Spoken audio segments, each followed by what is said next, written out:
Welcome to the Encore Audio Archives YouTube channel. I'm Taper Dave, and this is my channel. I've uploaded hundreds of talks here that I've recorded at meetings in West LA, and I've also recorded conventions starting in 2013. I've got a bunch of those up. And Walt and Mary Murray, the original owners of Encore Audio Archives, started the company in the 80s, and Walt recorded Joe and Charlie's and a bunch of stuff down in Vista, California. My sobriety date is June 20th of 1994.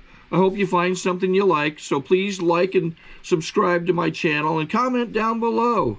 If you want to hear something that I don't have or that you don't see, I'll see that I get it. Anyways, take care and have a great day if you want to.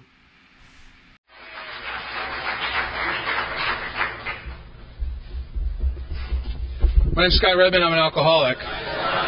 Please join me in the Serenity Prayer. God, grant me the serenity to accept the things I cannot change, courage to change the things I can, and the wisdom to know the difference. I want to thank Chuck and Mike and Jeannie for putting this thing together and being kind enough to ask for me to participate. And can I see the hands of people in their first year of AA?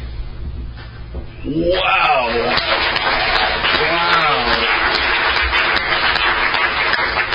It's an honor to be with you, to hang out with you. I can't tell you how much I appreciate you coming here this morning and hanging out. This is just an incredible honor. I'm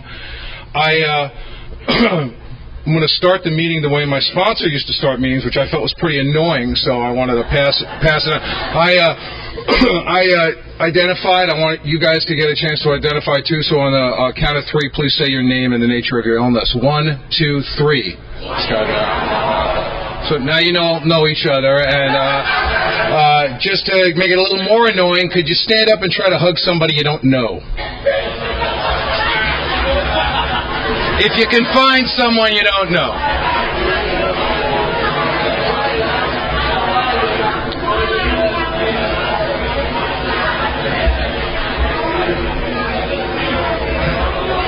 All right, break it up, break it up.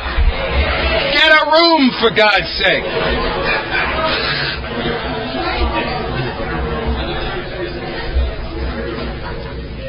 I have a couple of favors to ask you this morning. I'm an alcoholic. My name is Scott Redman. I want to ask you the favor of not taking anything I say personally today.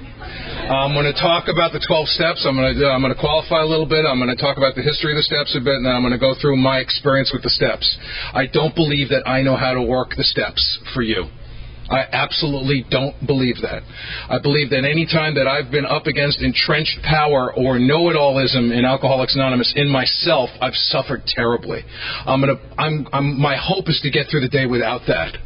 I have a strong hunch about what's been good for me in AA, and I'm going to share some of that stuff. But please don't take it as a personal indictment of what you're doing in Alcoholics Anonymous. Please don't. That's the favor I'm asking you today. And if sometimes when I attend these kinds of events, my brain will say things like, what are you, insane? You can't take the third step that way. What are you, nuts? How are you staying sober? You're probably not sober. What's wrong with you? So you might have those kinds of thoughts, but I don't judge me. Evaluate me.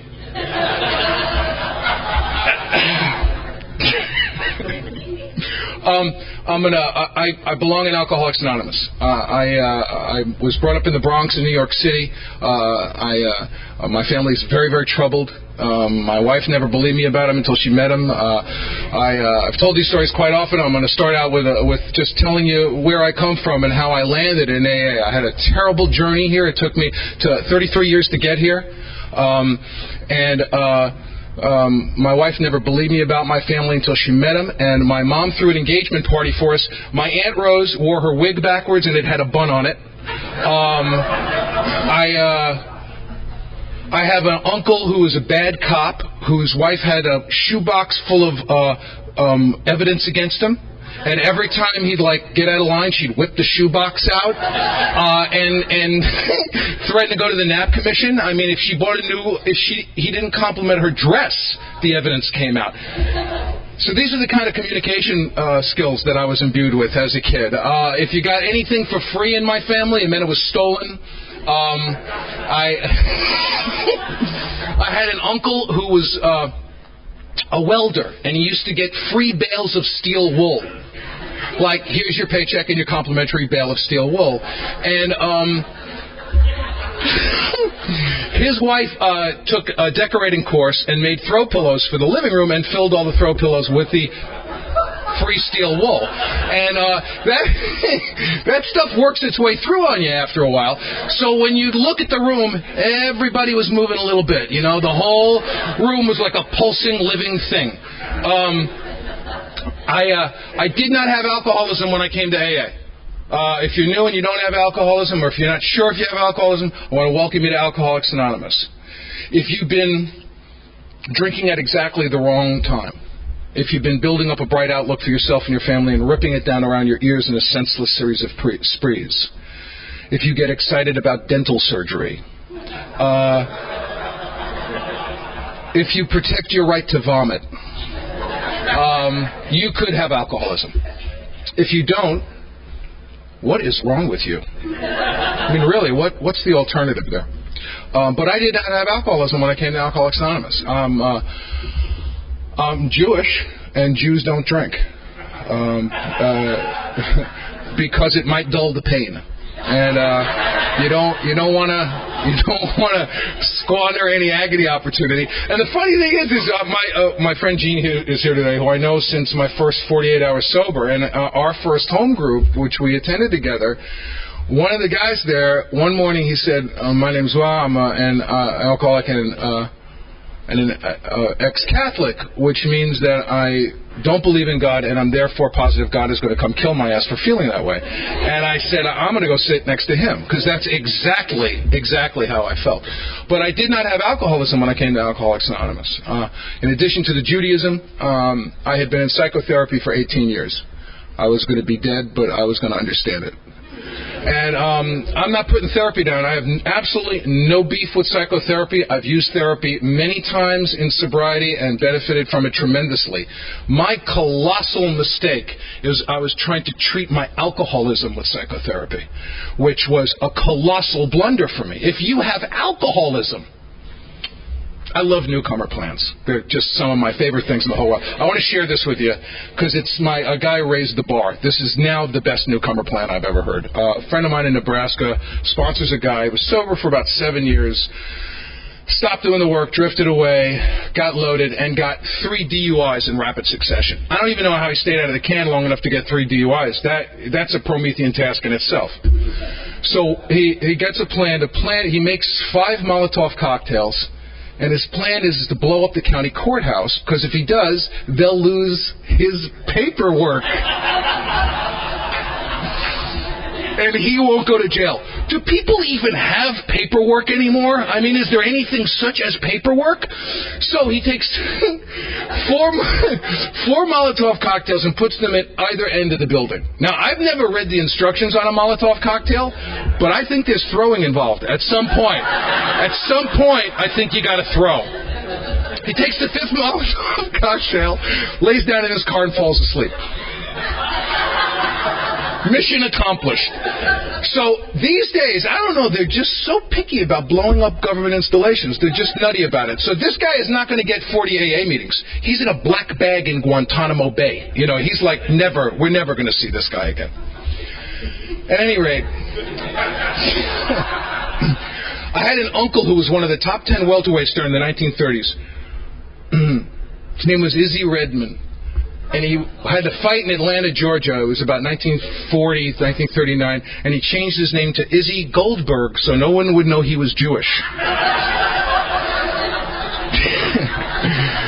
I wish I was lying about this stuff. This is my genetic pool. These are my people. You don't go to the bar and brag about this. You don't go to the bar and go, I'm a moron. I'm from a long line of morons. We're complete idiots.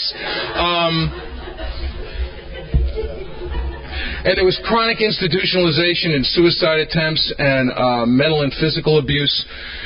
And if you're new here, all I've got is good news for you, because my family did not have one single solitary thing to do with making me an alcoholic. I'm not telling you that they didn't hurt me. I was gravely injured, and I'm not telling you that I didn't have to do a lot of stuff to get better from that. I'm telling you they didn't make me an alcoholic. In my 18 years of psychotherapy, I did great work. I didn't receive the positive impact of a lot of that work until I stopped the not drinking thing. If you're new here, the not drinking thing's a moose. If it was not for the not drinking thing, we would be a much bigger organization. I guarantee it. But it's that not drinking thing screws a lot of people up. Our ranks would swell, though, if we weren't so nutty about that. At any rate, and I went to therapy.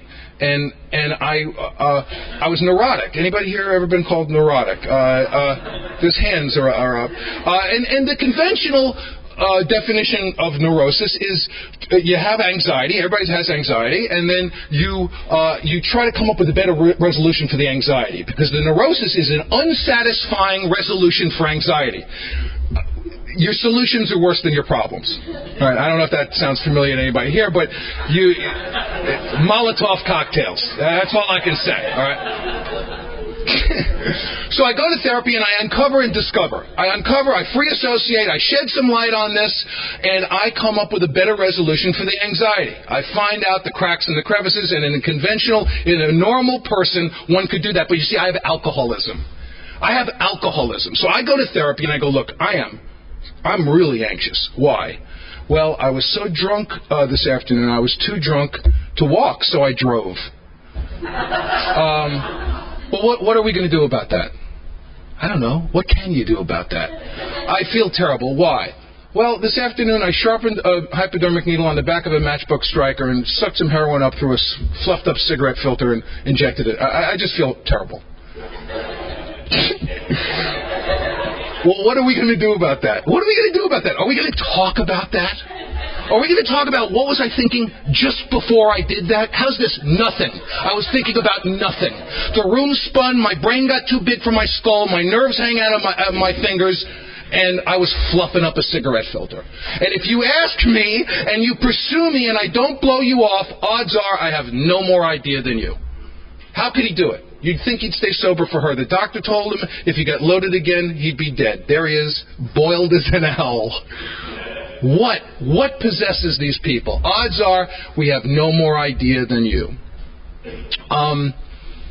So there was a lot of reasons why I wasn't an alcoholic. And when I say that my family had nothing to do with making me an alcoholic, is this, I was injured psychologically, but this bizarre mental twist that keeps allowing me to drink. I keep talking myself into a drink that physically I can't stop taking. I can't moderate. I can't stop. I have no spigot. And if you're special and a drug addict, try some controlled crack smoking. You know, just take a big mouthful of crack, smoke, and blow it out. And say, I'm not in the mood. And and we'll make you president.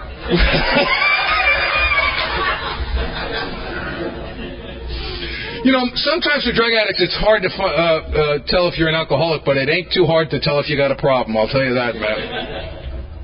I had a friend named Max when I was a kid, whose dream it was to shoot dope into his jugular vein. So I came to his house and he had tied off his neck and was garroting himself. And you know, when you move your hand around in a mirror, it really one way looks the other way, and the other. Yeah, but he wasn't an alcoholic. And man, oh man. So I grew up in this insane family, and I developed, because I have this bizarre thinking, and I have this weird physical reaction to alcohol, I developed this cancer of the soul, this spiritual tapeworm that ate me up from the inside and left me hollow and insane and alone. And it started when I was pretty young, because I was drinking real young. I got asked to leave a bunch of schools, and in my neighborhood in the Bronx, I wanted to get in with a bunch of young guys who were drinking, and I would apply to join their gang. They were stealing cars and having demo derbies and drinking. And I they formed a circle around me. This guy George was bringing me into this group of guys, and he said, "Look, we just do Chevy Biscaynes and Fairlanes. You knock out the fly window, you get in, and on the column at that time they had off, on, and lock." He said, "If it's on lock, shine the car. If it's on off, take your house key, put it in the car, turn it on, and drive away." And I said, "What if it's on?" He said, "Then someone's in the car, you moron." I failed Gang 101. And then I went across the street and where the hippies were, and there was no test. No test for the hippies at all. Open enrollment. Still open enrollment, as a matter of fact. And I got right on board that program. I didn't want to be an alcoholic. I overcame my alcohol problem with marijuana. I'd like to welcome all the pot smokers here. You remember WOW, right? WOW. And right after WOW usually came... What? What? Wow! What? Wow! What? Wow! What? Wow! What? Watching a pot smoker is like watching a dog try to run on linoleum. There's like a lot of activity but no movement. They can't get a claw in the rug. I conquered my marijuana problem with pills. I was victorious over pills with cocaine. Cocaine is an excellent drug. It's particularly good for sex if you enjoy sex from the Neolithic period. I overcame that gall darn cocaine with heroin. Heroin's a very dark, complicated, artistic drug. And then you cross the line and become a vomiting pig. It's just a little hop, skip, and a jump. But I had a lot of literature to back me up there. And then I drank till I didn't want to be a drunk. I was in my early 20s. I was hitchhiking down from Manhattan on the West Side Highway, and my aunt and uncle pulled up. My father had a massive stroke. They put me in the car, and I was brought to the hospital that day. And I couldn't show up for my old man the night that he died.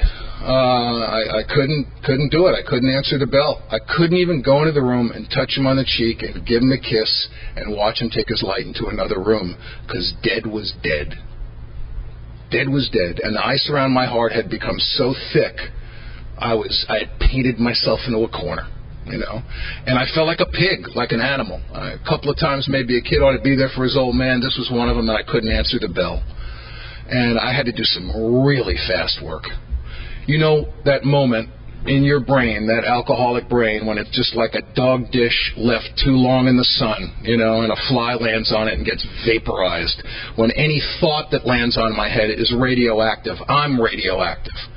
And I got to do something. And I turned the key that day. I knew what was wrong. It was heroin and needles. And all I had to do was never put a needle in my arm again, and I wouldn't be the guy who couldn't show up for his old man.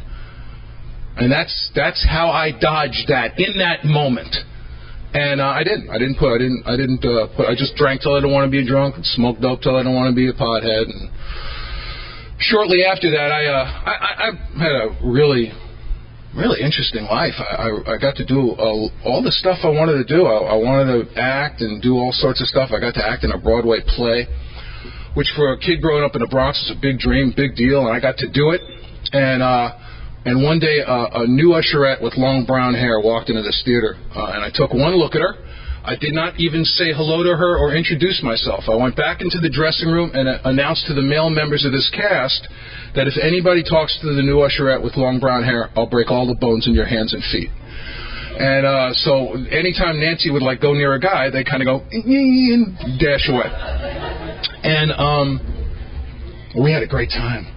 We had a great time. I fell in love with her before I ever talked to her, and we celebrated 27 years of marriage a couple of weeks ago. We had to turn an 8-year suicide pact into a marriage, but and we've been married, I believe, partly because we've never wanted to get divorced at the same time. I believe that's been part of it. And you know, we were living in New York. I was acting on Broadway. We were in our early 20s. Sometimes, one of the most misquoted lines in the big book of AA for me is I've heard people say that my worst day in here is better than my best day out there. No. No. I had so many great times. Let's see. pound of cocaine in an all-female jazz band, or a candlelight at Chandler. Let's see. What do I want to do? I don't know. What do I want to do? What do I want to do?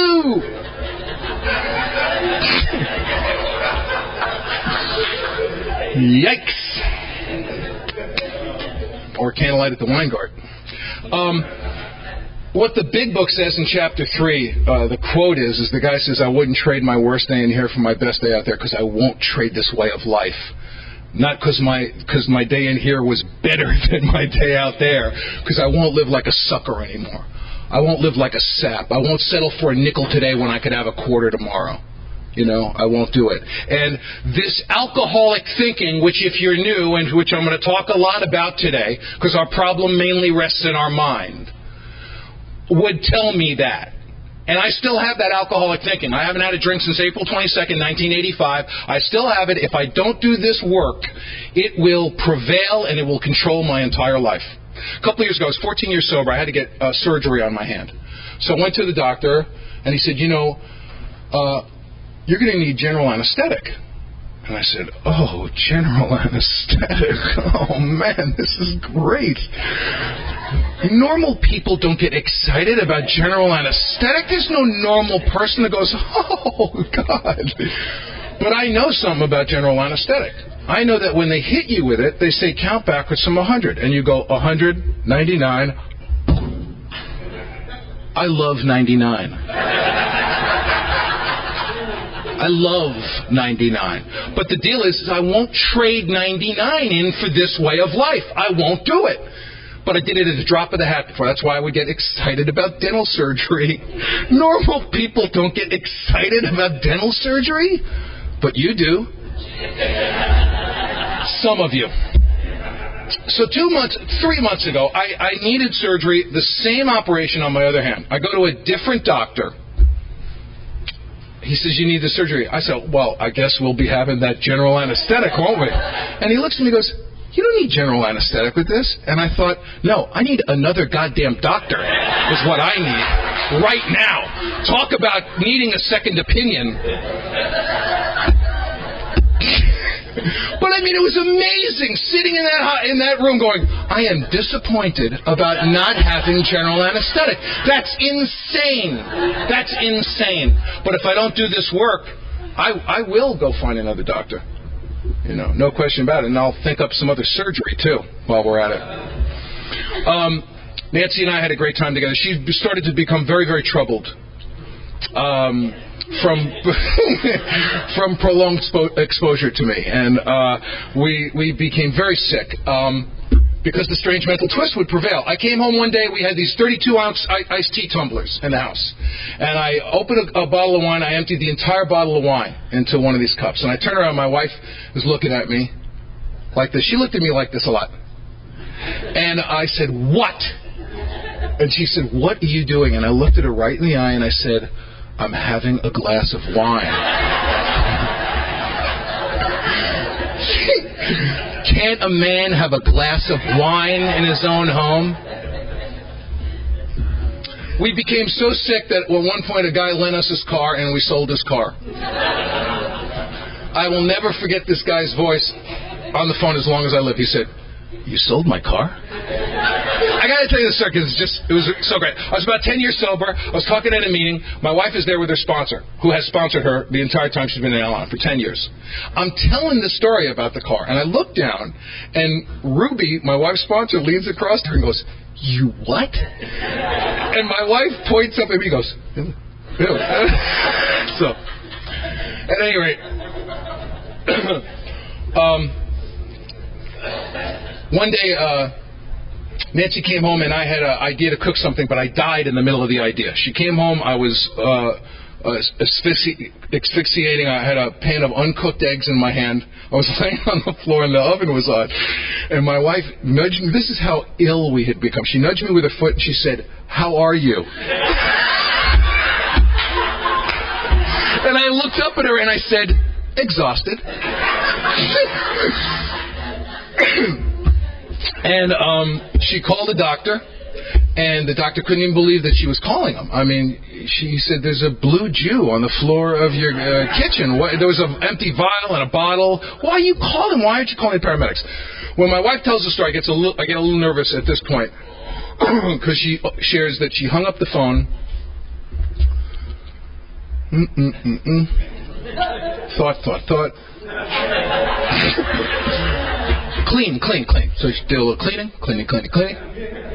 And then thought, why don't I call another doctor and get a second opinion? So she called a family friend who screamed at her, get him to the hospital. And we started out on Broadway, and 8 years later, this is where we wound up. This was a good morning in the Redman home. I had an accident. I was taken to the hospital, and they took my blood pressure, which is 160 over 110. They said, you're going to die. You have high blood pressure. You have to lose some weight. And I said, you know what? I would like to, but I drink alcohol and I smoke marijuana before I go to bed every night, so I'm not going to be able to. And the doctor said to me, why don't I prescribe some medication for you? And I said, what a country. And he prescribed chloral hydrate for me, which is a Mickey. It's a knockout drop. It's a fast-acting sedative. If you watch 30s films, when there's an unruly sailor in the bar, they put a little white powder in his drink, he drinks and falls back like a potted palm. That's chloral hydrate. And I love these pills. I love my knockout drops. So Nancy comes home, I'm eating handfuls of knockout drops and slamming my arms into the wall to keep myself awake to enjoy my knockout drop, because you don't want to waste a perfectly good knockout drop. So I'm eating pills, slamming body parts into the wall until I just seize, keel over, and now I'm going to bed, and now I'm incontinent like the rest of the 33-year-old men in America, because I can't get up to go to the bathroom because I got so much Mickey in me. So one night, I woke up and wet the wall. And Nancy was excited the next day. He wet the wall. He's headed towards the bathroom. He didn't go in the bed. This is great. This is like a Wheaties morning, for us. And she made me a big breakfast and stuff. The alcoholic life becomes the only normal one. I think Depends could have kept me out there about 5 more years. I'm glad they weren't around. Our son Michael was born, and he was really welcomed into our community. We were surrounded by friends and family. We had a ton of phone calls and a lot of flowers. And 2 years and 9 months later, when our son Jesse was born, there was nobody around, no flowers, no phone calls. We had become completely isolated by the disease of alcoholism. And Jesse got sick. He had transitive tachypnea of the heart and went up to neonatal intensive care. And the hospital called me that night and said, you know what, Mr. Redman, your wife is all alone in her room. Nobody's calling, nobody's visiting. There's not a balloon in the room. She's suffering. Your child is sick. Where are you? And by that time also, I couldn't talk about my father. I didn't have any pictures of him. I didn't like going to hospitals at all. The sound of a heart machine sounded like an indictment, personal indictment of the mistake that I had made. And even worse, I couldn't find anybody to watch my 2-year-old kid. So this doctor calls me and tells me this. I said, look, I can't, I'd love to come down. I can't find anybody to watch my 2-year-old son. And it wasn't because no one loved us. It just hurt too much to be around us. We pressed ourselves on the people that loved us like a thumb upon a bruise. It just hurt too much. And this doctor, who I had never met before, said to me, you know what? My husband's home. I'll give you my phone number and my address. You could take your son to my house, and my husband will take care of him. And I said no. I had no way to accept this doctor's generosity. If you're new here, I don't think this is a rule, but it certainly is a lot of my experience. You're going to hear a lot of people talk about wanting to help you. It's been my experience that the more I've allowed myself to be sponsored and helped by people in AA, the more I've been willing to help other people. And I have gotten myself into a jam by turning people away when they've wanted to help me, because then I don't owe anybody anything. And I couldn't accept this woman's generosity that night. When my son Michael was 5 years old, he came to me and he asked me if there was anything such as God. A Christian family had moved in next to us, and their kids talked about God a lot. And I looked into the eyes of my perfect 5-year-old baby boy, and I said, no. I said, no, son, there's not. And I swear to you, I thought I was saving him some skin. I thought I was doing the right thing. I thought I was giving him the real existential deal, which every 5-year-old is famished for. They just can't get enough existential rhetoric to please themselves. And I lied to him. Worse than lying to him, I gave him terrible information. If you're new and I want to urge you to read the Big Book of AA. If you can read it with some people who have read it already and seem to be working at not playing God but seeking God, my hat's off to you. I will tell you this. If you've been going to a lot of meetings and you're not familiar with the literature, the meetings might be very confusing for you. If you read the book, I will tell you right now, what started happening for me is I started going to meetings and they just became a lot clearer to me. He's talking about AA. He's not talking about AA. I don't know what he's talking about. But I judge no man because I'm too spiritually developed. It's an evaluation. It's not a judgment. And our family became very, very ill, very, very sick. And on April 22nd, 1985, after my wife and I just were tongue-chewing, babbling idiots, and the boys were 3 and 6, and by that time they were in terrible condition. They were cut off from the society of other children. They were reading and writing years below their grade level. They were making involuntary clicking noises with their throat they couldn't stop making. They were playing war games that they couldn't stop playing.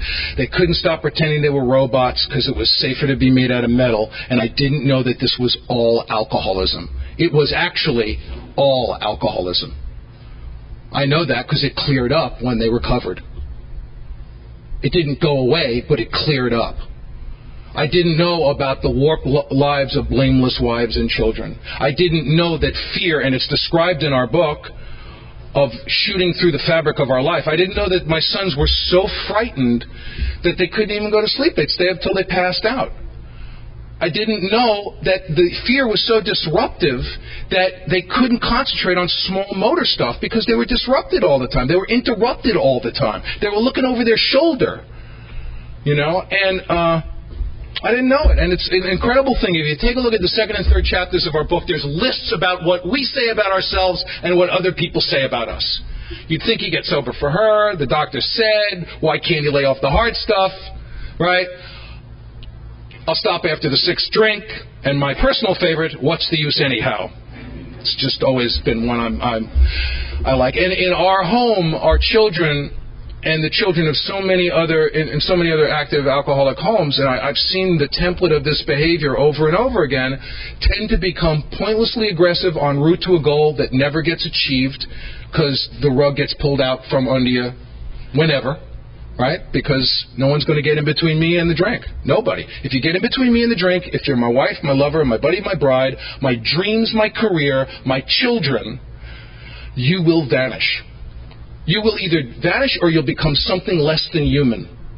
You'll become paper mache or you'll disappear. And how much disappearing can a baby bear until they buy it, till they believe it?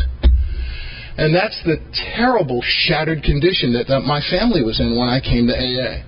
And if I had realized it all right away, I would have looked like an outtake from Scanners. I used to say to my wife, I can't fit the pain in my head.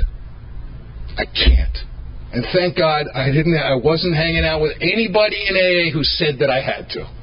All they said was, one miracle at a time. Show up with us. And some people, particularly Gene, made fun of me. In a wonderful, loving way. On April 22nd, 1985, I crossed a line I swore I would never cross again. I put a needle in my arm. My careers were gone by that time. The kids were shattered, as I just described to you. And Nancy and I were dying. And I crossed the line I swore I would never cross. I put a needle in my arm again. Now, why didn't I make it okay to put needles in my arm? I could have done that. Right? I have a friend named Larry who, when he first read our book, he read the 4th chapter. The first page of the 4th chapter of the book has a sentence which, paraphrased, says, facing an alcoholic death or a spiritual life is not always an easy decision to make. Very tough. Die in a pool of my own urine, spiritual life. What am I going to do? And the first time that he ever read that sentence, he said to himself, well, how bad an alcoholic death are we talking about here? That's not a normal thought. No normal person would think that. I was sponsoring this guy for about 15 minutes, and he lived with his wife, he had a gay lover, and he was a male prostitute. And he called me to tell me that he drank, and I said, oh, why?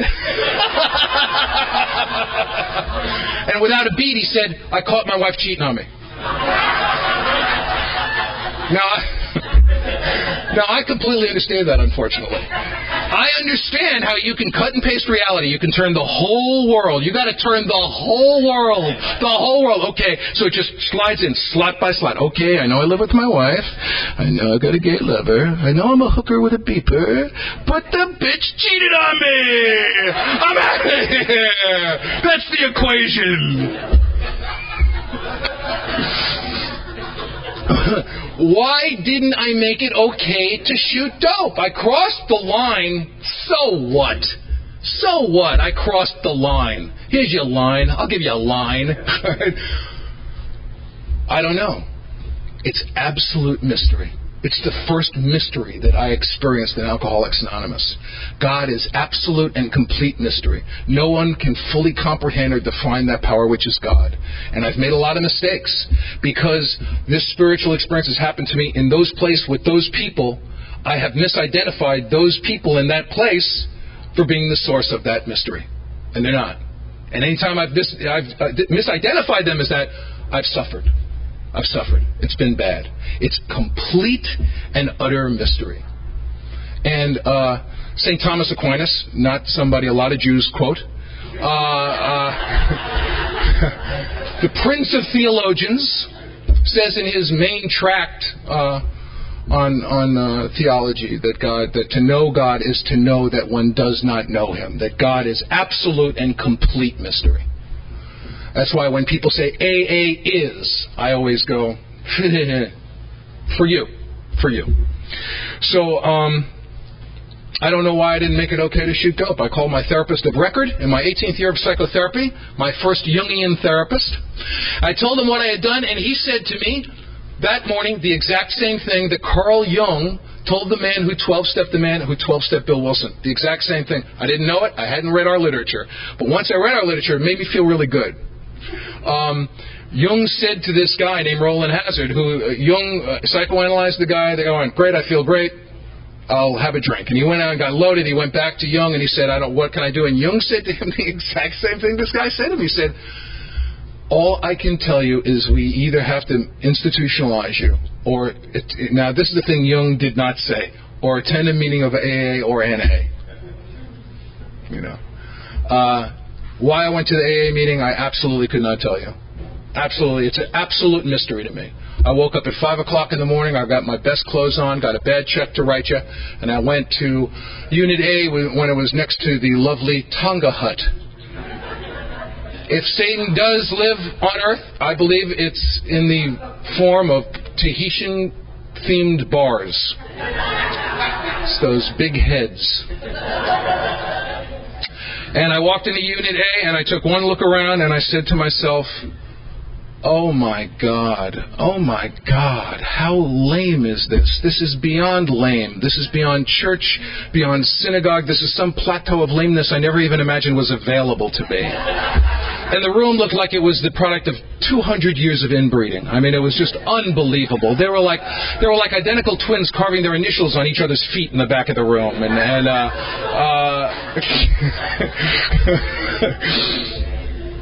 everything was a miracle. I'm a miracle. You're a miracle. The furniture and coffee are miracles, too.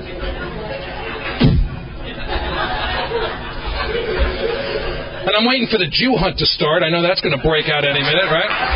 Come on, Jaime, strap these antlers on. Always wanted to run a big buck Jew. Knock his beanie off. When he bends down to pick it up, we'll push him over. It'll be fun. I could do this all day. Then the unsolicited AA information guy comes up at the end of the meeting. You know him. He's got one tooth with a cavity in it. You remember that guy. He's wearing a belt buckle large enough to serve an entire fish on. Do I want what you've got? No. No, but thanks for spitting on me. I really appreciate it. Thanks, Clem. Say hello to Martha. Do I bring my own bib overalls next week? Am I issued a pair? When do we hook a rug? I know the arts and crafts is going to start. I was horrified. Horrified. So I went back there every morning for a year.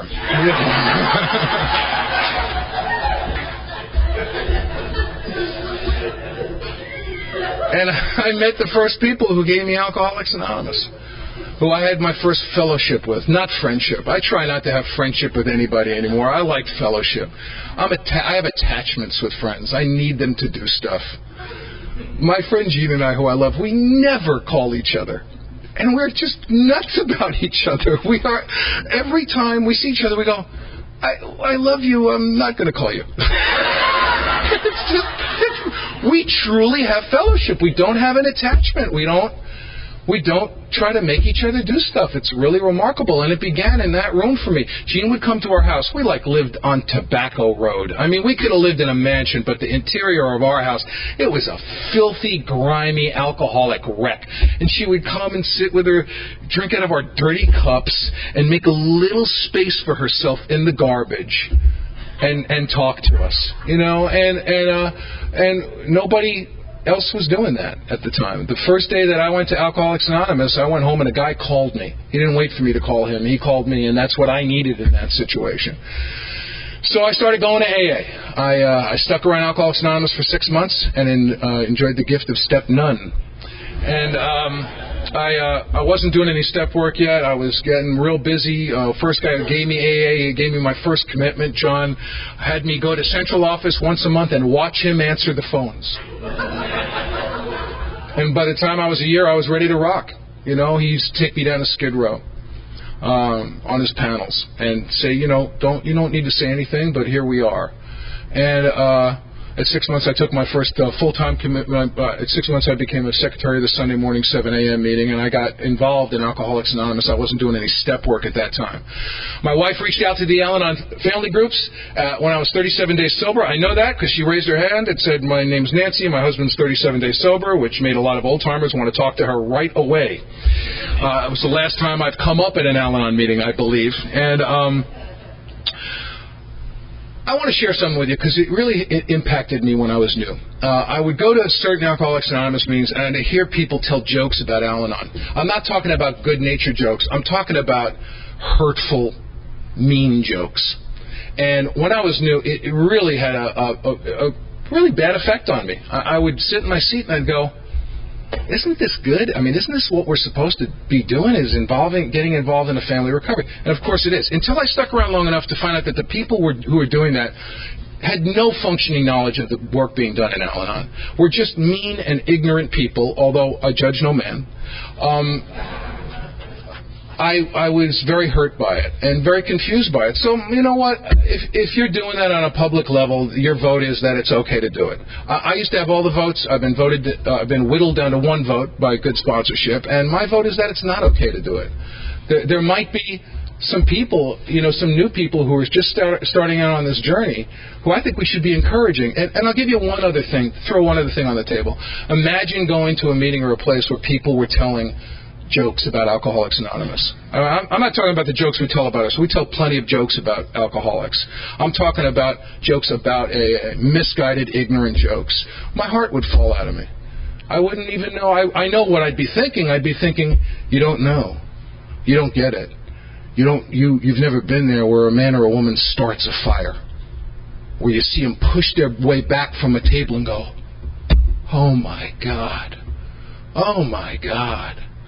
You don't know. If you knew, you couldn't possibly be saying this. You couldn't possibly be ridiculing them. And if we do that with our sister fellowship, I just think about it. Think about it. Or don't. And Nancy reached out to the Al-Anon family groups, and we really started making a beginning with our family. And the boys were a wreck, and Nancy and I, you told Nancy and I to not get involved in our first year. And we didn't. We stayed the hell away from each other. I can give you the Scott Redman couples workshop right now. Just take me about 10 seconds. Talk to her until she changes her mind. Just talk to her until her eyes roll back in her head, and she keels over, and on the way over she goes, oh, okay.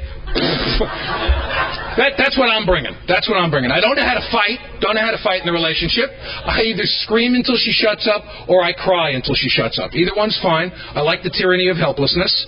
And I loom. I'm a loomer. I'm big. I like to loom with a light behind me so I get her in a shadow. You know? Like it's total eclipse of the Jew if I get her right in there, right?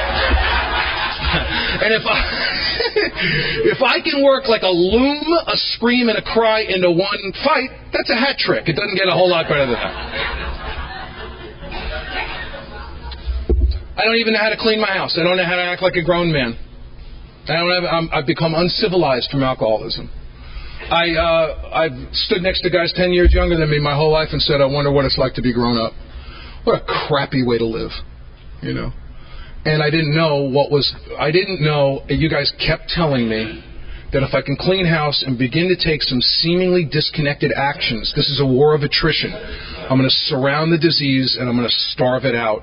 But it's going to happen in the main through actions that don't seem to be directly applicable to what's going on. The thing I forgot, and I forget to this day, is my disease acts very poorly to a frontal assault. It just does. Whenever an alcoholic tells me I'm working on myself, I always want to go, step away from yourself. Step away from yourself. I have to die of self, but I can't kill self. I can't lose something on purpose. I can't tickle myself. I can't kill self. And yet I have to die of self. So what's going to happen? I'm going to have to learn some stuff. I'm going to have to find out some stuff. I'm going to have to follow some people. And that's what I started to do. And start cleaning the house. See, I don't want to clean the house. I don't know how to clean the house. I think that a certain amount of housework should equal a certain amount of sex. I think that, there should be, conversion tables on the back of cleaning products of housework to sex.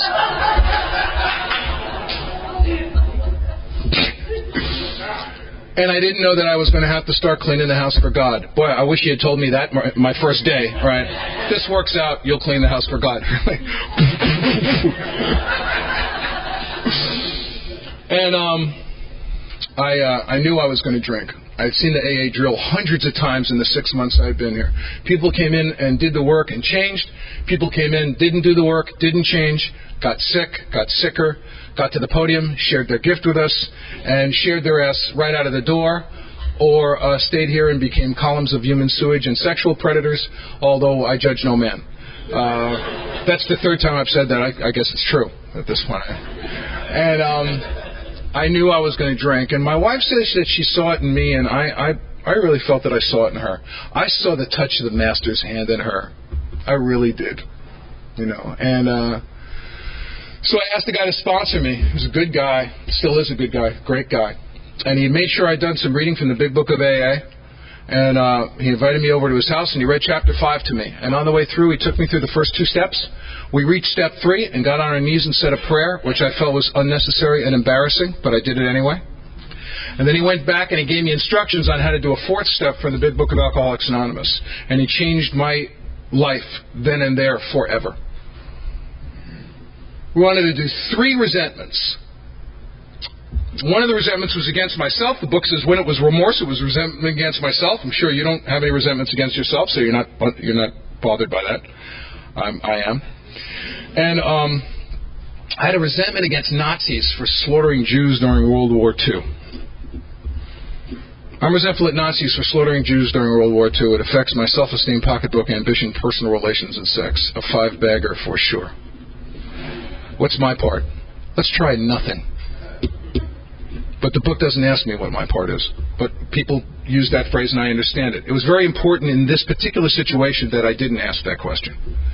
My sponsor said, okay, you didn't have any part. What are your defects? It talks about defects here.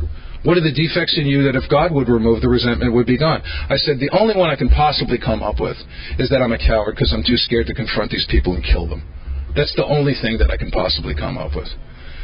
And he said, you don't get it. I said, what? He said, look at the question they're asking. They're not asking you if the event is your fault. They're asking you if the resentment is your fault. They're asking you if you're willing to take responsibility for the resentment. Because you see, I don't hate things. I don't just hate things. I hate things in a way that when my head hits the pillow, it becomes a rotisserie. I hate things so that when I wake up, I water my hatred and care for it like a little flower. I want to make sure it's developing, that it's okay, that it's not disrupted. The worst thing is when I forget to hate something. You know, when a guy goes, hi, and I go, hi, oh, I hate him, why did I do that? Then you have to redouble your hatred time. You have to, double. You really have to a lot more snubbing and glowering, you know. I re-experience this stuff in a way that eats my brain and my heart and turns my life black and throws me out of my own life. Resentment's no big deal. It's just the source of all spiritual disease, the great destroyer of all alcoholics. It'll cut you out from the sunlight of the spirit, drag your ass out and kill you dead. But don't be alarmed. No biggie. Work a step a year. Boy, we used to hear that pearl a lot. I haven't heard that in a long time. Selfishness, self-centeredness, that we think is the root of our troubles. Driven. Driven isn't nudged or influenced. Driven implies under the lash of, in slavery to, like I just described. Driven by 100 forms of fear, self-delusion, self-seeking, and self-pity. We step on the toes of our fellows. They retaliate, seemingly without provocation. But we find that invariably means without variation, every time with no exception. Invariably find that at some time in the past I've made decisions based on self, which later placed me in a position to be hurt. Bullshit! What did I do with the Nazis? Nothing. And I've been scared of them my whole life, and I got beaten up as a kid by gangs in the Bronx because I was Jewish. So bullshit. And he again said, look at what they're asking. And he asked me, is the event your fault? I said, no. He said, is the resentment your fault? Every time, without exception, without loophole. If I was a reasonable person and didn't re-experience this hatred in a way that was so disruptive that it ended my life and kept me in the cycle of spree and remorse until I was traded out and dead, what would a reasonable person do? They would feel bad. They might join political parties and take a reasonable course of action to combat this kind of activity. They might take some of their dope dollars, which is what I call my money, and contribute to organizations. They might actually take some positive action and be in their life. But I don't do that. I didn't do that. I do that today, but I didn't do it then. What are the defects in me that if God would remove the resentment would be gone? The opposite of resentment is not always peace and love and happiness. The opposite of resentment sometimes is the absence of murder. And I am not a suicide guy. I'm a homicide guy. I vastly prefer your death to mine. I always have. You go first. I am not knocking the suicide people. This is not an indictment of the suicide people. I'm just a homicide guy. I think that it's the flip side of the same coin, really. I've always had this headline in my head: Scott Redman kills wife, kills children, and refuses to commit suicide. I'm not going to do it.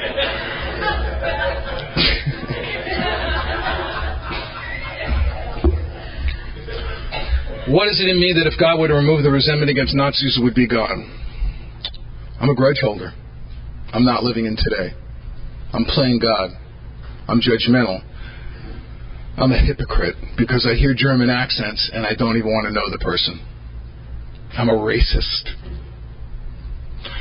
I'm an opportunist because I've leveraged this. And self-pity. Self-pity.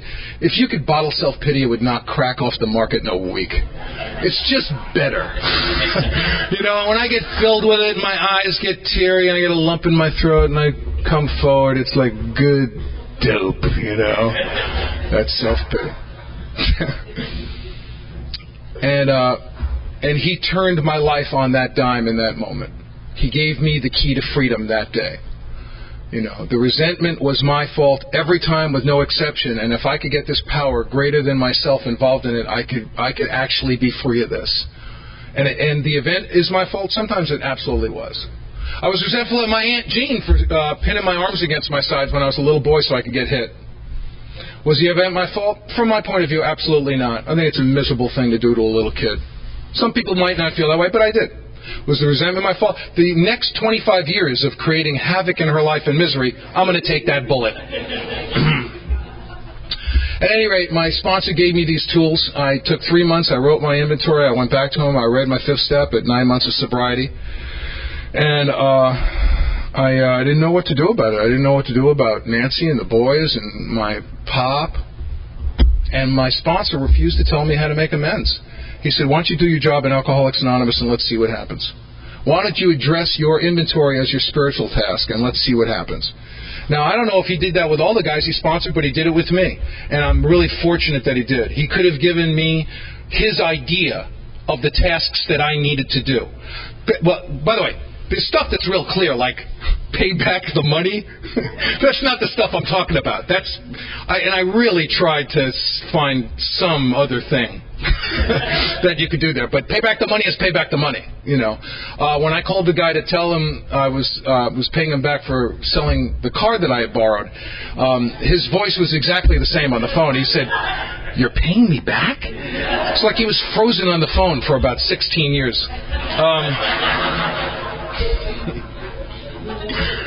But I didn't know what to do about my wife, my kids, my dad, and my brother, and my sponsor refused to tell me what to do. He said, do your job in Alcoholics Anonymous and see what happens. So I started doing my job in AA, and I started having to do some really lame stuff. Lame. I had to start taking some dope dollars and spend it on buying my kid a pair of jeans and a lunchbox, and I mean, we're talking about really elementary stuff. I'm not talking about a lot of dough, you know. I started going to home group. My home group after the Unit A morning meeting was the North Hollywood Group Men's Stag, and I let the guys get to know me and got a commitment and got going with those guys. And then I had to do some stuff that was horribly embarrassing and difficult. I had to go into my children's school and sit down with the teachers and say to them, my kids have been having difficulty, not because they're willful, because they were so smart and so low functioning that the teachers would say to me, I just want to grab them and shake them, you know. And I'd say to this teacher, they've been shook. They're all shook. And I had to go in and sit down with these people and do something that was embarrassing and scary, and I did not want to do it, which was to sit down with them and go, my children have been very ill and are ill because I've been very sick. Can you help us? We're making a beginning. Can you help us? Every single time the answer was yes. There wasn't even any question about it. It wasn't even an issue. Of course, that's what we're here for. Let's test the boys. Let's see what kind of resources we have for them. They tested. They needed help. And the special ed teacher said, get them into sports, get them into music. Let's see if the big motor stuff will impact the small motor stuff. And they were absolutely right. So I spent a couple of booze bucks buying my kid a baseball mitt, showing up, getting him into the Little League. Very elementary. We, again, had become uncivilized. We didn't know it because we were so sophisticated. We didn't know that our sophistication had made us uncivilized. Bizarre. And Jesse wanted to play the drums, so I didn't have any dough. I went to the music store and bought him a drum pad, which is a piece of wood, 2 sticks, and a rubber pad. I did the right thing. My son asked me for this thing, and it wasn't drums, but I got something. I went back to my home group, and I told the guys, and if you have a home group that you love, and that is a satisfying and soothing experience for you, because I've had home groups where I've just, every week I had to do so much 10-step work so that my brain didn't blow up. That's a lot of fun. But I would go back to the group and tell the guys what I had done, and not because I was bragging, it was because they wanted to know. Me and my friend Peter's here today. He and I had been rooting for each other for 18 years. We've been tracking each other's family. When we see each other, we go to each other hungry because we've been touching base. My friend Sandy, my friend Jean. I have so many people around me who I have those kinds of relationships in Alcoholics Anonymous. Unfortunately, in the world out there, in the professional world, a lot of times I run into professional, and we're just asking each other questions to see who's better and how you've screwed up, and maybe I can be a little bigger by standing on your shoulders. And it just doesn't, At any rate, I went and I told the guys, and they were interested in my family. And within a month, the AA drum set showed up at our house. There were a lot of burnout drummers in our group at that time. And guys are showing up with these Megadeth drums, and Jesse would sit behind this drum set, and he'd disappear. You couldn't even see him. He was just tiny. And a couple of years ago, my sons played the House of Blues on Sunset Strip, and they burnt the dump down. Burn it down. Played at this packed house, 800-900 kids, elbow to elbow, playing hip-hop music. And over to the side was this group of middle-aged weeping alcoholics. Well, there's another one of them here today. And I think the kids are kind of looking and going, what is with those crying old people? What's that all about? But it's their Al-Anon and AA aunts and uncles that have been following them around for 18 years. I've had a lot of problems in sobriety. A lot of problems. I've had problems, physical problems. I've had mental problems. I've had problems in my career. And I've used the 12 steps. And the other things that the 12 steps have taken me to, my 11th step has taken me to all sorts of other spiritual pursuits and all of this stuff. I know what people are saying when they say the road gets narrower. I understand that. I just don't subscribe to it. Nowhere in the big book of AA does it say the road gets narrower. It says, join us on the firing line of life. Help us to pack things into the mainstream of life. Join us on the broad highway. Become part of the big idea, the great reality. It talks about life getting bigger and bigger and bigger. More inclusive, not exclusive. And that's what I want. I want the big, sexy, whole thing. There's a shock. I want the whole thing, and I'm getting it. I'm getting it despite some real problem. I know some people in sobriety don't have problems. I would like to kiss the hem of their robe when they get a chance. The thing I have benefited from is watching people in Alcoholics Anonymous go through pretty severe problems. And I can say, all hyperbole aside, that I've seen people in AA go through everything. Pretty much go through everything, you know. We got nailed in the Northridge earthquake. Really bad. We were like right near the epicenter. A guy died near us. I got a physical injury and chronic back thing. And it was really bad. And shortly after the quake, I was up at a AA function in Canada, and this woman up who used to live in L.A., she was an L.A. expatriate, she walked up to me at this function and she said, "Oh, I'm so glad that God got us out of L.A. before the quake." And I said to her, "Oh, so he likes you.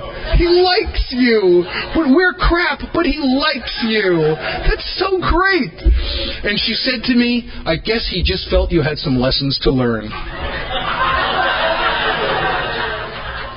I'm out of here, man.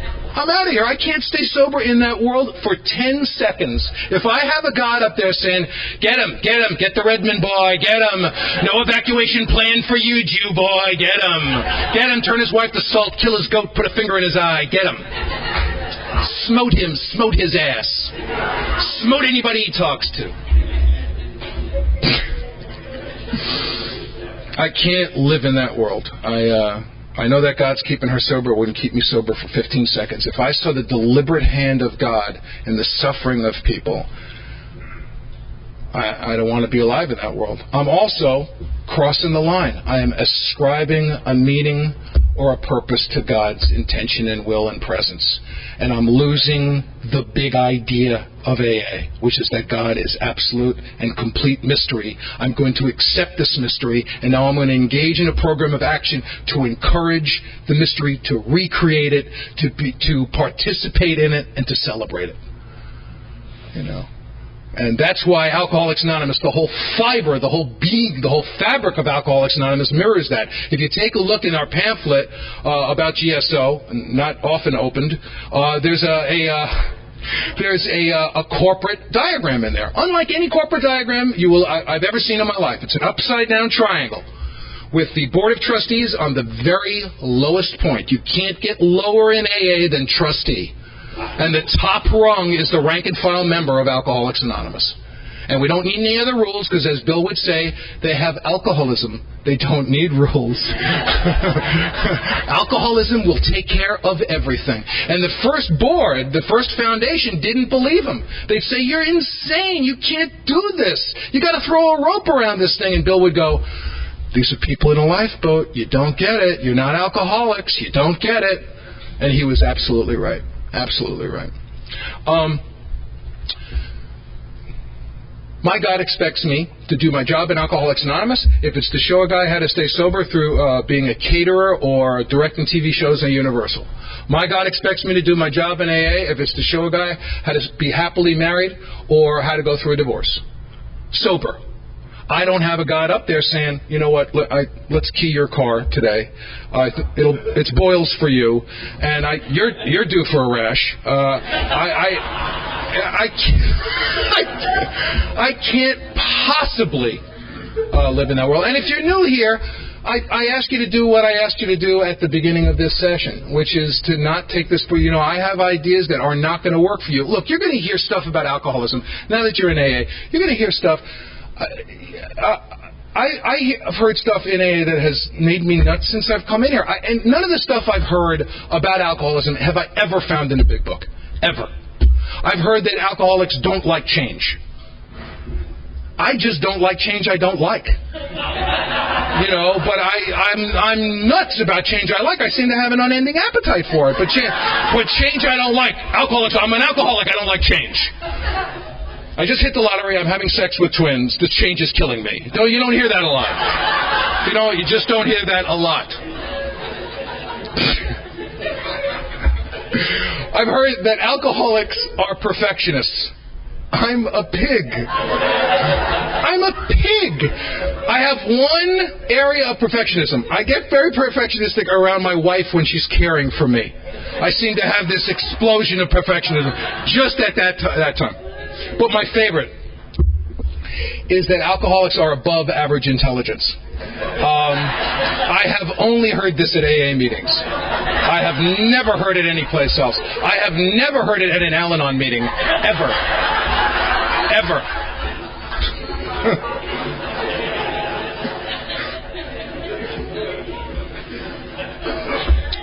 So what we're going to do today is about every hour and 15 minutes, we're going to take a 7-minute break, because I believe that's how long it takes to smoke a cigarette. And so one thing I would ask you is to do what you need to do and get back in as quick as you can so we can kind of keep this thing going. And when we come back, we're going to start with a history of the steps, an overview, and work our way through as much of the material as we can by the time we end. Thanks so much, everybody.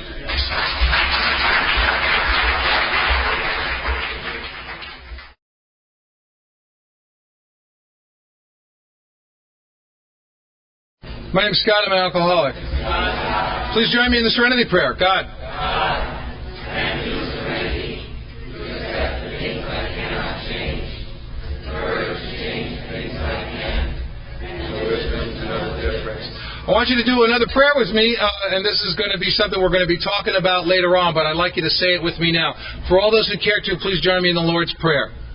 Our Father. Our Father, who art in heaven, hallowed be thy name. Thy kingdom come, thy will be done, on earth as it is in heaven. Give us this day our daily bread, and forgive us our trespasses, as we forgive those who trespass against us. And lead us not into temptation, but deliver us from evil. For thine is the kingdom, and the power, and glory, forever. Amen. If you just said the Lord's Prayer with us, you said, forgive us our trespasses as we forgive those who trespass against us. I'm going to call you to task for that later on. If you're not familiar with the history of Alcoholics Anonymous, if you're new here, I want to urge you to read some of the material. I am now, in the course of our sessions today, I'm going to be talking about some non-AA approved, non-AA council approved literature. I don't mean to offend anybody, but I've been asked to give the workshop, and this is a part of my experience. My favorite history of Alcoholics Anonymous actually is non-conference approved literature. It's a book called Not God.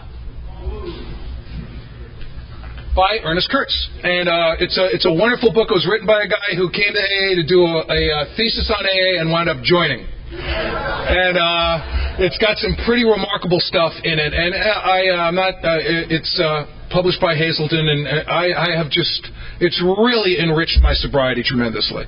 One of the things it talks about, if you've never read Pass It On, I want to urge you to read Pass It On. Anytime, when I came in, one of the confusing things to me about when I first came into AA, at the time there were some old-timers that would kind of say, you're an idiot, shut up, you're a moron, don't say anything, and I'd go, geez, feels just like home. I don't know why I left the house. And there was this sort of deal about some of these guys that they were very wise, they knew what they were talking about, and some of them were just mean. They weren't wise, they were just really pissed off and mean, and part of the frozen chosen, although I judge no man. And then there were other old-timers who were working with newcomers, writing inventory, and they were seekers. And those were the people who I gravitated to and whom I've continued to gravitate to. If you read some of the literature of AA, some of the history, it really has helped me become a comfortable member of Alcoholics Anonymous. Anytime anybody says, AA, this is the way it is, this is the way it should have been, this is the way it was, and it's written in stone, I know that they haven't examined the history of Alcoholics Anonymous. Alcoholics Anonymous was founded by wackos. Bill dropped a lot of acid. He thought that niacin could save everybody. They had to ask him to stop selling niacin out of central office. They were playing with Ouija boards. They were talking to mystics. These guys were nuts, and they were seekers, and thank God. If they hadn't been seekers, I don't know what we would have wound up with. One of the precursors of Alcoholics Anonymous, which is a very instructional group, was called the Washingtonians. No one really knows about the Washingtonians because really all they are is a cautionary tale. They were huge. To duplicate the amount of people who belonged to the Washingtonians, which was a group originally dedicated to the cause of sobriety and then got involved in politics and no longer exist. To duplicate, right now we're over 2 million people worldwide in Alcoholics Anonymous. To duplicate the Washingtonians, we would need 10 million members of AA just in the United States. That's how huge they were. Abraham Lincoln spoke at one of their commencements. They are now gone, a cautionary tale. They had we have the Grapevine. They had their published organ, and their published organ started getting used to publicize, to take sides on political issues and social issues, and they're gone. Alcoholics Anonymous was given birth to by an organization called, it came to be known as Moral Rearmament and the Oxford Group. And it was a first-century Christian organization that was non-denominational. And Bill Wilson, when he got 12-step by his friend, who was 12-step by the man who Carl Jung told that there was no hope for, Bill joined the Oxford Group. They had something at the Oxford Group called, that they used to nickname the Alcoholic Squad, which was a bunch of drunks trying to get sober in the Oxford Group, and some of them did. And the Oxford Group, in much the same way that the Washingtonians did, got involved in politics, in personalities. At one point, their leader went to sort of evangelize Hitler, which probably wasn't a great idea just in terms of PR. Bill Wilson met Bob Smith in the Oxford Group. The Oxford Group developed these two groups of alcoholics, one in New York and one in Akron, Ohio. The one in Akron, Ohio stayed affiliated with the Oxford Group longer than the one in New York did. And they had sort of two kind of schools. You know, the New York one was a little loony, a lot of intellectuals, artists, deranged people, my folk, people examining the beginnings of psychotherapy. And in the Midwest, you had more of a first-century fundamental Christian group, although you certainly had that in New York, too. And they put together something that was not codified. If you look at the history, they didn't have a 6-step program, but they had 6 basic things that they'd move people through. Bill started writing the big book as a fundraising tool. He kept trying to raise money. And if you ever get a chance, there's a great tape of Bill Wilson talking about the writing of the big book. And he starts it by saying, I hear people have it in a shrine. Let me tell you what happened. They were writing chapters and saying, will you give us money now? And they go, no, we actually won't. I sponsored this guy for a while. He was from Senegal. And I'm driving him one day, and he couldn't stop drinking.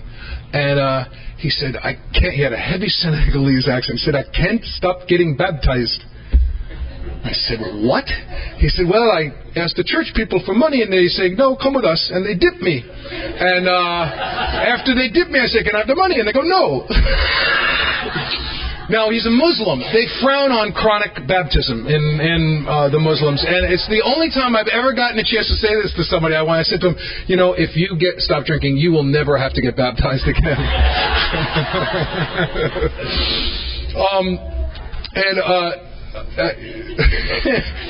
And Bill basically would say, here's a chapter, can we have some dough? Nobody would fund him. You know, he got a little stipend from the Rockefeller people. And slowly the book started getting put together as a fundraising tool, as PR, and ultimately they certainly did, in Bill's grandiose thoughts, wanted to go out, you know, to the world with Alcoholics Anonymous. I love Bill Wilson. He's my kind of megalomaniac. I adore him.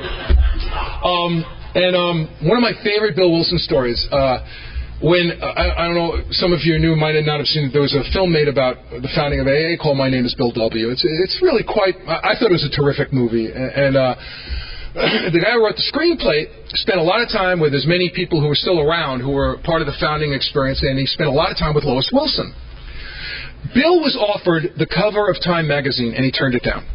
And the writer found out about this and said to Lois, wow, what an incredibly humble thing to do. And Lois said, oh, really? You really think it was humble, huh? And the guy said, yeah. And she said, how many people have been on the cover of Time? And the guy said, well, thousands. She said, right. How many people have turned it down? One. And he told the story as often as he could.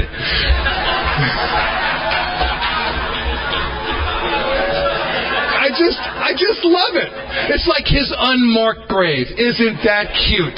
It's the most visited unmarked grave in the world. You know, it just says, Bill Wilson, huh? At any rate, Bill went off by himself. They wrote, there was a solution. They got the stuff from Silkworth for the doctor's opinion. And I love it. If you ever get a chance to look at an early pressing of the big book, Silkworth did not sign his story in the first printing. I think it was the first couple of printings. He hedged his bet. It says Dr. Anonymous in the book. It doesn't say Dr. Silkworth. The man was not a schmuck. He had a business to run. You know, and you know, he kind of says, and he says, you can absolutely trust anything these people say, but leave me alone. So, you know, people were still hedging their bet, you know. And I love this thing about the iconization of the book. I love the book because it was written by 100 drunks, and I'm just one drunk. And at best, with a guy sponsor, I'm two drunks. And I like input, you know, a bigger picture. And I had this friend named Jay, great guy, could not get sober. Couldn't get sober. He was very, very wealthy. One of the captains of his industry, had incredible resources and couldn't get sober. His company sequestered him in a rehab up in Oregon. And he called his brother from this rehab. His brother's a sober member, and he said, look, I heard a tape of a guy up here named Scott Redman. If I can contact this guy, I'll never drink again. This guy can do it for me. I got it. This guy can do it. And his brother said, you're a moron. Scott Redman's been my sponsor for 10 years. You've eaten dinner with him. You stood next to him at my wedding. You have the mind of a chicklet. You're a complete moron. Well, you know how long I kept him sober for? Not 1 second. Not 1 second. He not only met me, you know, we hung out, but it didn't matter. It did not matter. Because it's complete mystery. You know, so he'd call, and he'd get it. I got it. Some wealthy friends of his sequestered him on a privately owned island in the Bahamas, and he did not drink until the day he got off the island. You know, he calls me one day. He says, "I got it." I said, "What?" He said, "I got the book. He got one of, there's a couple of hundred first pressing original big books left. He got one, $7,000 in cash. I got it. We get together. He shows it to me. I said, that's incredible. It's pristine. He says, I know. I said, it doesn't even look like it's been read. He says, I know. I said, so you got the loser book. You got like the loser book that's been handed down from loser to loser, unread for 65 years. Good for you.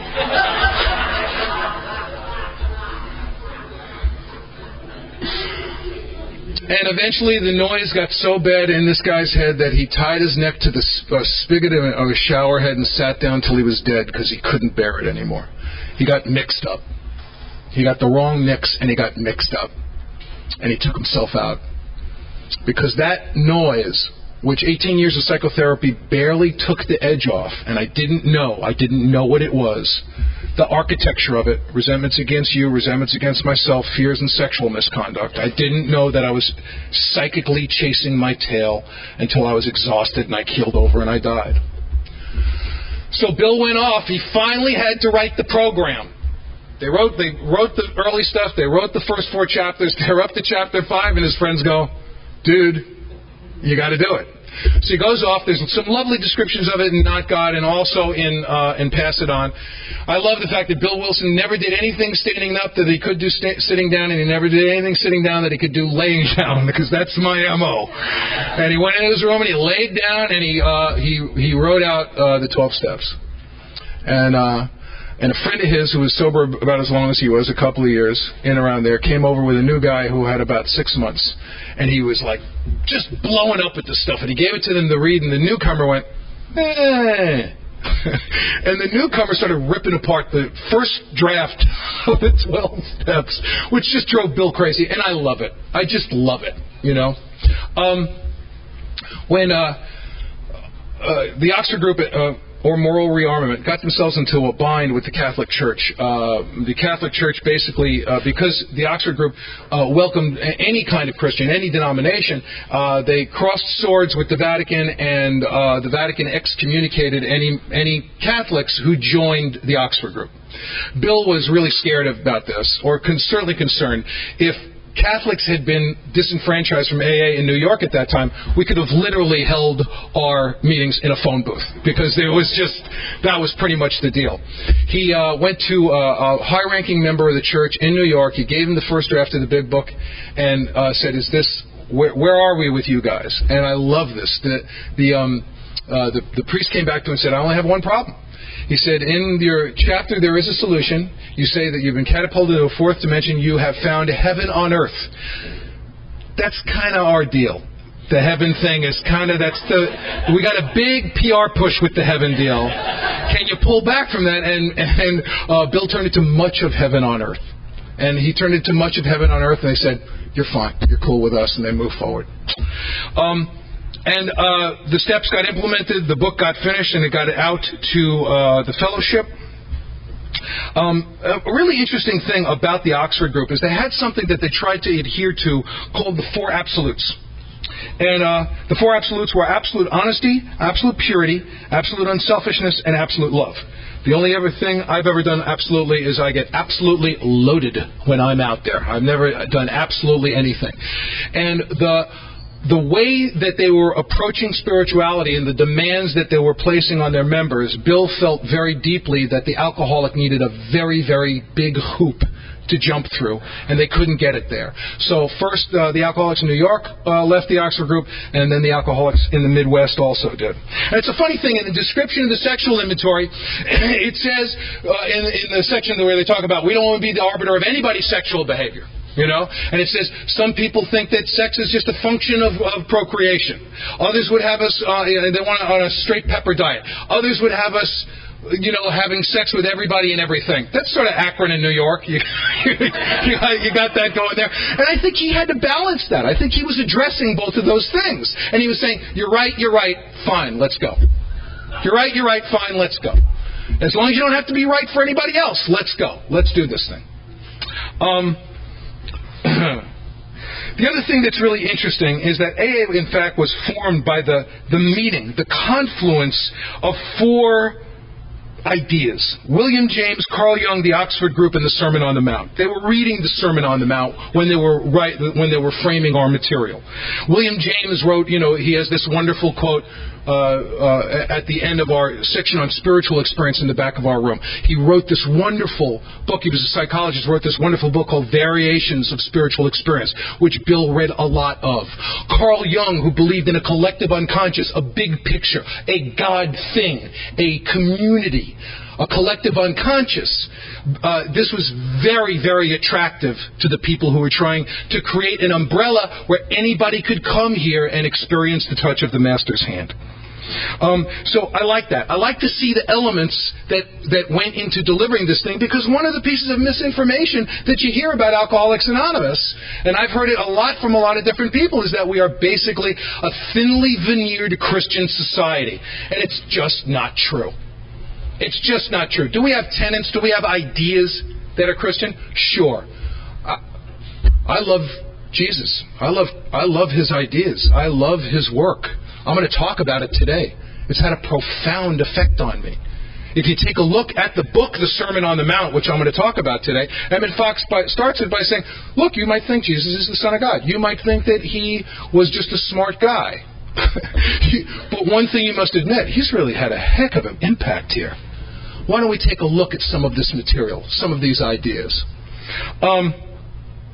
One of the things I want to talk about, and I want to do right now, my friend Chris, if he'll please come up and help me out, is I want to read a comparison to you of the original draft of Chapter 5 and what Chapter 5 wound up being.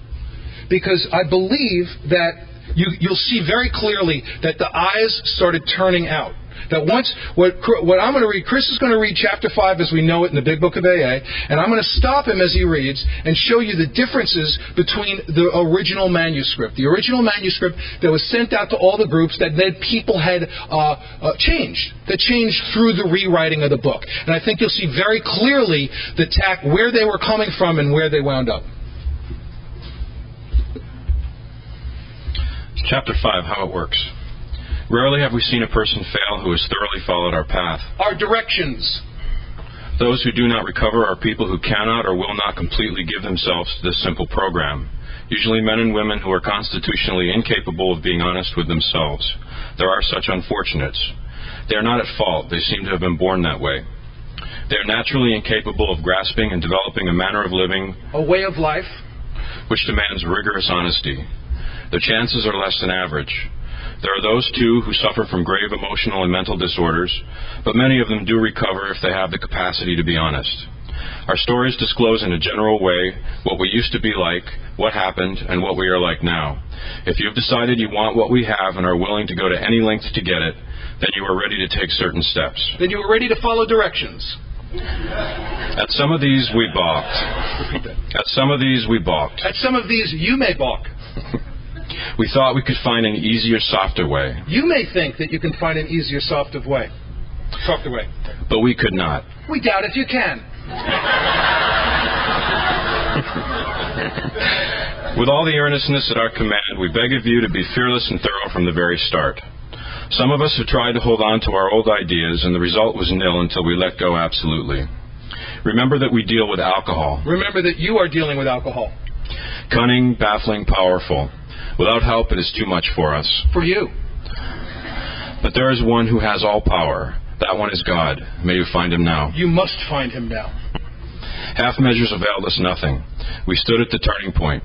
We asked his protection and care with complete abandon. Half measures will avail you nothing. You stand at the turning point. Throw yourself under his protection and care with complete abandon. Here are the steps we took, which are suggested as a program of recovery. Now we think you can take it. Here are the steps we took, which are suggested as your program of recovery. 1. We admitted we were powerless over alcohol, that our lives had become unmanageable. 2. Came to believe that a power greater than ourselves could restore us to sanity. 3. Made a decision to turn our will and our lives over to the care of God as we understood him. Care and direction of God. 4. Made a searching and fearless moral inventory of ourselves. 5. Admitted to God, to ourselves, and to another human being the exact nature of our wrongs. 6. We're entirely ready to have God remove all these defects of character. We're entirely willing that God remove. 7. Humbly asked him to remove our shortcomings. Humbly on our knees asked him to remove our shortcomings, holding nothing back. 8. Made a list of all persons we had harmed and became willing to make amends to them all. To make complete amends to them all. 9. Made direct amends to such people wherever possible, except when to do so would injure them or others. 10. Continued to take personal inventory, and when we were wrong, promptly admitted it. 11.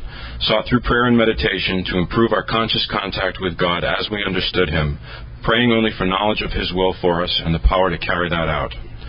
12. Having had a spiritual awakening as the result of these steps, we tried to carry this message to alcoholics and to practice these principles in all our affairs. 12. Having had a spiritual experience as the result of this course of action, we tried to carry this message to others, especially alcoholics, and to practice these principles in all our affairs.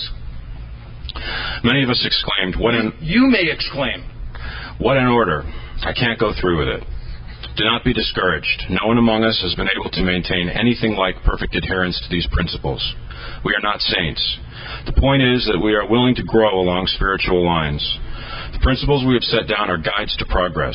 We claim spiritual progress rather than spiritual perfection. Our description of the alcoholic, the chapter to the agnostic, and our personal adventures before and after make clear 3 pertinent ideas.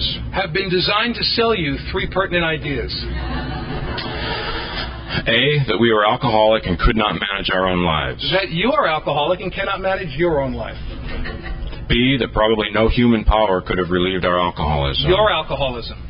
C, that God could and would if He were sought. That God can and will. And here is the sentence that follows it that is not in this version, in what we wound up with. The next sentence in the original draft is, if you are not convinced on these vital issues, you ought to reread the book to this point or else throw it away. Thank you, Chris.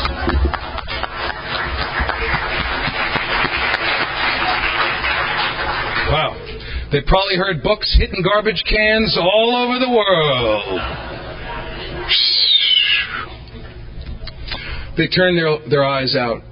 You and your is just very rarely used in the Big Book of Alcoholics Anonymous. You know, I did not have a finger in my chest when I came to AA. You know, and I know some people needed a finger in their chest when they came to AA. I didn't.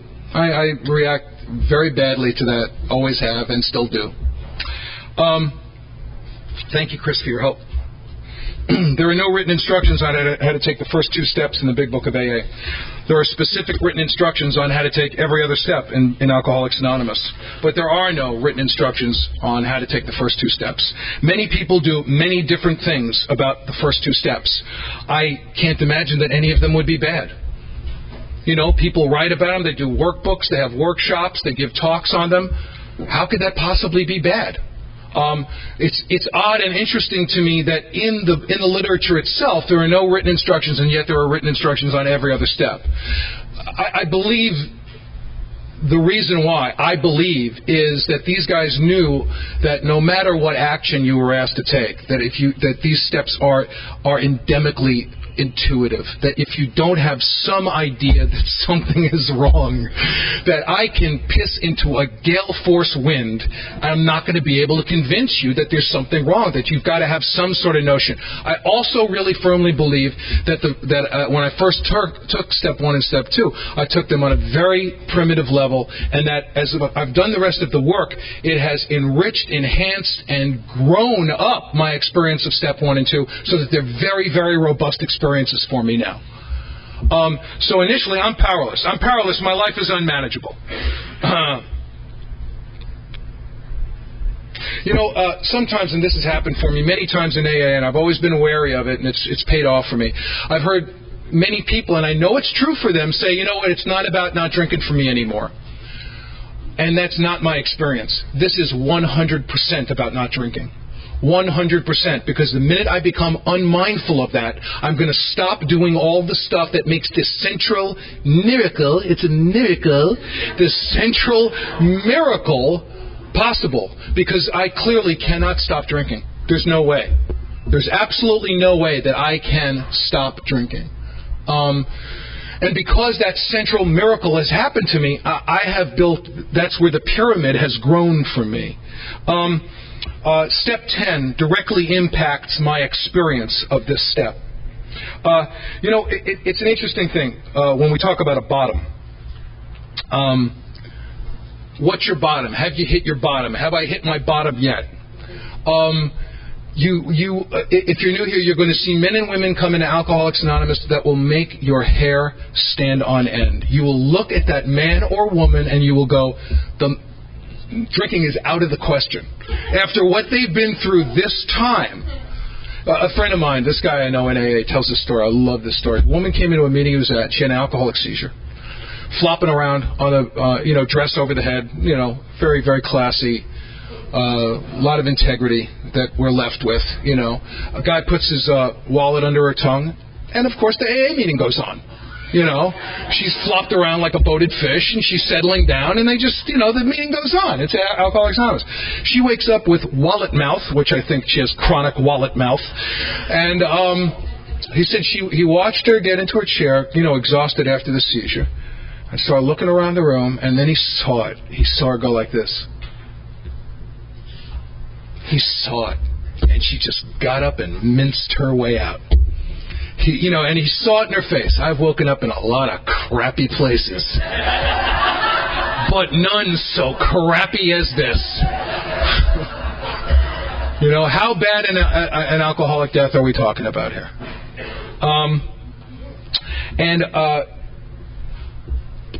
I cannot retain my bottom.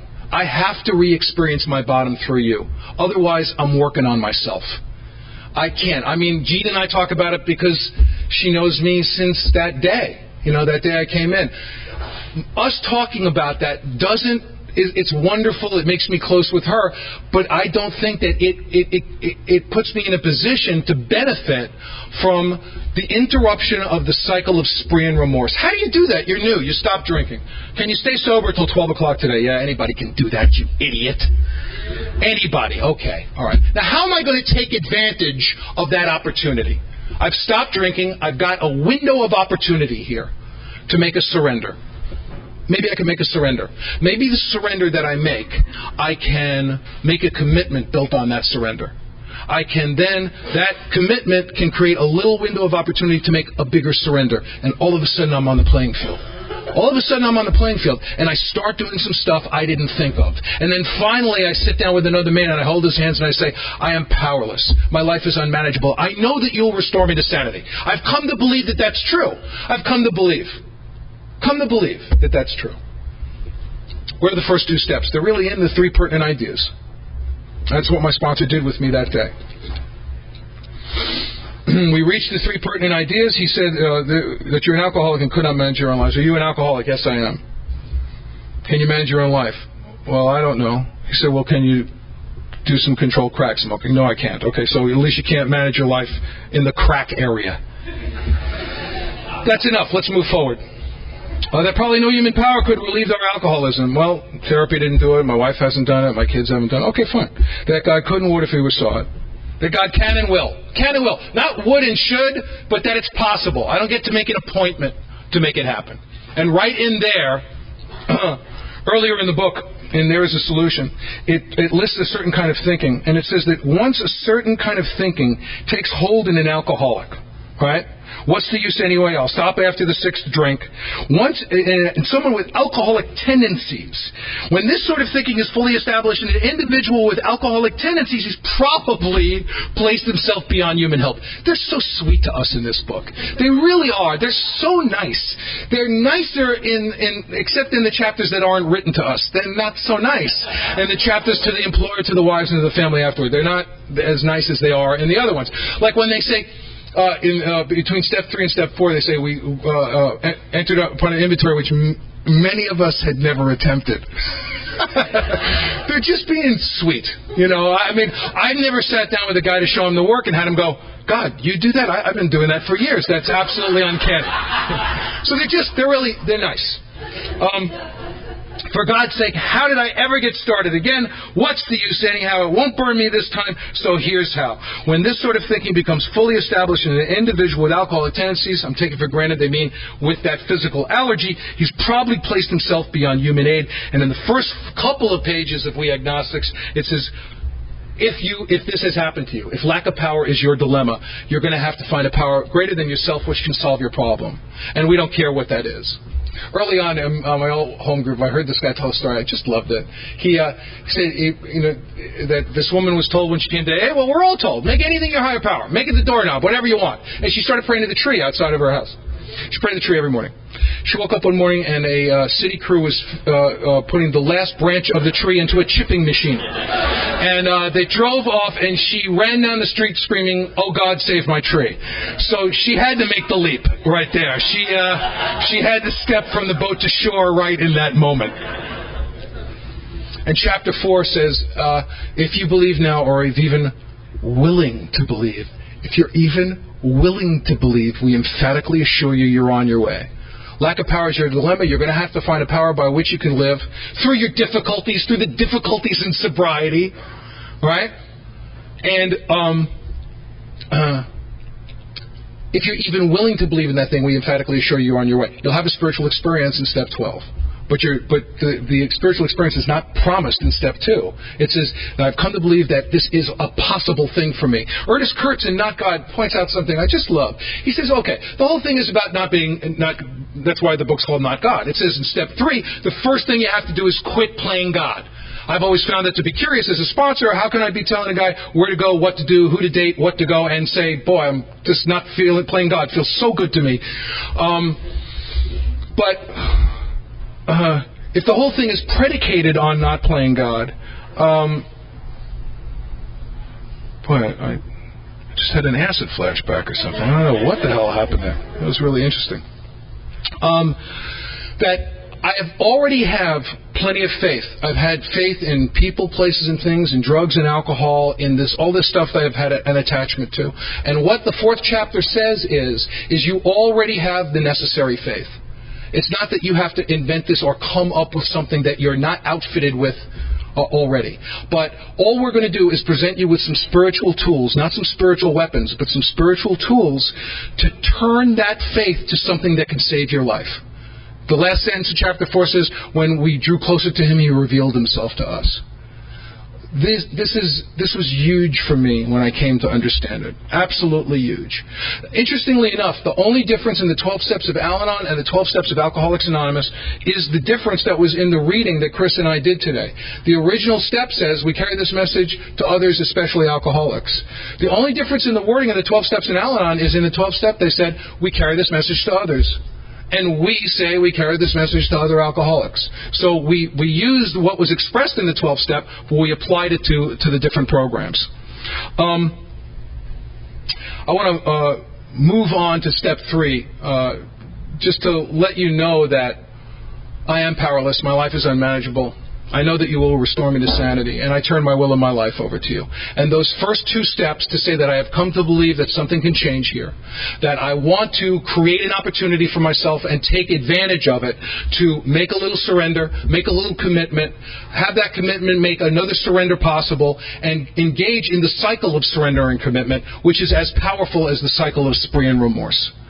And once I did that, and I went with my sponsor. My sponsor, when he was reading chapter 5 to me, did a wonderful thing for me. He read chapter 5. He took me through the first 2 steps the way I just did it. And then we reached step 3, and he said, would you like to make a decision? And I said, you know what? Yeah. I mean, I would have said, you know.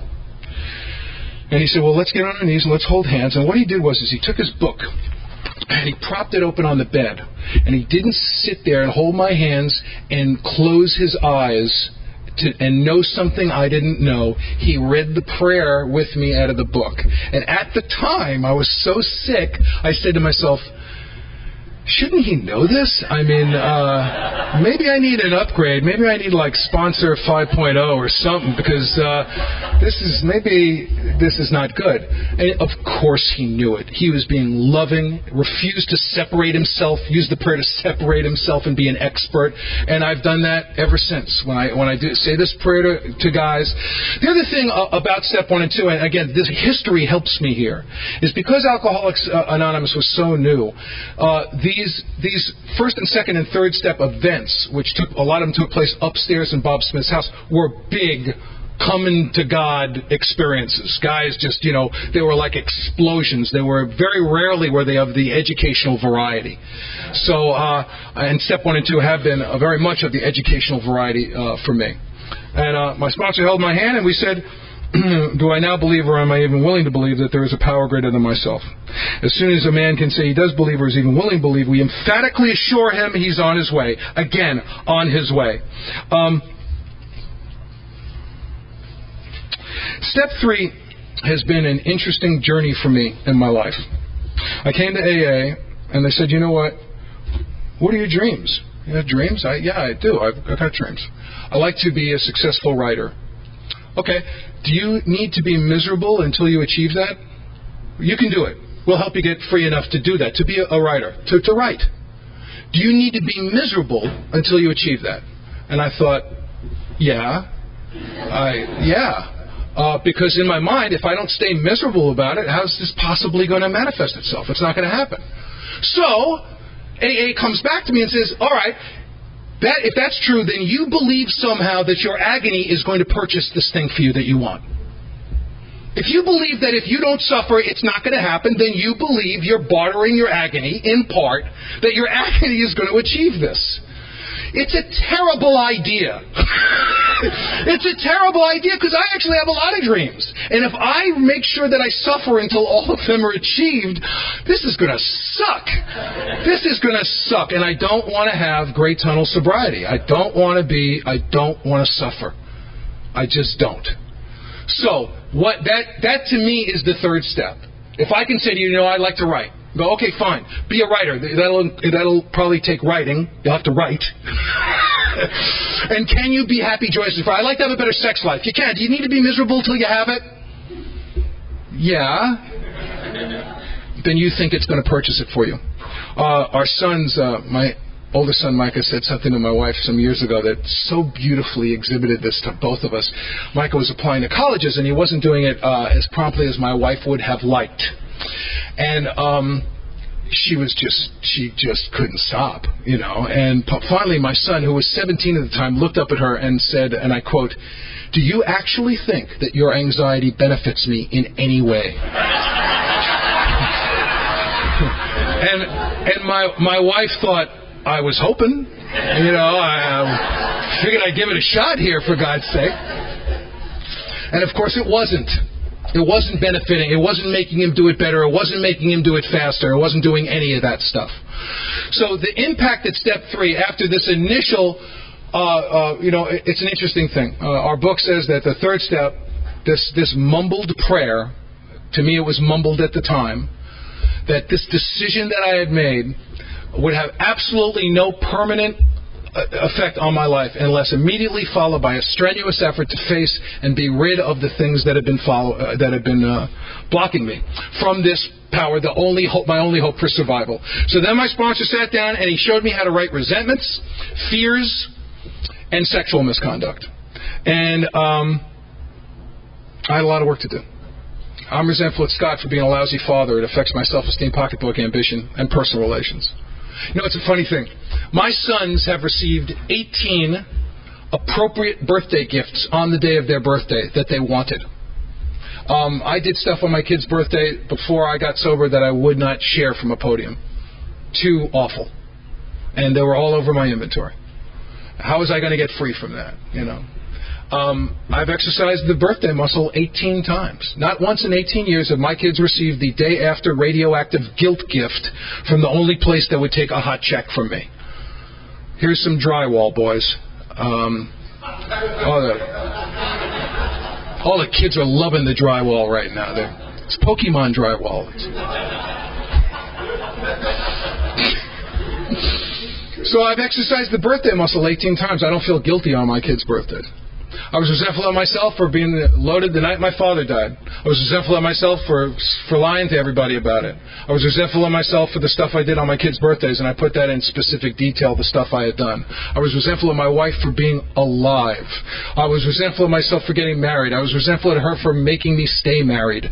I was resentful at myself for stealing. I was resentful at my employers for catching me. I was scared. I was scared. It says in our book that we write fears not in connection with personal resentment. Wow, that's interesting. That's really interesting. How do I do that? What's a fear not in... Well, I'm frightened of police, but I'm resentful at myself for knocking over a 7-Eleven. So that's not just a free-floating fear. That's anchored to a resentment. I'm scared of dying. I'm scared of living. I'm scared of getting AIDS. I'm scared of being alone. I'm scared of being with people. I'm scared of success. I'm scared of failure. How can you live? How can you live? Once you write that fear list, and I mean, I've heard all of those fears on one list so many times. You know, there is no, it's like the 12 traditions. When the 12 traditions were first getting hammered out, all the groups had come back to Bill with lists of things you had to do if you wanted to join their group. If you put all the lists together, you had no Alcoholics Anonymous. There were so many rules that groups had because they were scared of coming apart, of being destroyed. And it's the same thing with fears. It's funny because I think a lot of those rules were born of fear. But if you took a look at my fear list, it's not a landscape that anybody could navigate through. And then sometimes when I write a fear list, I realize there's a resentment connected to it, and then I go back. There are also fears that have appeared on my defective character list. Fear of confrontation. My favorite defect, if I have a favorite, I just love the mind reading. I just love it. My wife says, you're not a mind reader, you're barely a mind user.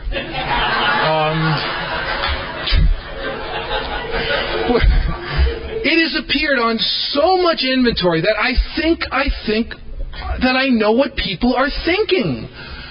I think I do sometimes, but I don't. And when I base my actions on what I think, you know, when I was drinking, people were doing things behind my back. Then they started talking behind my back.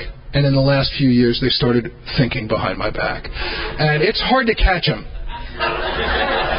But you can catch them. You just have to accuse them of it all the time. And you'll get them eventually. But it's terrible. It's absolute madness. So my sponsor showed me how to... And also fear of financial insecurity appears on my defective character list because it feeds resentments a lot.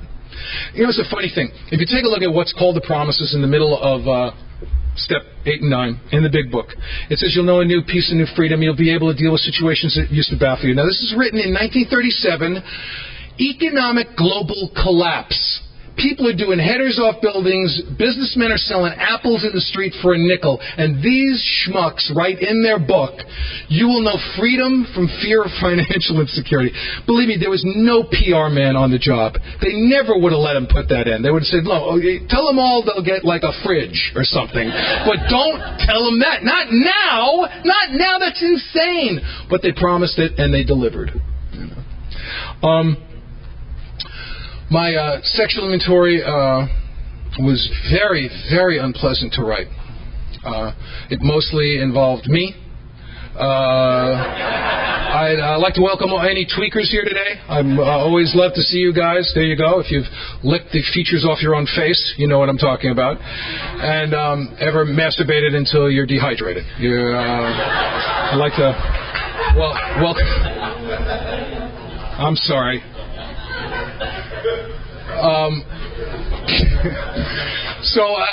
There was a lot of me and me in my my sexual inventory, but it's an incredible structure. It says on the second paragraph of page 69 that we write about where we've been selfish, dishonest, and inconsiderate, unjustifiably aroused jealousy, suspicion, and bitterness. And what should we have done instead? Not what could we have done. What could I have done? I could have dismounted when I realized the person was dead. That's what I could have done, right? What should I have done?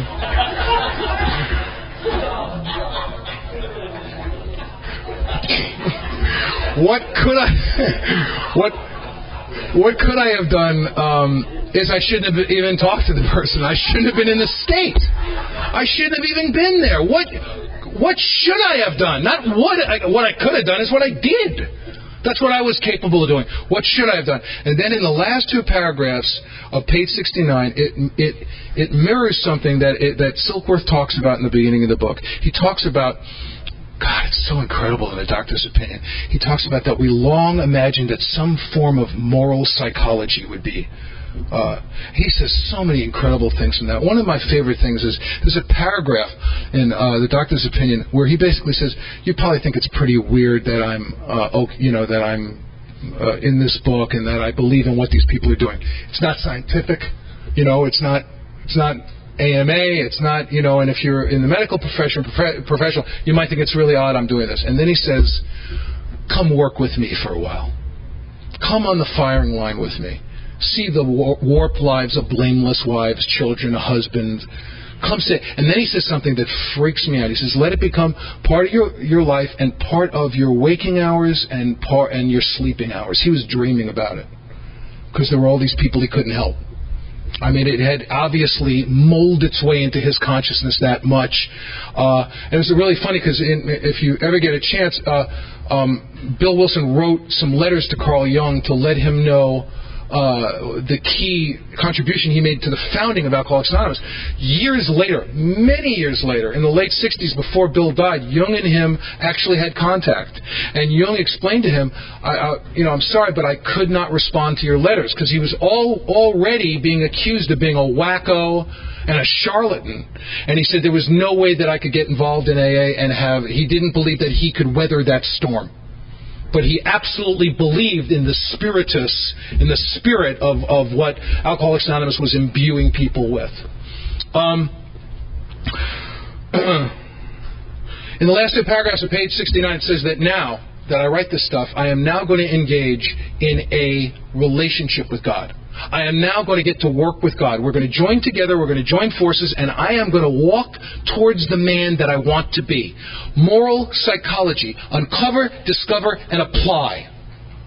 Not uncover, discover, and get loaded again, which is pretty much what I did, Uncover, discover, and apply. And this idea of moral psychology is mind-blowing to me. I never did that with my therapist. I had attachments, I had cravings, I had things that I wanted. I had, a lot of stuff that I was digging up from the past, all of which was good, but I never said to my therapist, you know what, I like to be an honorable guy who tells the truth, who doesn't feel ashamed in front of his wife, who doesn't feel ashamed of himself, who who I know is a good guy, who my dad would be proud of. And I want to be a guy who's prosperous. I want to be making a living. That's what I want. And Alcoholics Anonymous says, you got it. You want that? Work toward it. Do you have to be miserable till you get it? Let's see what happens. Because I guarantee you, if you work towards that and you stay open, something cool shit is going to happen. Something really cool. How many times have we heard people get up to podiums and say, I don't have enough time in the day. I can't. The road has obviously not gotten narrower. And yet in the description of resentments, it says we squandered the hours that might have been better used. For every 5 minutes I spend in resentment, it's 5 minutes I spend in resentment. It's 5 minutes I've cut myself off from the sunlight of spirit, and it's 5 minutes I could have done something else. Fishing, walking, something else. Every 5 minutes I spend in resentment, I flush 15 minutes down the toilet. And that makes perfect sense because my life was exhausting, man. Absolutely exhausting. And I'm like, man, I've been smoking for years now, in Alcoholics Anonymous. So this moral psychology, this coming to an agreement with God, telling him this is the guy I want to be, and then walking in partnership towards that's been my experience in Alcoholics Anonymous. I didn't know it like I know it today. I didn't really know that that's what I was doing. Right? So a thumbnail sketch of step 4. We're going to take another little break now and then come back and have a short session before lunch. And one thing I want to ask you to do, I believe there's pads and pens back there. If you have a question about something I've covered or would like to write me down a suggestion besides why don't you go away, something other than that, something you'd like me to cover, please write it for me and just put it up here. That would be great. Okay, guys? I'll see you in about 7 minutes.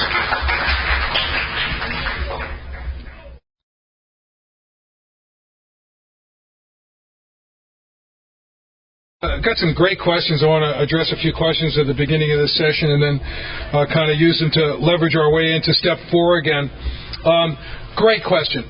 How is the principle, quote, principles before personalities reconcilable with the cult of AA personality, i.e. circuit speaker's first and last name identification as opposed to anonymity? I don't believe that it's reconcilable at all. I believe that they're completely at odds with each other. I absolutely do not believe there's any problem with identifying yourself with your last name in Alcoholics Anonymous. The tradition says that we have anonymity on the level of press, radio, and film. I purposely give my last name, and my sponsor actually used to give his phone number from the podium so that people would have an opportunity to call him so that he could do 12-step work.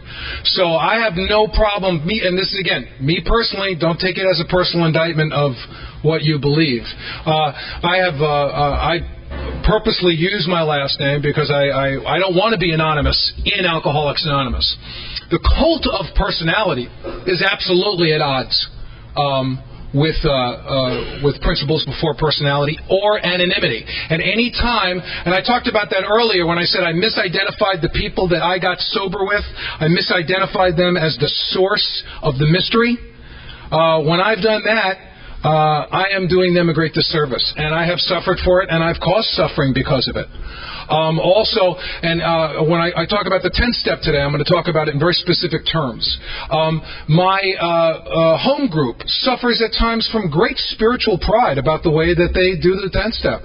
And I know it because I hear their 10 steps, and I know they suffer because they think they somehow, some of them think they do it a little more better, a little more goodish than the other people in AA. And I don't believe it. I don't believe that the method I'm using to work the steps is better than the one that you're using. I don't buy it. And yet I've said to myself, well, what are you talking about? You can't do that way. How can you do that way? How can you do that? If you don't list the defects, how can you do it that way? Well, I have done it that way for 25 years. Seems to have worked out, but thanks for your input, you know. So I do believe that principles before personality is not reconcilable with the cult of AA personality. I'm a circuit speaker. You know, it's a funny thing. I went to OA years ago. Was up over 300 pounds. And I'll talk more about this in a bit. And I went to OA and I said, you know, I'm a circuit speaker. And they said, yes, and a very fat circuit speaker. And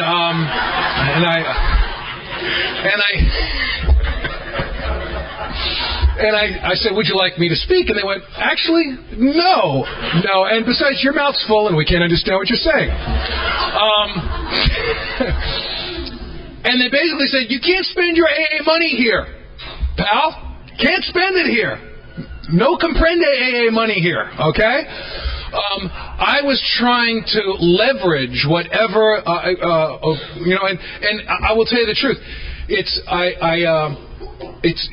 It's tough for me to go to meetings in the Valley where I have some anonymity, and it's not fun. It's not fun.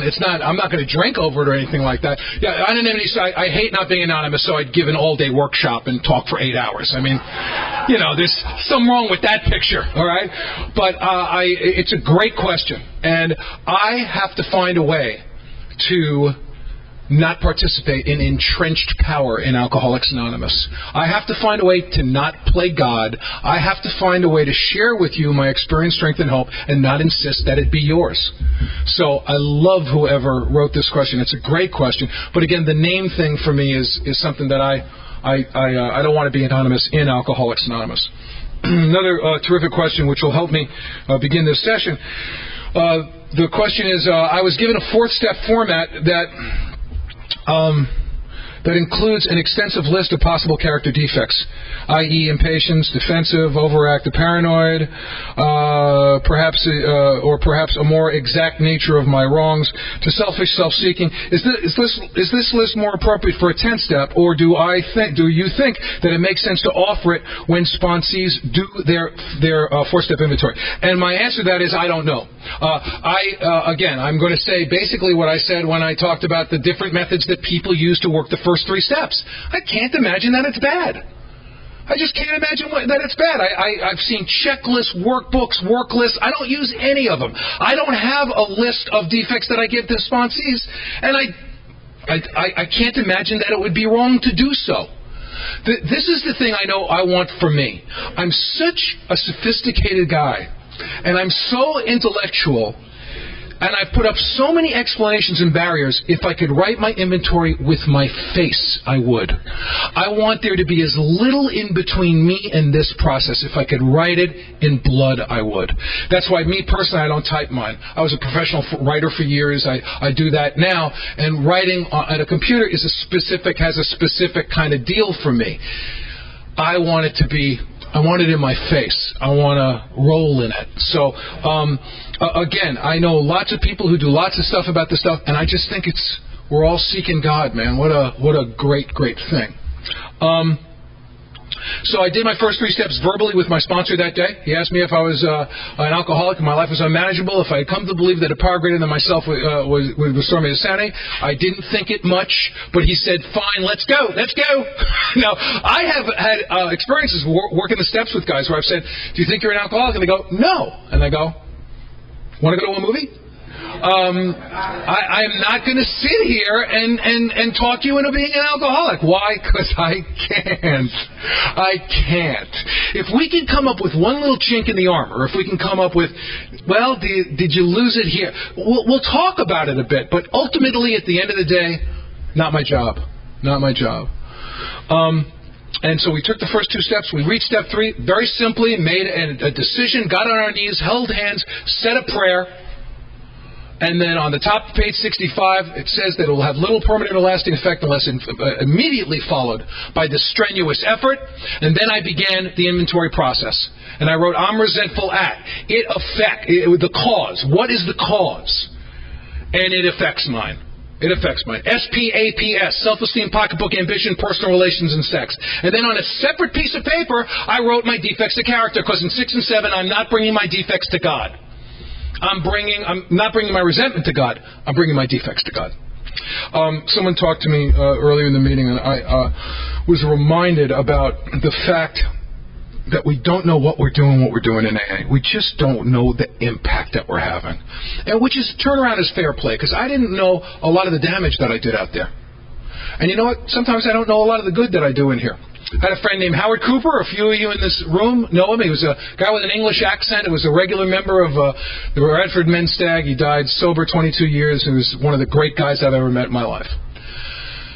Skid Row guy. He was thrown out of Harbor Lights on 5th Street. That's an accomplishment. Yes, getting thrown out of a dumpster, basically. And he got called early in sobriety down to do a 12-step call on a guy named Sullivan in the Skid Row hotel. And he and this other guy went down. They talked to this guy Sullivan, who was laying in bed. And they left, and subsequently Sullivan drank himself to death. And 10 years later, Howard was about 11 years sober, and he was at an AA meeting, and a guy walked up to him and said, I just want to tell you saved my life. And Howard said, that's very nice, but I don't know who you are. And the guy said, well, do you remember this guy Sullivan? Howard said, yeah. And the guy said, I was hiding under the bed the night that you 12-stepped him, and I heard everything that you said, and I never had another drink again. We just don't know what we're doing when we do it. I loved that man so much. He was such an incredible example of AA. One night he was driving out to Vegas, and he liked to drive out late at night, get out on the road. He got out on the highway. He's driving through the desert, and a cop pulls him over. He goes, son of a bitch. The cop walked up to the window and said, Howard, are you a friend of Bill Wilson's? And Howard said, yeah, why? And the cop said, well, I'm in the fellowship, and I saw your bumper sticker. I like to start my shift with a little fellowship, so I just want to pull you over and have a little chat. There were some great guys. There were some great, wise, loving, kind old-timers when I grew up in Alcoholics Anonymous. I like the scalpel of truth when it's applied with the anesthetic of love. That's the way I like it. We had a guy in the North Hollywood group at that time named English Bill, who was a great guy. He was a sweet, sweet guy. He used to say he was the town drunk of London. And I'll tell this story. It's one of my favorite newcomer stories. He used to love to tell this story. So, old-timer grabs a new guy. They get a 12-step call. He throws the new guy into his truck, and they go driving down the road. They get out to a dirt road to see this guy drive out in the boonies on this dirt road. They reach a lean-to, and the lean-to is just, it's just like a lean-to with a burlap flap on it. And they go in. There's a drunk sitting in a lean-to on a filthy, stained mattress, just in his underwear, filthy underwear, with a little candle flickering in a can, and he's sucking on a bottle of wine. And the new guy looks at him and says, look, I'm new. I haven't been around here very long, but I will tell you this, and I know this for sure. If you don't stop drinking, you're going to lose all of this.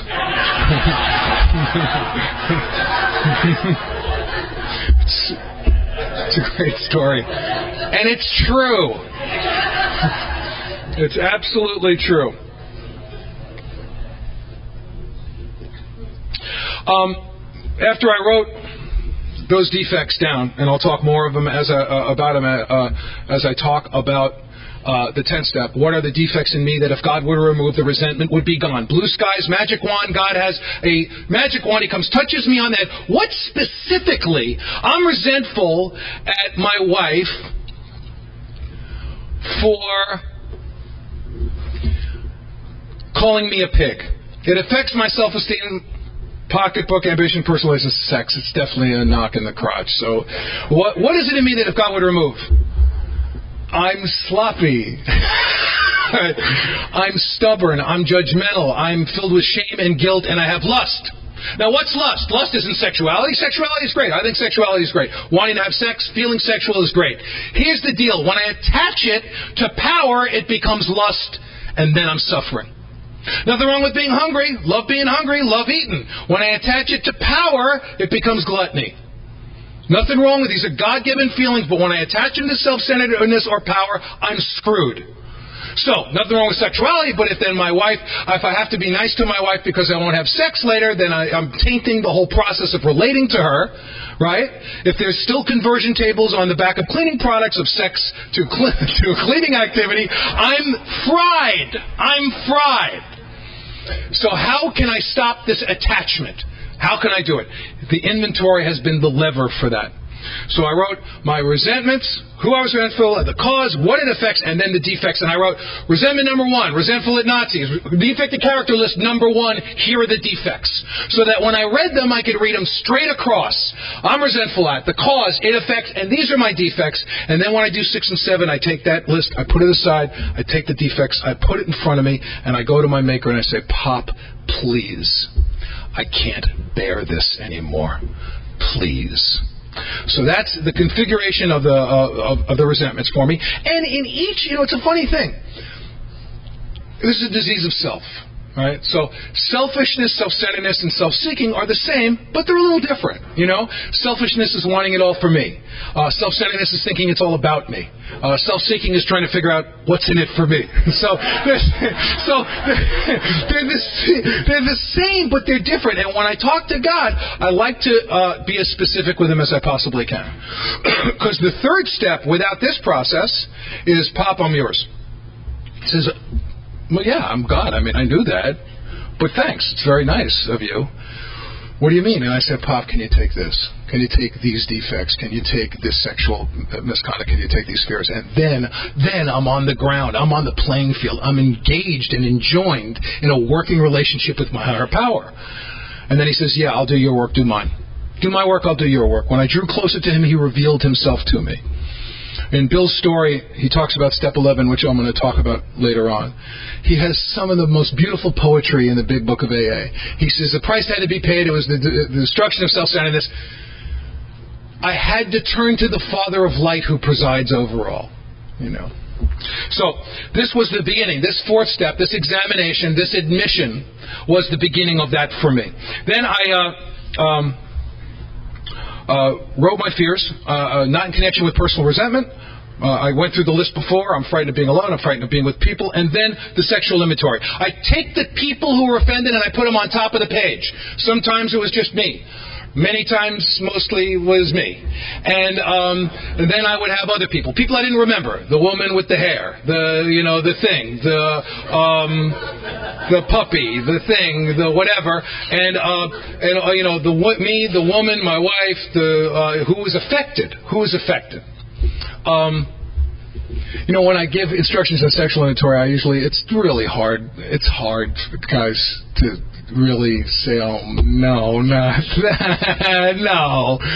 And I usually go through a litany of stuff, a list of stuff I've done to just relax them. You know, I say, my cousin and this, my brother, and I kind of go through a list. And one day I went through the whole list. Usually guys, greatly relieved. And I turn around and the guy's looking at me like this. Like he wanted a shower. It's like...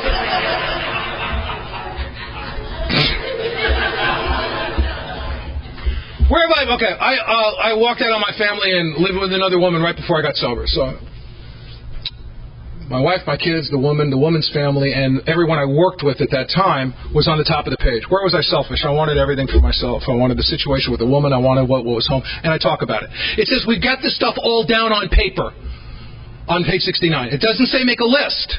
Now, they want me to write the story of how I was selfish, dishonest, and inconsiderate and did this other stuff. They don't care if the Chablis had a blush and it was a full moon. They don't really want me to include that stuff. They just wanted me to write about where I have engaged in this spiritual sickness. Selfish, dishonest, I lied to myself, I lied to the woman, I lied to my wife, and I talk about the specific incidents where I did it.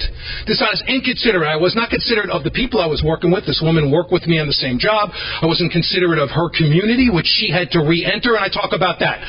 Where did I unjustifiably arouse jealousy, suspicion, and bitterness? I created jealousy in myself, in the woman, in my wife, my workmates were jealous of this relationship that we had. And you know what? In the end result, I became jealous of people who I felt were living a sane life. Suspicion. I became suspect of my own sanity. Everybody was suspicious because I didn't know what I was going to do. And I write about it a bit. I talk about it anecdotally a bit. Not a book, but a bit. Selfish, dishonest, inconsiderate, unjustifiably aroused jealousy, suspicion, and bitterness. Well, I created bitterness, terrible bitterness in my sons. They knew something awful was happening. There's a guy here today who was one of the first guys I ever sponsored. His name is Roland. I started sponsoring him in my first year. And he used to call my house every night and he'd say, Scott, it's Rolly. I'm sober. I love you. Good night. He'd hang up. Every night. My son Micah, 5 years after this, I was 6 years sober, he came to me and he said, Dad, when I was a little boy, I couldn't fall asleep until I heard Roland's voice on the machine. And once I heard Roland's voice on the machine, I knew it was okay to go to bed. Because he knew one thing, and he knew it for sure. He knew that Roland would not call me if I was drinking. That he knew. He knew it. Now, this is the kid. I looked him in the eye and I said, there is no God. I never had to go back to him and say, there is a God, because you guys came in on my house every night over the answering machine and you tucked him in. We don't know what we're doing when we're doing. Roland didn't know that. Years later, when Micah told me that just around the time that Roland was convinced that he hadn't helped anybody in AA. And I got to share that story with him. Roland's also from another country. And he likes to call me during the last few minutes of any playoff game. I never seem to get calls during the World Cup. Don't know what that's all about. So a couple of years ago, the Super Bowl was about to start, and my son Micah said, hold a second. He dials Roland's number, and I hear him say, let's get this over with now. I hear Roland cursing at him in Spanish. So.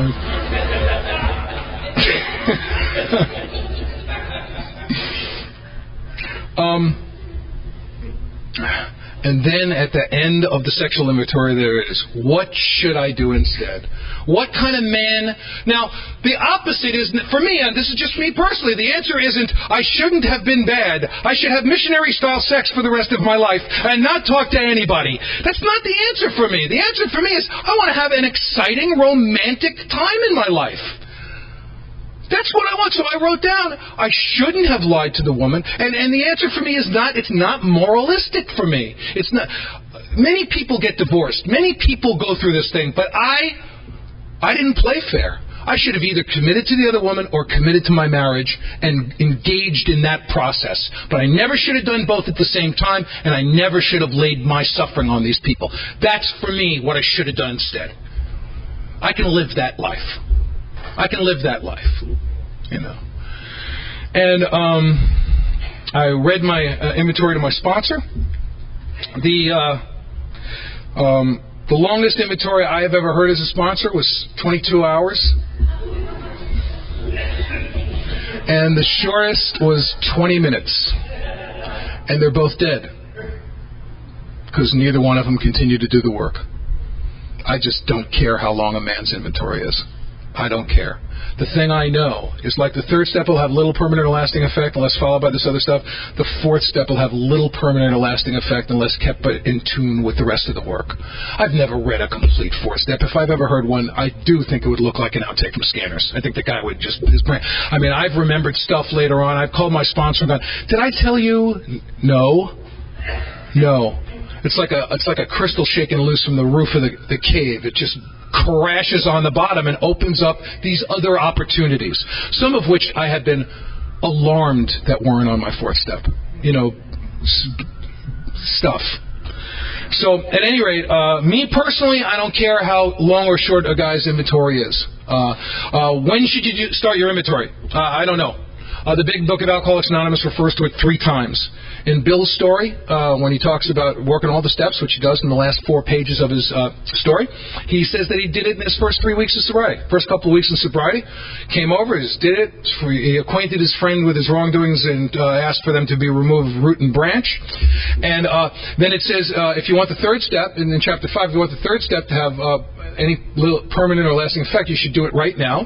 And then my favorite is mention of it is in chapter 7. If you're new, if you want to know what we're going to do to you, you can read it. It's in the sadistic 7th chapter of the book, and where it is cruel. It says basically that we're to get an alcoholic while he's down bad, just off a bender, really bad. Talk to him then. And it says, get him to laugh with you, get him to cry with you, get him to relate to you, and then when he's relaxed, heap upon him evidence as to the hopelessness of his situation and make sure that he doesn't have a handgun. It is sadistic, but it's right there. They don't even try to keep it a secret from you. So you can read it, and then we're going to do it to you anyway. Anyway, it says in the 7th chapter, it says that when you're working with a guy, he might want to start out on this program of action immediately. And the book says, someone asked me to mention the pages I'm on, so now I'm trying to find them, which probably won't work out for me. It says it might not be wise because if he stumbles later on, he might blame you for having rushed him. Then you turn the page and says, but on your second visit, feel free to. So it just basically says, don't start the guy on the fourth step the first time you talk to him. So is that good or bad? I don't know. I know it's in the Big Book of Alcoholics Anonymous. When a guy asks me to sponsor him, I suggest that he call me every day for 7 days.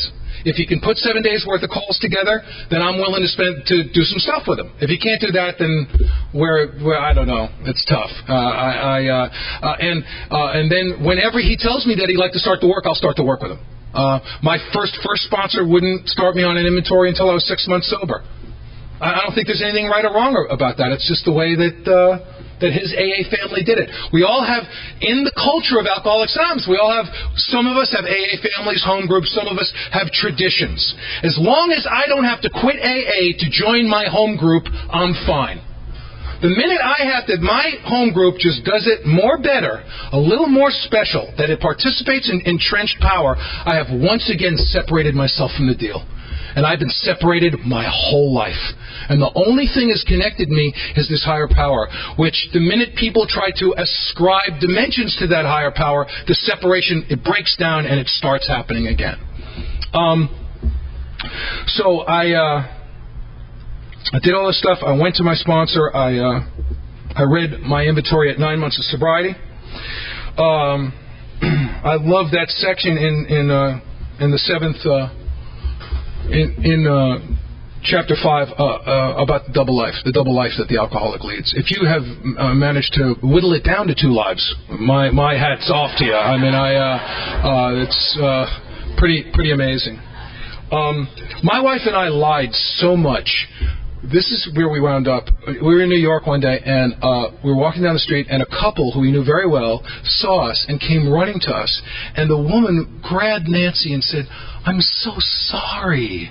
And Nancy positioned the woman so she could look at me, and she mouthed the words. My wife did, "Who died? Who died?" And I went, "Your grandmother. Your grandmother."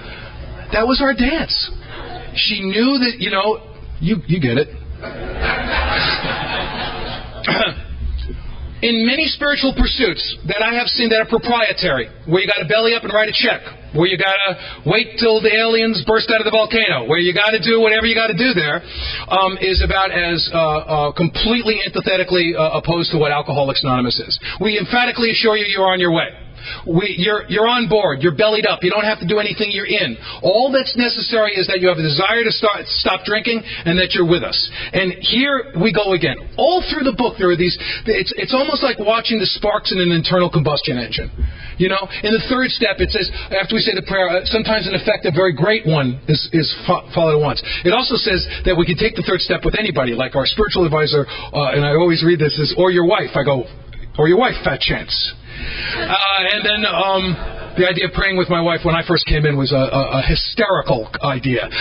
Now in the fifth step it says now we really begin to have a spiritual experience. It also says again you could do your fifth step with your wife.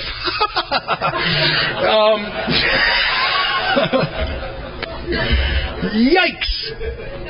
And then in the middle of the eighth and ninth step, it says, we'll know a new peace and new freedom. We'll be able to deal with situations used to baffle us. We'll know freedom from fear of financial insecurity. In the 10th step, it says that we'll know, we'll actually, the alcohol problem will be removed. We'll know the correct use of self-will and sanity will have restored. In the 11th step, it says the occasional hunch or inspiration will actually become a working part of the mind. So for all you pot smokers, it means, wow. Sticks around. It's pretty cool. And in the 12th step, I'll actually have this spiritual experience promise that is going to swing the doors of life open to me and give me this incredible bounty. So all through the deal, you get the hits. And I know it. I know the people that I've been with all this time. I've seen them. I've seen them get the hits. Despite some terrible stuff. Get the hits. So I did my fifth step. My sponsor took me to step 6 and 7, which have one little page in the big book of AA. The biggest little page in the big book of Alcoholics Anonymous. In the 12 and 12, it says that these are the steps that separate the men from the boys, the raisins from the grapes, basically. And it tells us to take our book down from the shelf and spend an hour and go through our inventory and go through the defects and ask and say, my Creator, I'm now willing that you should have all of me, good and bad. I pray that you now remove from me every single defective character which stands in the way of my usefulness to you and my fellows. Grant me strength as I go out from here to do your bidding. Amen. And in the third step prayer it says, take away my defects, my troubles, so that victory over them may bear witness to those I would help. This is not a self-help group. The only reason that I'm asking for freedom is so that I can be in some kind of position to help other people. And if I enjoy it, that's the bonus round. That's not part of the deal. And, it says in Step 11, in Bill's description of it, and in Chapter 6, it says that we're never to ask for ourselves.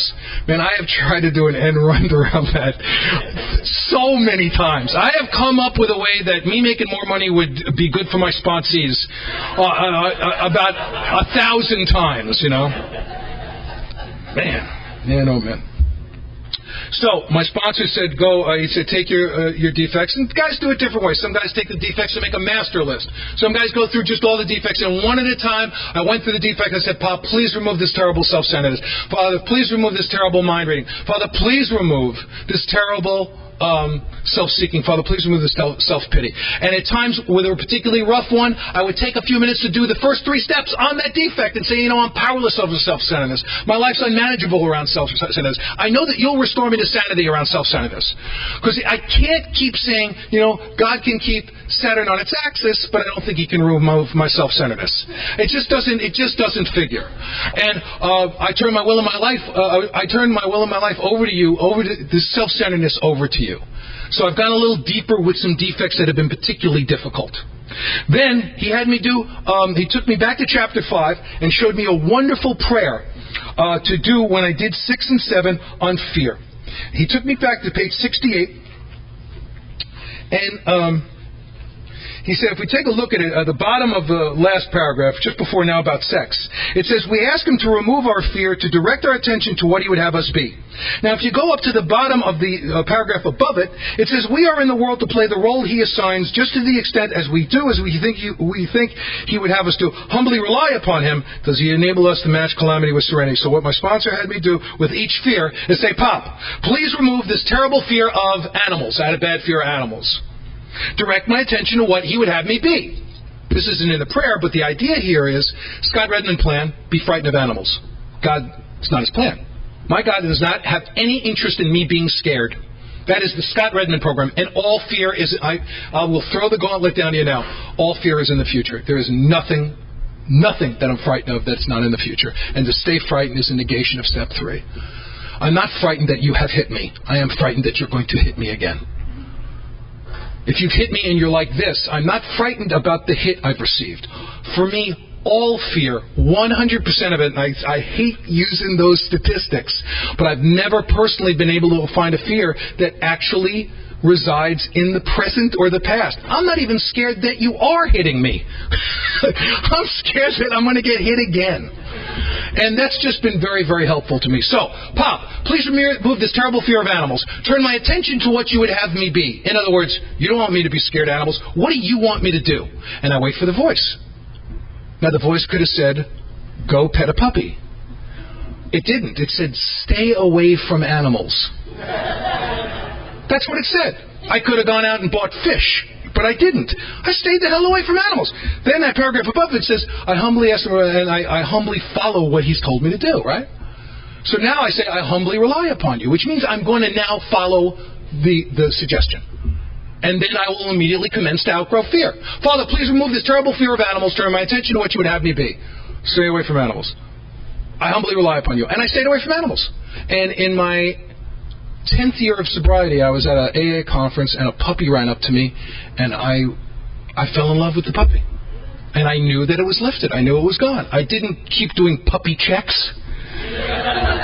And the other thing is, and I hear this at meetings, and I know that people, that it's well-meaning, and I know it's true for some people, but it's not true for me. I don't always have to walk through my fear. My God doesn't always say walk through my fear. That's an Arnold Schwarzenegger-ish running across hot coals on Santa Monica Beach idea. Sometimes he says, stay away from animals. Go away. Walk around it. Stay the hell away from it. It's not always walk through it. Sometimes it is.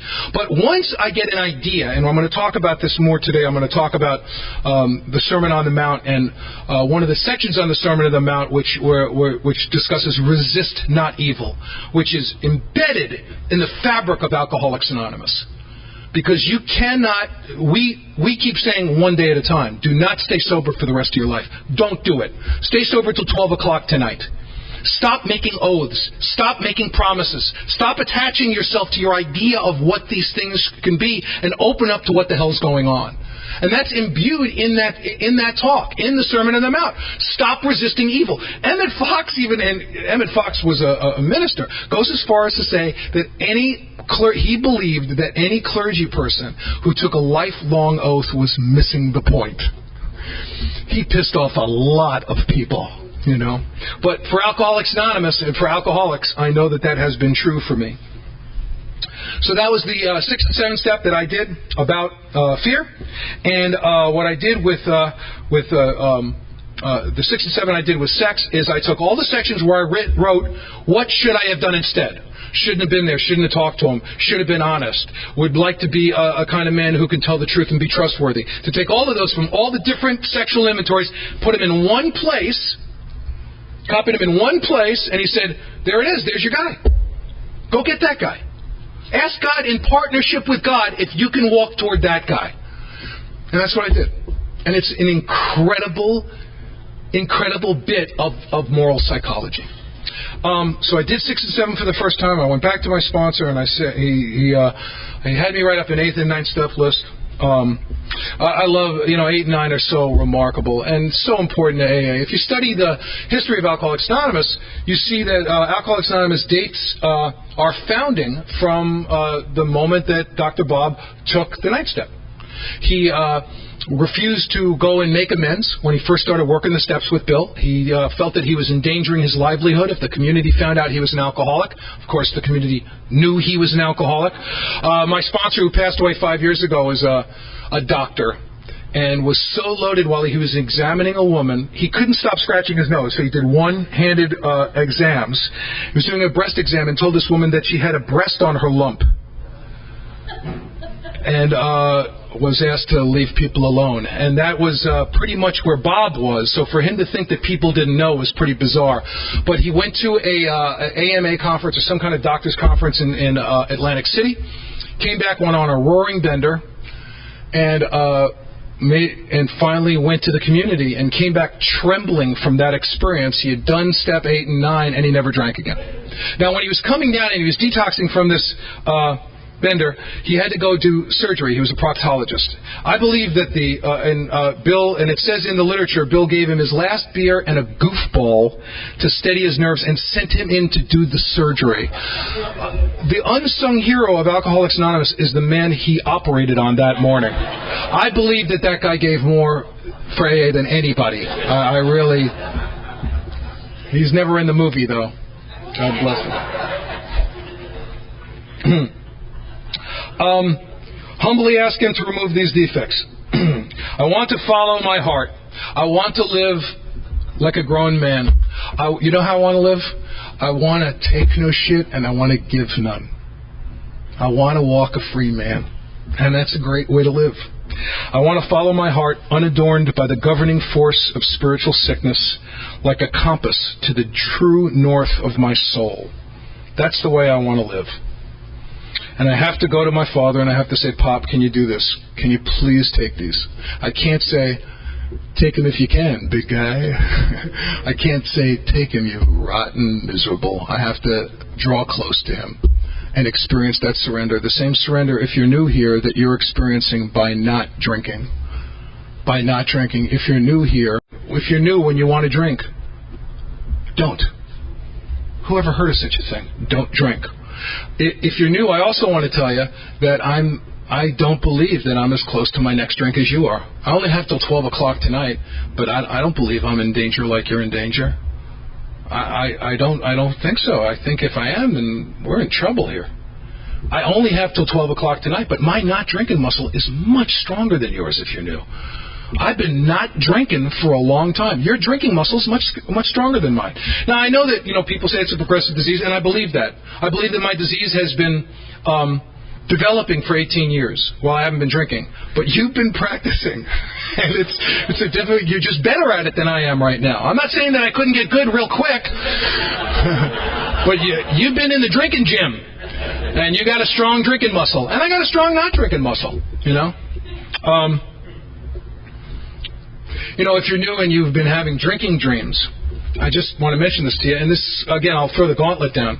Normal people don't dream about drinking. And I defy you to produce one normal human being who does. My mother has never dreamt about walking into a palace made of cocaine. All right? My cousin Roz has never dreamt about paddling down a river of beer. But I have.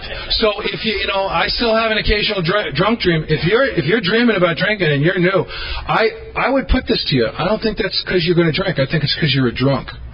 And if you're having trouble with the first step, take advantage of that little door. Take advantage of the fact that you are experiencing that I believe proves that you are bodily and mentally different from normal people. So I had to do my 8-step list,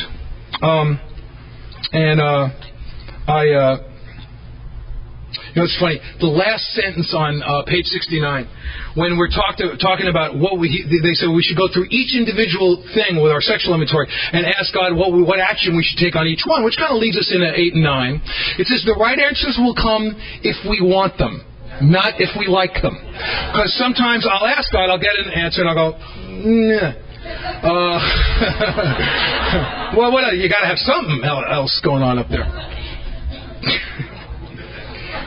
So I wrote up my 8-step list, and there was my wife and my kids and my dad were down there, and I didn't know what I was going to do about any of that stuff, and I was feeling really terrible about it, and I was blessed. I mentioned this earlier, that my sponsor would not tell me how to make amends, and I started doing this lame stuff. As I said, I went to my kids' school and I got we got them on special ed, and I went and I ran a reading group, and my sons started recovering. You know, I was sober a couple of years, and I was making lunch for my kids, and I said to my son Micah, "What do you want on your hot dog?" He said, "I want mustard, onions, and lettuce." And I went, "Lettuce?" He said, "Yeah, I want lettuce." And he walked away, and he came back about 45 minutes later and looked at me directly in the eye, and I'm not altering one syllable. He said, "I will never again allow your opinion of what I want affect what I ask for." He was 8. So I asked him to sponsor me at that. You remember when he said that? Yeah. What's that? What the hell is that? A couple of years after that, my son Jesse, our son Jesse, broke his wrist in a schoolyard accident in a growth plane. If you know the way kids develop, they have cartilage that's going to turn into bone as they develop. And once these areas get disrupted, it's really important that it doesn't get messed with. It's bad if it does. So I take Jesse to the hospital, and because I got insurance, and I bring him back home, and they're brothers, so they're beating the crap out of each other in like 5 minutes, you know. And I had to let Micah know that this was not something I could repeat 11 times. It had to stop. So I got in his face and I yelled at him. I said, "Can't go on." So he walks away from me, goes into his room, and slams the door. Slam the door.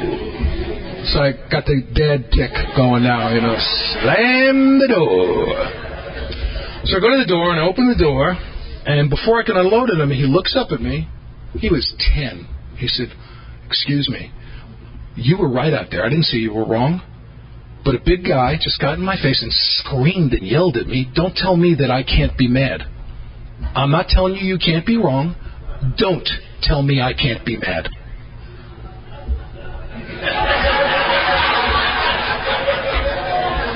What the hell is that? What is that? What is that? That is, do you actually think that your anxiety is helping me in any way? That's overcoming, and this defect has been such a block to me enjoying my own life. And the freer of it I get, the more comfortable I am. Fear of confrontation. To overcome a fear of confrontation. What did he do there? He told me how he felt without telling me what to do, and he asked for the same treatment. He didn't demand it, but I would have been embarrassed not to, because he was such a great example. You know, he said, "Dude, a nut just like slobbered in my face. I'm scared, and I'm pissed off, and you're right. Can you live with that?" Yeah, I could live with it I could live with it that. What a great way to live. What a fabulous way to live. When my son Micah got into a car accident a couple of years ago, he'll be turning 25 in a couple of weeks, and got into a car accident, and this is a direct result of the kind of sponsorship that I got and continue to get in AA. They got in an accident. He was with a friend. He got out of his car and he went to make a call. And his friend said, "What are you doing?" And he said, "I'm going to call my dad." And his friend said, "Are you psycho? Why are you calling your father? Are you insane?" And Micah just looked at him and said, "You don't understand. My father's not going to be angry at me for being hurt." Wow. Wow. That's what I've gotten in Alcoholics Anonymous. I'm with people who don't get angry at me for being hurt. You know? What an incredible gift. And I saw it in my children. My wife and I learned how to fight by watching our children. I felt so ashamed and so guilty. My kids were on my 8th and 9th step list. They start to fight. I separate them because I feel so guilty about them being injured. I want to stop them from being hurt anymore. So the result is they don't know how to end the fight. They don't know how to end the fight. Some big hand is going to come down, rip us apart, and then we'll start again. Don't worry, we'll start again. We won't forget, we'll start again. Which reminds me of my marriage. My whole life in my marriage before I got sober was like, are we back here again? How did we get back here? Because we never finished anything. I screamed till she shut up, or I cried till she shut up. Or, don't forget a bit of loom. But, and my wife, because she was getting better, she said, "Scott, let them fight." And I literally, my body would shake. I'd have to sit on my hands, and I would let them finish. And by God, they'd finish. And then Nancy and I would scream at her, and she'd take a deep breath and go, "Okay." And I go, "What do you mean, okay? Aren't we done?" "No, we're not done. We're not done. Just because your brain blew up doesn't mean that we're done." The Big Book of Alcoholics Anonymous says never argue with a drunk. Don't do it. Don't argue with them. Don't argue with a drunk. It's one of my favorite Al-Anon sayings. Do not argue with them when they're drunk. And when I'm in self, it's not a good idea to argue with me. And I've experienced that kind of thing in the relationship with my kids. I want to talk about how I managed to make amends to my father in sobriety. It was one of the worst things on my inventory, my resentment against myself for not being there for my dad when he died. And a couple of years in sobriety, I started sponsoring a guy who eventually called me up, and he said, "You know what, if you can work it into your busy schedule, blow up. Leave me alone. I don't want to hear any more crap about the book or you. Take a hike." And then he progressed to start ripping some people off in AA. He stole a car. How could anyone steal a car? He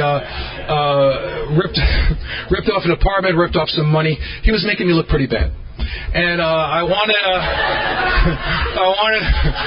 to sit down and explain a few things to him. And my sponsor said, he actually took a quote from the end of Dr. Bob's story, and he used it very beautifully. He said, "You've so frightfully abused your right to tell people where they stand in the universe, you've lost it." Dr. Bob says, "I've so frightfully abused my right to drink, I've lost it." And he said, "Why don't you sit down and write? I'm resentful of PJ for ripping people off in AA and making me look bad. It affects my self-esteem, pocketbook, ambition, personal relations. What are the defects in me? I'm a complete hypocrite. I've done everything this guy's doing. I have spiritual pride. That's a new one. Didn't get that till I came to AA and became a spiritual Goliath, right? How dare a man comport himself thusly after coming into contact with my man of my spiritual caliber? It's very, very hard to believe.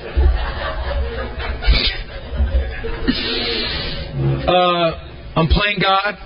I can't be experiencing the gift of the third step if I'm playing God. I'm grandiose. I'm impatient. This guy is certainly not getting sober on my schedule. I'm a mind reader, and I'm a people pleaser because I care more about what people are thinking and how I look in AA than what this guy's going through. And I read it to my sponsor, and I did my work, and when I went on with my life, and sometime later this guy called me, and he found out that he had and in the interim period, before this guy called me again, I was online for work, getting lunch before I went to work. And the guy in front of me was a guy who was buying like a can of Colt 45 with loose change and a half-eaten milk dud. You know the guy, right? And he's standing in front of me, and he turns around and he looks at me and goes, "What are you looking at?" And instead of in my best Bronx saying nothing, I said, "How you doing?" He said, "You don't know how I'm doing. Nobody knows how I'm doing except for the people in AA." So we went outside, we had a talk, and I went on my first real 12-step call. I called a guy with more time than me, and we called another guy, and he said, "Look," and I don't know why, but he just said, "Take him down to County General and dump him off at the door. Don't go in, don't show him that you've got any resources." But we didn't do that. I don't know why. I can't tell you why. We went all the way through the whole process, all the way up to the alcoholic ward. About halfway through, the guy we're with turns to us and goes, "I feel like I'm dying." And the guy with more time than me looks at me and goes, "That's because you are." And I pulled him aside and said, "How can you say that to him? I'm scared he's not going to like us, right? How can you say?" Now, what is the guy supposed to say? The guy is there at a county facility. He's been told to lie that he's got blood in his urine so he can break his way into a county hospital. What is the guy supposed to say? It's just a bad day. This isn't a bad day. This is what dying feels like. I'll let you know when you're having a bad day. This isn't it. And yet, again, you'll see men and women come into Alcoholics Anonymous with bottoms that will make your hair stand on end. You will say they'll never drink again. And if they don't have this experience, after a period of time, it'll be a bad day. It'll be a period of time where people were thinking behind their back, and they will get on with the process of dying. And it's extraordinary. It's an extraordinary thing to witness. So sometime later, my friend PJ called me. And he had a fatal illness, and he called a county agency, and they said, "All we can do is take you down to County General and dump you off at the door." I knew that wasn't true because I had done my job in AA. And that's what my sponsor told me to do with all of these resentments, these amends that I didn't know how to do. He said, "Just do your job. Just do your job in AA." And PJ, and I knew that wasn't true because also PJ couldn't call anybody else because the rest of the people around him apparently had told him what they thought of him. And I hadn't done that because I had done my job in AA and I had written the 10-step. So I was the last guy he could call. So I got to be there for the guy the night that he died. I got to be there and I got to hold him. And we didn't know what AIDS was at the time. It was, it was the gay flu. Nobody knew. You thought that you could get it from touching a man's sweat. I mean, people just didn't know. And I'd go down there and I'd say this prayer. Now's the time for love. Now's the time for peace. Now's the time for understanding. I love you, Father. And I didn't, and I'd kiss him. His sweat would get on my lips and I'd scrub my lips when I walked out. Because I didn't know what else to do. I didn't know about it. I didn't know that you had to be in a vat of sweat. I didn't know about it. And it didn't happen that day. It didn't happen that month or that week. What happened was, in my life, I realized that vice was off my heart. I realized that when my father was mentioned, I stopped going like this. I realized that my sons had no relationship with my dad because they hadn't even seen a picture of him. And I started putting pictures of my father up in the house. And I started telling my sons funny stories about my old man and about my family. I have a wonderful relationship with my father today. I didn't get that by working on it. I couldn't have worked on it. All I can do is what's in AA. My son Jesse, one of the things we did in addition to music, it was really funny. My kids were so used to being so scared and so terrorized in our house. And they started working on some of the drunks that I'd bring over to work with. I came in, I left Danny C., him early on. He came to my house to start doing the step work. And I went to get a drink, a water, and I came back, and Jesse was about 6. He's looking at Danny. He says, what step you on? And Danny goes, 4, 3, no, 4, no, 3. I said, He's 6. One day a guy started doing fifth step. He had to come back the next night to finish it. And Jesse was sitting doing his homework, writing. And when the guy walked in for the second night, he didn't even look up. He just said, "What's the matter, dude? Blew it last night. Got to do it again?" And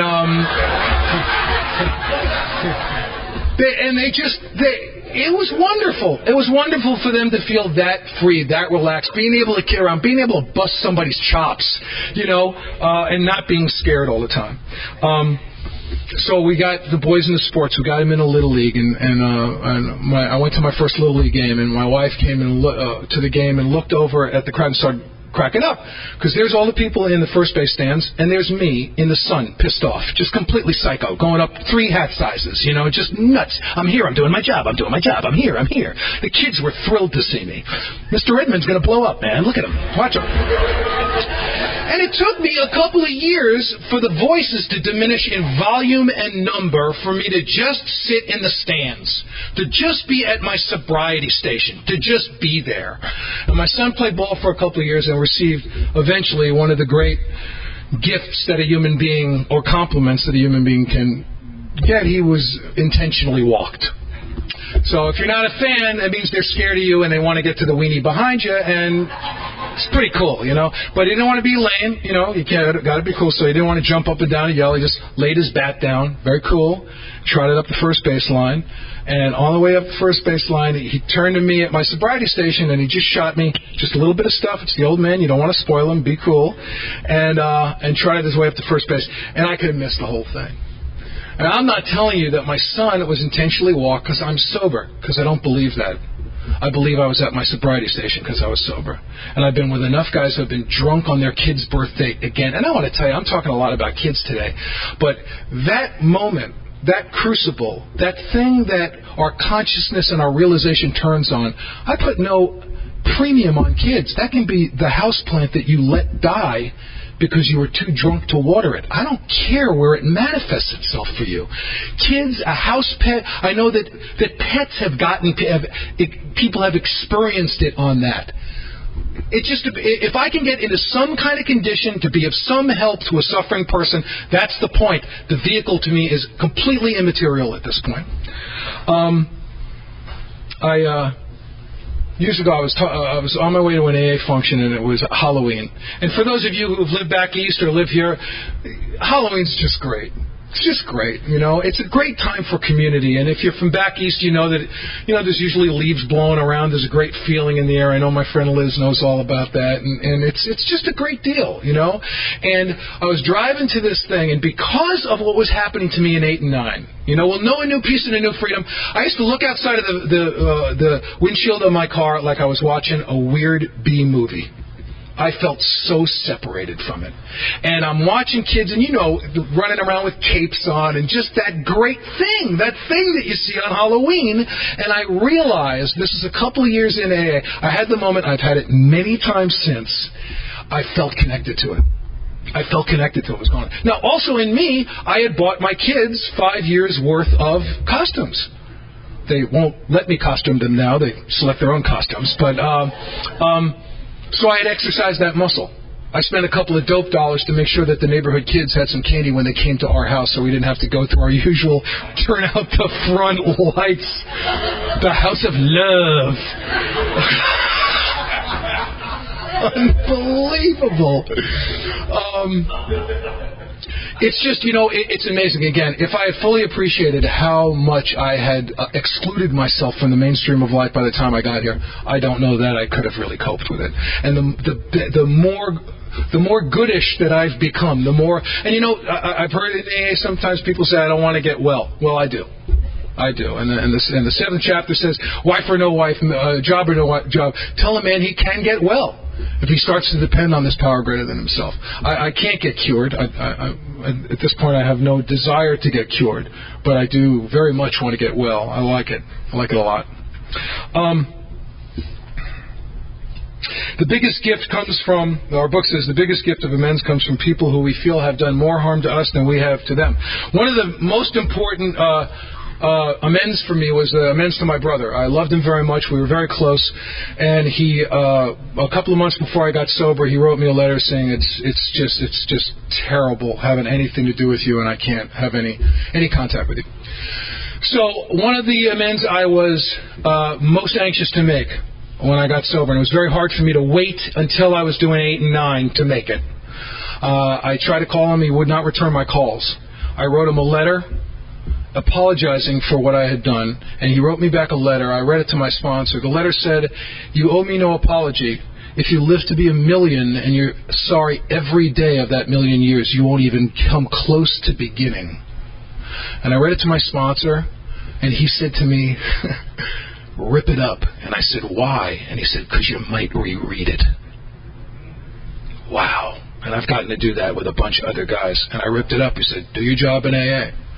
I haven't talked to my brother in over 20 years, about 19 years now.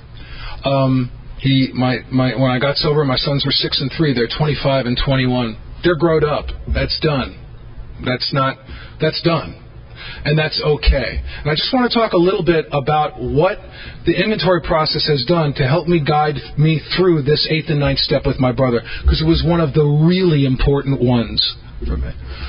When my sons would experience events in their life where there was stuff, I had a knee-jerk reaction of wanting to tell my brother stuff, call him, talk to him, tell him stuff.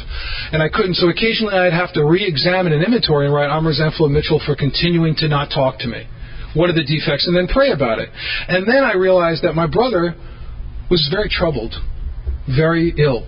He was very spiritually sick. So how could I show him the same tolerance, pity, and patience that I would cheerfully grant a sick friend? One of my defects obviously has to be that I'm unwilling to accept the fact that my brother is a child of God who could be spiritually sick. It's got to be one of my defects. The book says if I can accept their spiritual sickness, I'll show them the same tolerance, pity, and patience I would cheerfully grant a sick friend. So if I'm resentful at someone spiritually sick, guaranteed that's on the defect list. Very profoundly with my brother. So one of the defects I take a look at finally is that I'm ungrateful. What if he is so sick that it would be so injurious for my sons to have contact with him that I should be grateful for not having to talk to him? Man, did I get relief from that. I didn't have to call him names. I didn't have to put him down. I could say, this could be really a good thing that I don't have to have that in my life. And then a couple of years later, it sprang up again, and that stopped working for me, and I had to dig back in with a 10th step and write the resentment again, and then I had this beautiful experience in 8 and 9. I said, stop being right, Scott. Stop it. Stop making... Well, you have this thing in your head that you've got this great life. You sponsor all these guys. They'd like to be your brother. Why doesn't your real brother want to be your brother? Stop being so goddamn attractive. What if you suck? What I mean by this, from his point of view. What if it is so injurious to your brother to have any contact with you? Forget about whether or not he should feel that way. Forget about whether or not you're really hurting him. What if it hurts him so bad to be in contact with you that it's a blessing for him to not talk to you? And I was free. I was free. Absolutely. Because the question is, who are you to deny him that? Who are you to demand? He's not calling you up and saying you suck. He's not calling your kids up and hurting them. He just doesn't want to talk to you. Who are you to take that away from him? And I said, you know what? I am powerless. My life is unmanageable. I know that you will restore me to sanity. I turn my will and my life over to you. I turn my brother over to you. And I re-experienced those first 3 steps over and over and over again. So, that's 8 and 9.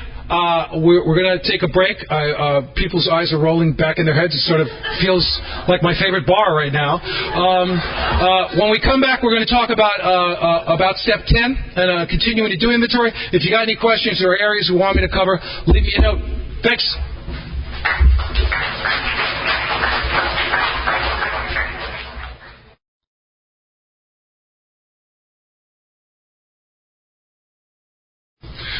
Step 10. We're going to talk about step 10, 11, and 12. I would say that we've got 2 more sessions to go, and then we'll be done for the day. So I'm going to do a session pretty much about step 10 into step 11, and then we'll finish off with 12 and go home. Well, step 10, here it is. Peace of mind, restoration of sanity, removal of the alcohol problem. I continue to have problems as a member of Alcoholics Anonymous and a man living his life in the world. And my first year of sobriety, I was sponsoring guys pretty young in sobriety. I was becoming kind of a spiritual Goliath at that time, and I had a overture made to me to direct a situation comedy, to be a staff director for a sitcom. It's a good job, a lot of dough. I felt that if I got this job, it really would benefit the men that I sponsor. Because they'd see me prosper. What a great message. So I went cuckoo. I went absolutely nuts. I obsessed on this thing. I spent the money in my head. I went mad. And I almost drank. And I was humiliated.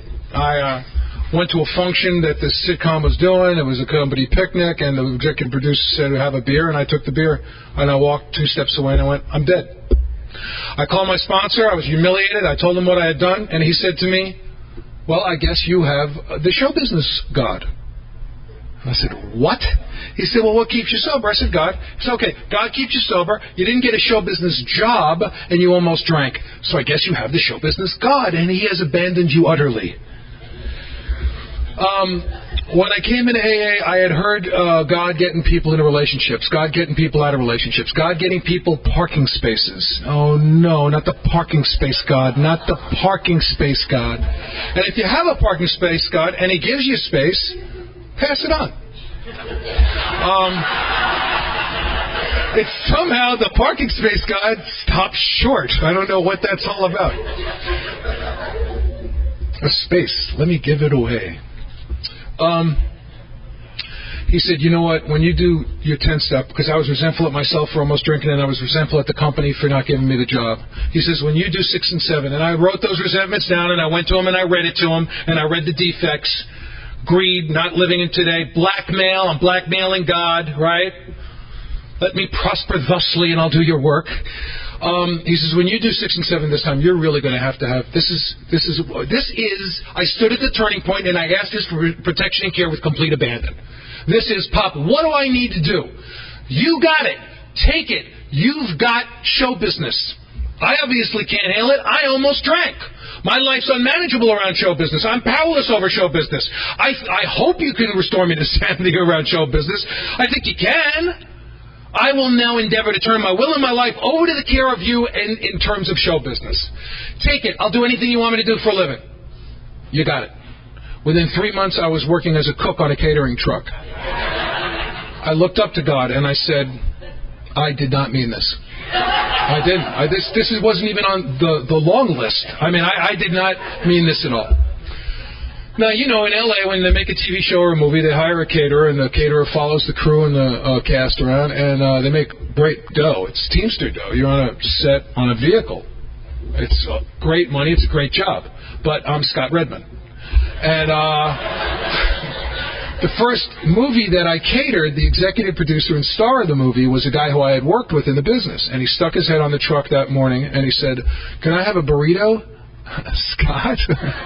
And I said, "Well, what's happening, babe?" And he said, "Is this your truck?" I said, "No, but it's my spatula." And I called my sponsor and I said, "Oh, we're getting the gift now." Yeah. It's just beautiful. He said, "Sounds like you've got a resentment."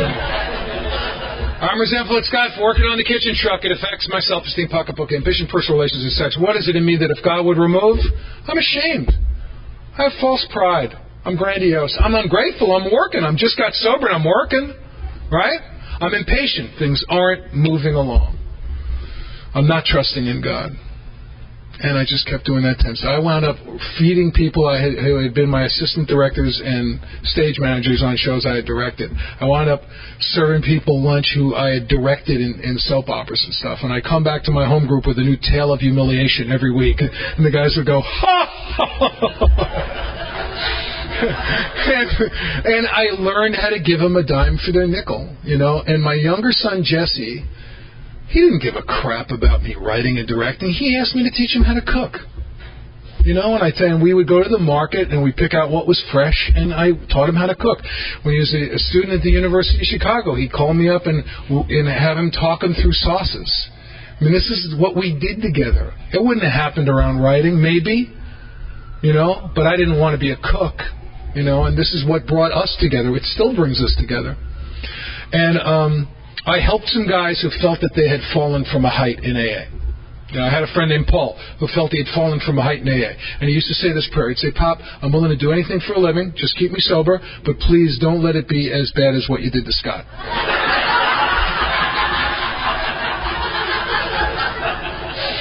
I was so glad to help him out. You know, it's a pleasure. That guy, Paul, he came over to my house one day. I was going to start him out on the steps. Now, on my inventory, there was a guy named Mark from my area in the Bronx. Mark used to kick my ass every day when I was a little kid. I used to have nightmares about this kid. Then when we started going out with girls, he humiliated me during Spin the Bottle. I mean, he was a horrible nemesis for me and a nightmare, and he was all over my inventory. So this guy, and this is in the Bronx, 36 years before the events that were taking place. So Paul, comes into AA, and he's the star. He was one of the stars of the sitcom that I didn't get the job on. So he comes in, and now I'm helping him because I'm a caterer now. And I'm going, this is great. So he comes over to my house for me to show him on the steps. He says, "I'm a little late. Our new director, the man with my job, our new director, Mark, is teaching." And I said, "Mark what?" And he told him, and it was the same guy. And I looked up and went, "Don't you have anything else to do? Is this like a hobby? Is it just like humiliate the Jew week? What the hell?" I mean, it's just like, this was getting so, and I started laughing my ass off.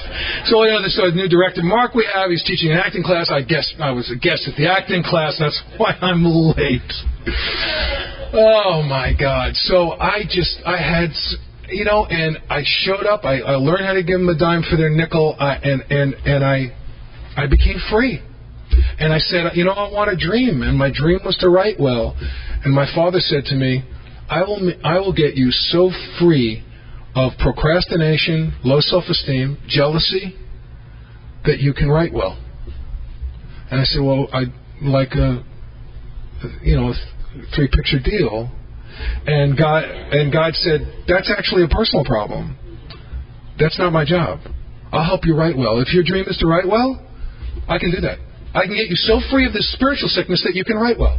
The rest of the stuff, that's like telling me you want to be in the house instead of the refrigerator box. My God's just not doing that. He's not giving out jobs. But he'll help me pursue my dream. I got to scrub the dream, though. If the dream can adhere to spiritual principles, I'm in great shape. Do I want that other stuff? Absolutely. And I will either suffer or not suffer depending on how attached to that I am. How much I desire that. How much I crave that. I'd like that. Do I have to suffer until I get it? Man, I hope not. I really hope not. Being sober and suffering just sucks. And I'm not talking about having problems. I got plenty of problems. But willfully suffering is something that I'm able to avoid a lot at this point. So I cooked, and I learned how to be a good cook. And I did it for about 3 years. And then a company called Ketchum Public Relations made an overture to me. This can't be right. When did we start again? 5 to 2, we started again? Thank you, sorry. A company called Ketchum Public Relations made an overture to me after cooking for about 3 years for this big-time comedy writing job. Now, I felt that at this point, if I got that comedy writing job, right, because I had suffered and been so good spiritually, I really felt that the guys I sponsored at this point really would benefit. Because they've seen me go through all of these difficulties and talk all this long spiritual shit about it, that they really would. So I went mad. I mean, I had to do a videotape for these guys to kind of audition for the thing. I did the videotape, and then my brain blew up. I was attached to it. I desired it. I craved it. And I went nuts. And I wrote about it, read it to my sponsor, because I was already resentful about not getting the job. I read it to him, and I was cool. And then I got a call from Ketchum that I did not get the job. And I was cool. And then shortly after that, I got a call from my catering company asking me to go up to Lake Arrowhead in the mountains above L.A. and cater a commercial up there. So I got in the truck and got up there, and I grabbed the call sheet, which is the sheet of paper that explains everything about the shoot to you. And I saw that on the sheet that the commercial was for Ketchum Public Relations. So I'm feeding them now. Now I'm feeding them. I'm feeding them. And I looked down at the end of the truck, and there's a guy videotaping me. I said, "What are you doing?" He said, "Oh, we're taping the making of the commercial." He's taping my humiliation. And he's going to go back to New York, and he's going to show it to them, and they're going to go, "Is that Scott Redman with the meatloaf? Oh, my God, that poor son of a bitch." So I called my sponsor, and I said, "Oh, we're getting the gift now. Oh, yeah. This is beautiful. This is a miracle. Miracle, America, America. This is such a miracle." And he said to me, "I guess God needed a few cooks. He didn't need any writers today, just a few cooks." Then he said, "You know, you told God you wanted to work for Ketchum, and you forgot to tell him what you wanted to do."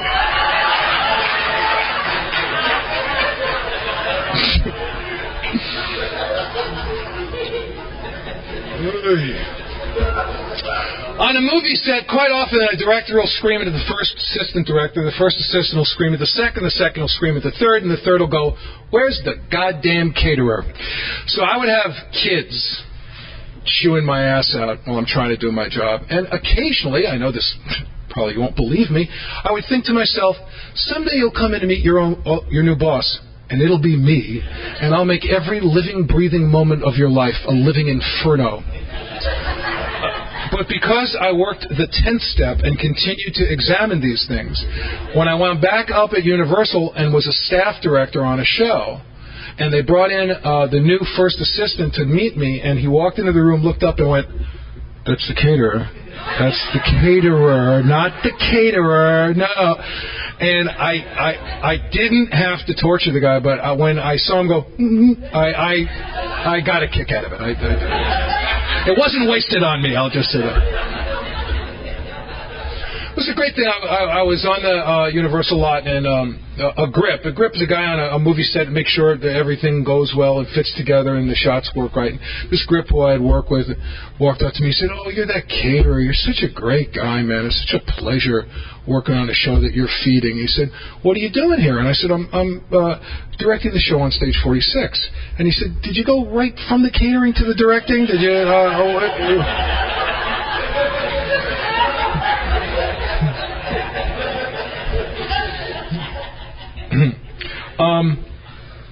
So this issue of pursuing my dreams has always been extremely important to me.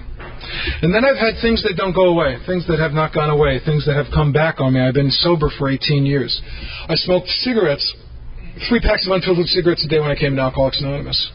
And my wife got a precancerous tumor on her vocal cord, and I never wanted to stop smoking before, and I wanted to stop smoking, and I didn't know what to do because I felt that if I had an incredible thing happen to me in Alcoholics Anonymous, I had stopped drinking.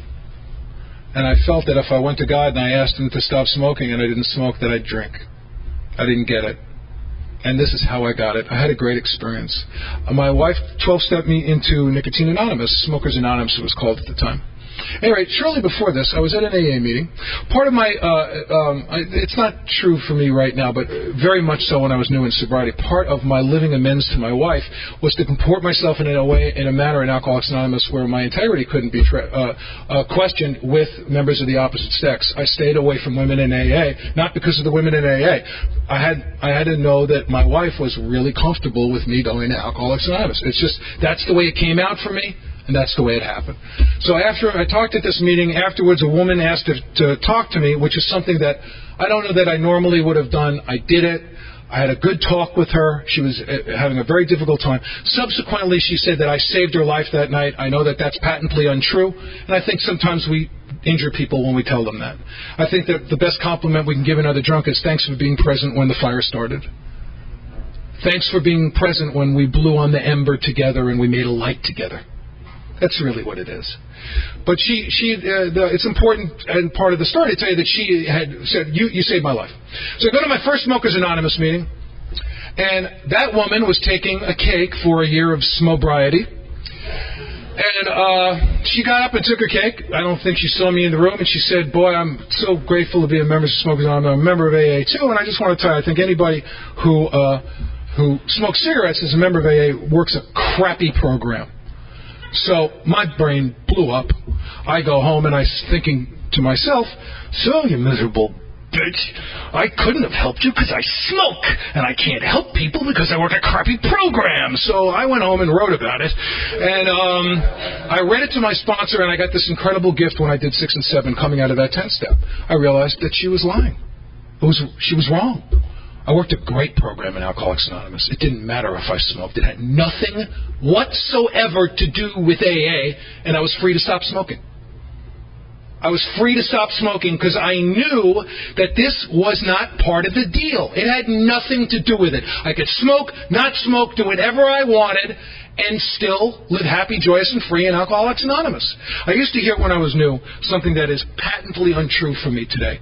Some of the guys I used to hang out with would say, you know what, you can do anything you want in AA as long as you're willing to pay the price. There's a big chunk of that equation that's missing. The conceit that you're going to be able to pay the price. How do you know you're able to pay it? That's like when people say, if I drank, I would. If I drank, I would, I don't know, go out for a pack of cigarettes and wind up in Baltimore? I don't know. Borrow your car and sell it? I don't know. I don't know. That's the whole deal. I don't know. So to say that you can do anything you want in AA as long as you're willing to pay the price, I think is a conceit that I'm not willing to assume anymore. I know that I wanted to be free of resentment of cigarettes, not because it makes me a better AA or it has anything to do with Alcoholics Anonymous. I wanted to be free of that. So I started writing 10 steps. I wrote Fearless because I was scared of getting sick. I never wore seatbelts a day in my life until the day after I stopped smoking. I just figured the accident would cut down on the chemotherapy bills, and I did what I was going to do.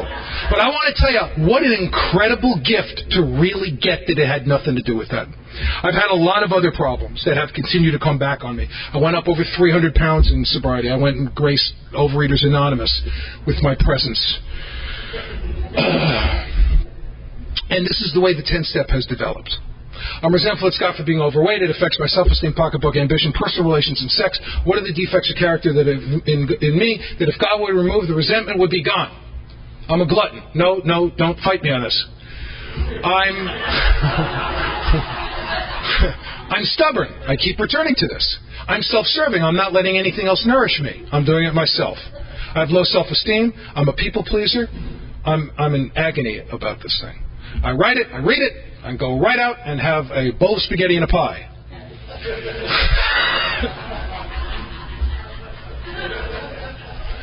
Something's wrong. Something's wrong. Something's wrong. Now, I'm using my thing with food, but I've had to use this with food, with money, with sex, with many things. I'm not changing.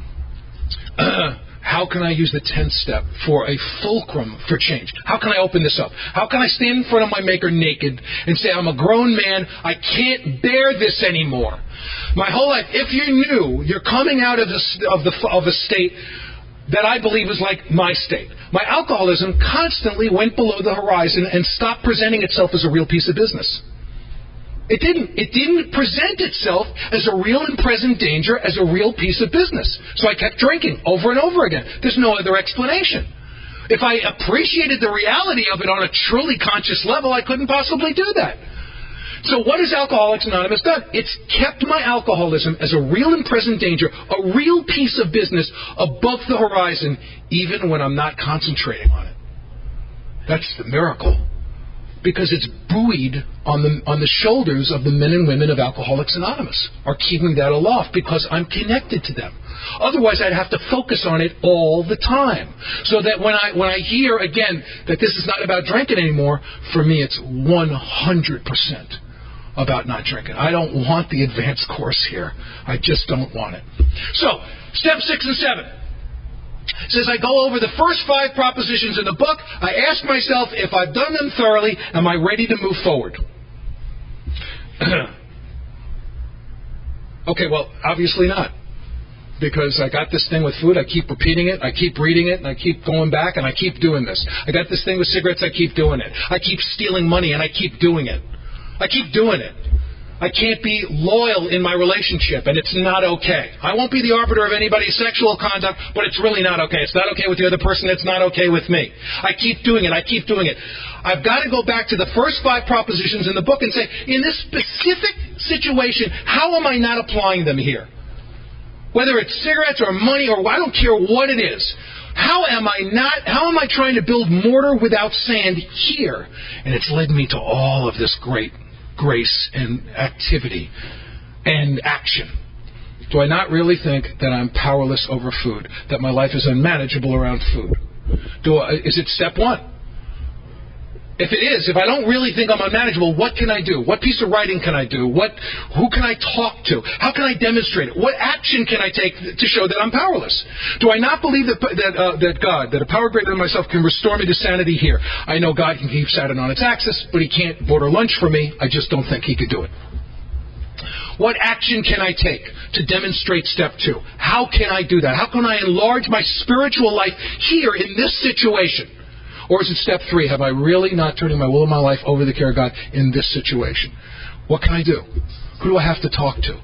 What action do I have to take? What 10 things do I have to do before I repeat this action? How can I do it? How can I forestall the activity so I can put the crowbar in and create a little surrender, to create a little commitment, to open this up so it'll stay as a real and present piece of business in my life? Because the more I do it and I don't appreciate it as a piece of business, it hurts. It feels hopeless. I feel like crap.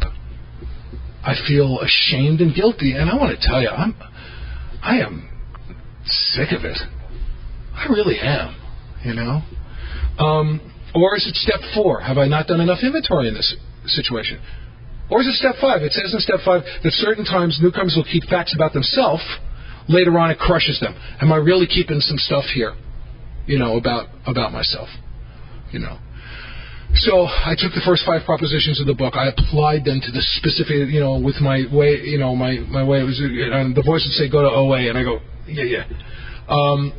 And then I was able to take some action in that situation. So this whole notion of repeating behavior that is uncomfortable to me has been an incredible gift to me to send me back to the first 5 propositions in the book and to take a look at those first 5 propositions in the book specifically applied to the specific problem.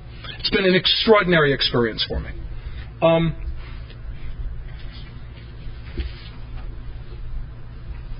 my sponsor and I put a little prayer together about this, which I'll read to you, which a guy sponsor's been having a really hard time with stealing. He steals stuff. He steals work, and he steals a lot of money. And he called me the other day, you know, it was that Britney Spears, oops, I did it again. It was just, you know, I've heard this from this guy over and over again. And I said to him, are you ready to change? And he said, yes. And we said this together. We said, I want to change. I must change. Please, God, help me change. I cannot live knowing that this is wrong and continuing to do it. I must elevate it in my conscience and see it as a problem. Prayer is the measure of whether or not I'm in the game. I have to tell the truth. I have to take it, and I love this so much, from a complaint to a real piece of business. From a complaint to a real piece of business. I have to stand in front of it naked, surrender, do an inventory, make a demonstration. This is not a small deal. I don't want to live like this. I'm a grown man. I have been unconscious. I've been slipping into this. I've been acting without explanation. I want to keep it on a conscious level. I want to put it in my consciousness. Dear God, please direct my will to what you want me to be. I have to wake up. I've been asleep. I'm seeing in a cloud. When I see it clearly, it will not be precious to me. When I saw my alcoholism clearly, it stopped being precious to me. I stopped craving it. I stopped being attached to it. So, this isn't a self-help book, you know. This isn't a self-help program. But I know what I've done here, and I know when this guy called me, who I sponsored 2 days ago, I said, are you ready to change? We did this prayer together. He called me, and he wrote a $12,500 check, and he went and gave it to the guy. And he walked away happy. He did it. He did it. He made a demonstration. Now, I don't care if he gave the guy $1.50. I don't give a crap about that. If I don't drink, it makes it possible to don't. You know, I don't have any outside help in Alcoholics Anonymous. I'll just explain that very briefly. Anything that I do instead of AA is outside help. Anything I do because of AA, for me, this is just for me, is inside help. I've gone to therapy because of AA. I've gone to other 12-step programs because of AA. I have seeked out other spiritual pursuits and spiritual teachers because of AA. Not instead, never instead of AA. And I believe, for me, there is no outside help. It's all inside. It's an inside job. If I start doing stuff instead of Alcoholics Anonymous, then I'm in grave danger. I had an extraordinary experience. 10 years of sobriety, I separated from my sponsor, who I had had for my entire sobriety. And he was and is a remarkable human being, just an extraordinary guy. And I resented him terribly. And when we had this separation, he was the best friend I ever had. He held the Torah at both of my sons' bar mitzvahs. When they needed an emergency number at work, I left his name. When I go several times I had to go to the hospital, I called him before I called my wife. I had nothing to be angry at this guy for. Absolutely nothing. Here was the fact. We had a miserable separation. It was a bad separation. So, I had to do a lot of 10-step work about it. I resented him, and I resented myself, and I resented other people in our group who were thinking behind my back. Damn it. And this is what I started to learn, that I had to be mindful of the quality of separation I had in my life. Before, when I was drinking, I separated pretty much in one way. Either I snuck out in the middle of the night, or I would burn the village. You burn the village, poison the cattle, kill everybody, and bye. The place looks like an ashtray. I can leave now. So I had no idea what a good separation was. By the way, a definition of a good separation is not that everyone's happy. That doesn't have to happen. Just like the opposite of resentment is not that everybody is happy, joyous, and free. So what my job clearly became was I had to stop allowing our bad separation from coloring our fabulous relationship. What a gift. What an incredible gift. Now, I had to be mindful of the many separations I've had in my life. I've separated from my sons 20 times. I separated from the toddler to the little boy to the adolescent to the man. And I've had to mourn that every time I've had a separation. And before I got sober, the separations were not good. The separations have been great. they've been great in sobriety. We've had a grand time when they've turned 18 and they've gone, "You're done." You're done. It's been great, really great. And then very much like my experience with my brother, I still couldn't shake it. I was writing the resentments. I was going back to the first 5 prepositions in the book. Nothing was working. I was roasting on this resentment. And I got a new sponsor. I started working with him, and finally one day, after suffering with this thing for months, my new sponsor said to me, "Well, I guess you've done everything except for forgive him." And I said, "What?" He said, "You've done everything except for forgive him." And he was absolutely right. I didn't understand forgiveness. I didn't understand it. I felt that if I forgave you, that means I was saying you were wrong. So that was bad for an alcoholic. I didn't understand that I was forgiving you for a perceived wrong.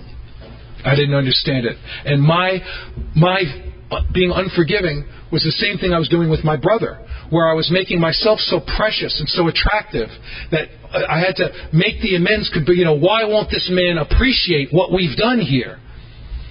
My sponsor hadn't done anything wrong. It was a perceived wrong, and I had to forgive him.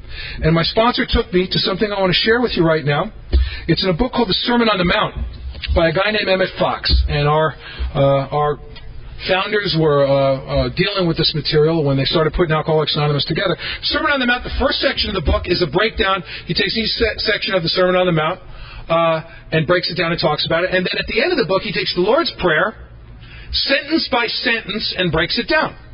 And I want to read to you excerpts from his section on "Forgive us our trespasses as we forgive those who trespass against us." He says, "We are inevitably obliged either to forgive our enemies in sincerity and truth, or never again to repeat the prayer.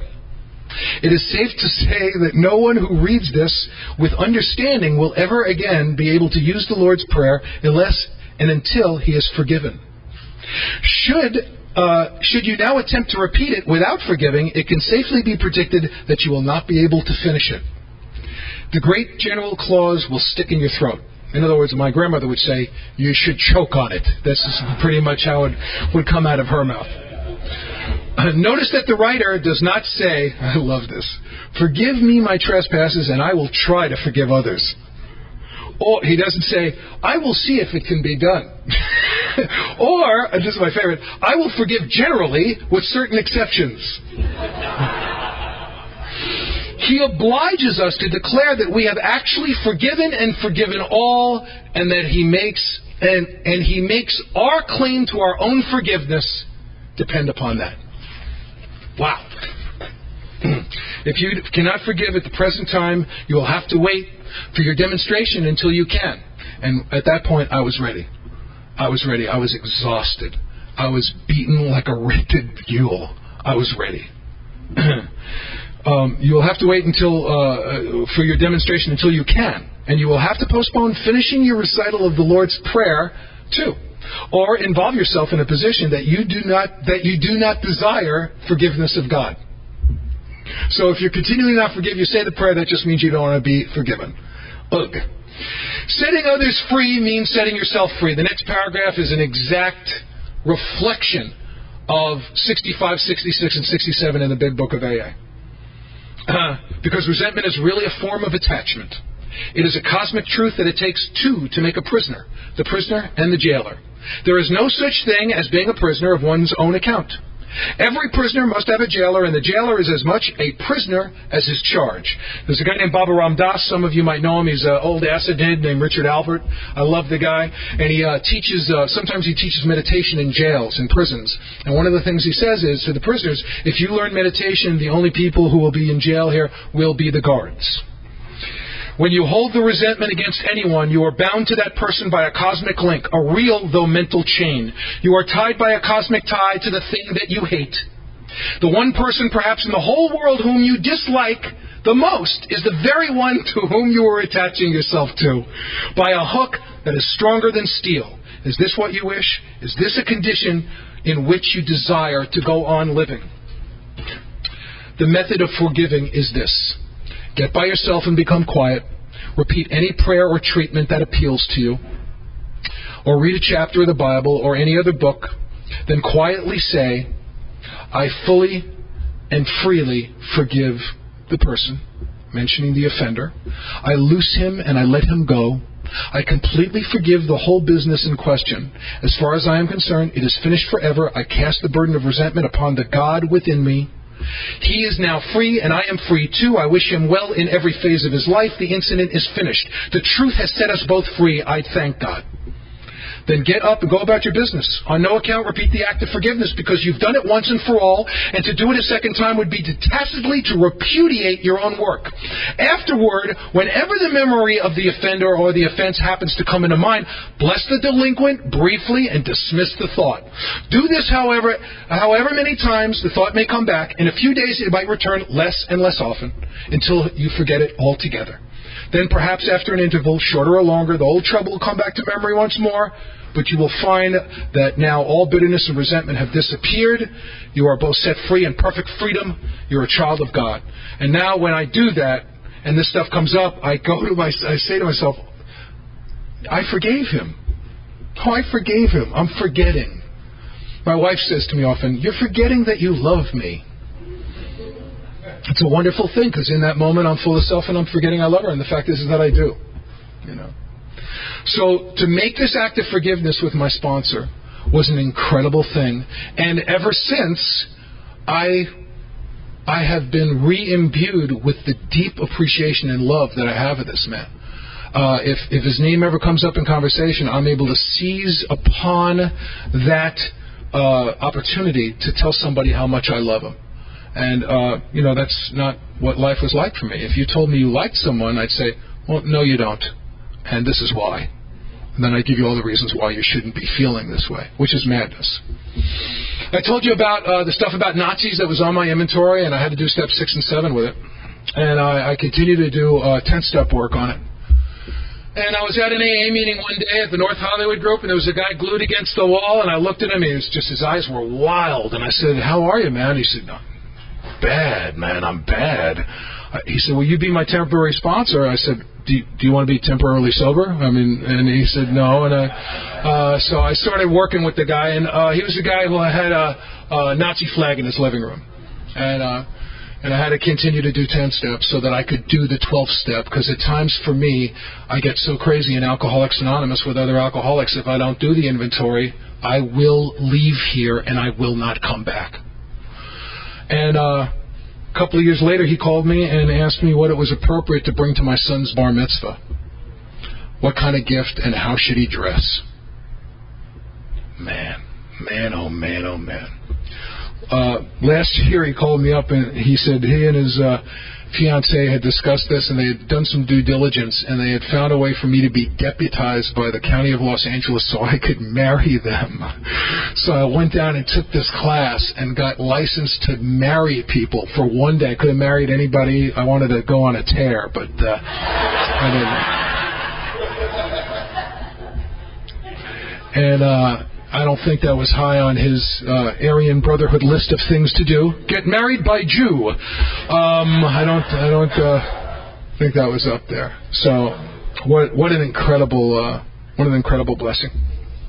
Another thing that has happened for me, my son Micah, when he was graduating high school, instead of going to college, elected to go to Chiapas, Mexico, and work with the Zapatista revolutionaries for a while. Now,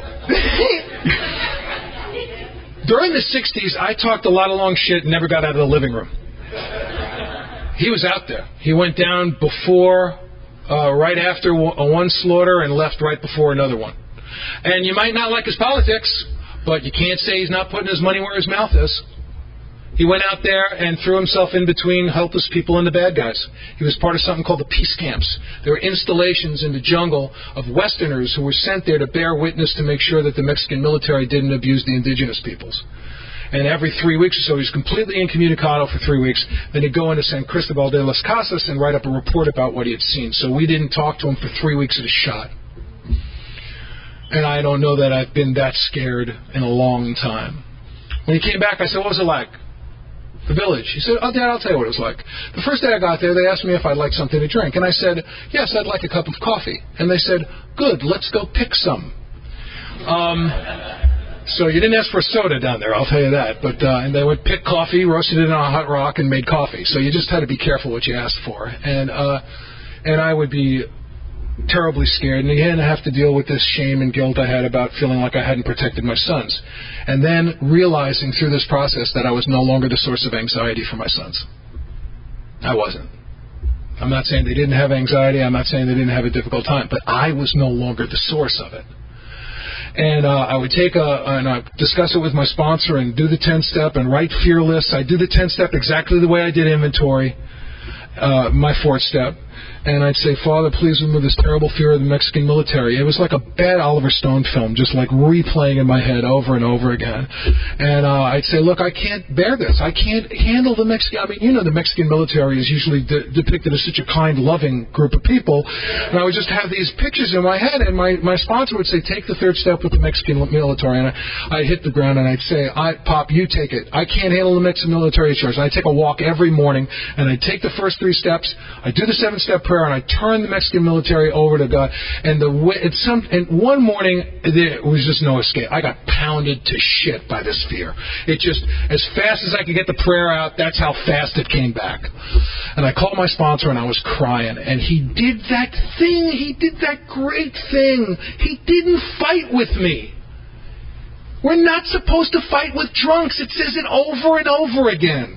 Stop fighting with him. He didn't fight. He didn't say, no, you're not scared. He didn't say something idiotic like, he'll be fine. No. He said something incredible. He told me the truth. He said, it was just like the experience I had with my brother. Like, who am I to take away from my brother not seeing me if that's a blessing for him? He said, what if this is the greatest thing he ever does? He didn't say it, but I completed the sentence. Who the hell am I to take that away from him? Now, I don't know if it's the greatest thing he'll ever do, but man, it was something. He came back here fully cut cloth. He came back here whole. You know, he was back a week, and he went to Osh for something, and my wife said, you think he can do it? I said, well, he's gonna Chiapas. I think Osh is okay. I think he'll master Osh.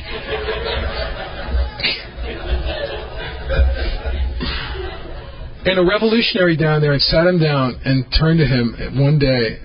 This is why he came back. He said, thank you for being here. This is not your fight. Go to your fight. And that's why he came back. He didn't come back because I'm scared. He didn't come back because I got him on the phone and I said, you know, your mother's about done. A chopper is going to appear over where you're going. A Jewish woman's going to rappel out of the chopper, scoop your skinny ass up and bring you back. Because, I mean, we were just like, you know, like this. I told him I'd been down to San Antonio. I don't know if anybody's spent time down there. It's a great town. San Antonio's just a great town.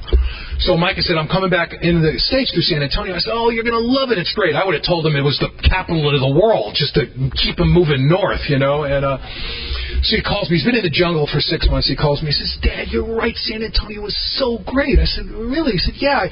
I ate lunch and I went to pay, and this guy had paid for my lunch already. And I said, son, do you look indigent right now? And there was a pause. He went, yeah. I don't.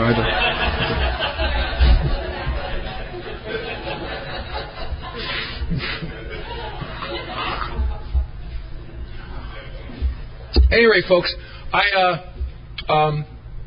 the 10th step has been my fulcrum from change, my respite from suffering, the source of my change in Alcoholics Anonymous. It's been my trip back to the first 5 steps. For my first 17 and a half years of sobriety, I did not really do any real meditation in AA. For my first 10 years of sobriety, I had almost no exposure to the 12 traditions, and I stayed sober, and not as happily as I could have. I'm very, very sorry that I was not impacted directly by studying and learning about the traditions for my first 10 years. My first home group that I was on the board of trustees for during that period of time really was not governed by the 12 traditions. It was not. And I was told crazy stuff by old-timers that I believed. I mean, I was told that New York is rich. They got millions of dollars. They don't need money from anybody else. I didn't know, Peter was, I think, the first guy who ever mentioned the 12 concepts to me. I didn't know what he was talking about. And I just want to tell you, if you're new, that the more I have delved into this stuff and learned about it, the easier it has become for me to be a member of AA and to be happy, joyous, and free. It just has become a very easy, wonderful thing. Questions that I had in my head, burning questions about anonymity, about home groups, about entrenched power, about all that stuff have become very, very simple matters to me. It's been tremendously helpful. At times when I was new in AA, I would hear people say that praying is talking to God and meditation is listening to God. I don't even know what that means. I have no idea what that means. And what happened to me as my prayer life grew, and I started working with a sponsor who started growing me up spiritually, I started actually reaching out and finding out how to meditate. I got a book said How to Meditate. I listened to tapes by a Jesuit priest named Anthony DeMello, who I just love. I got one of his books called Sadhana, A Way to God. And it's a meditation book about how to quiet your brain so you can pray. Because my prayer's becoming mechanical. It's hastily mumbled. I'm praying in the car. I'm just getting it done. I'm clocking in 1, 2, 3, 7, go!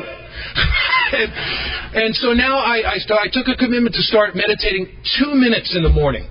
2 minutes, 120 seconds. It's hard to say that you don't have that. It's hard to say that you don't have 120 seconds. But that's what I committed to. So that I could quiet my brain to prepare for this dialogue I was going to have with my Maker.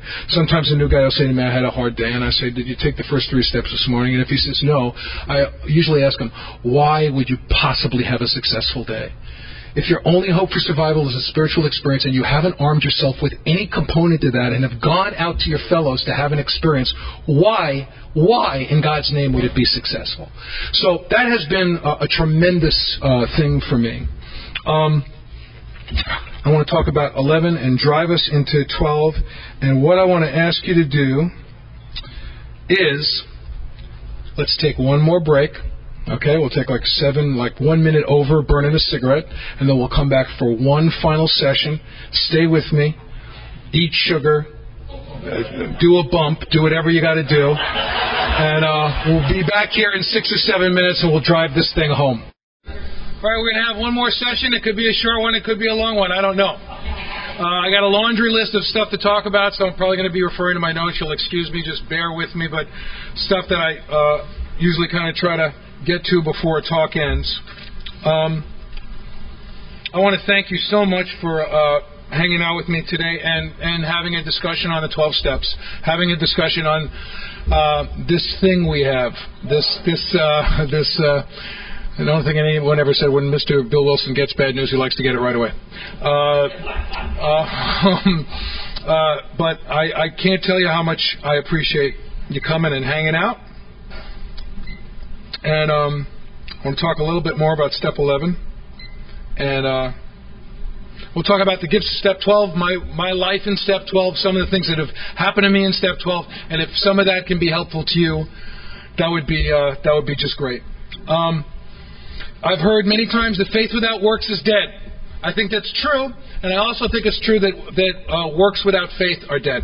That I've gotten to a point in Alcoholics Anonymous where I've done a lot of activity, and it hasn't been tethered or moored or anchored in a spiritual pursuit.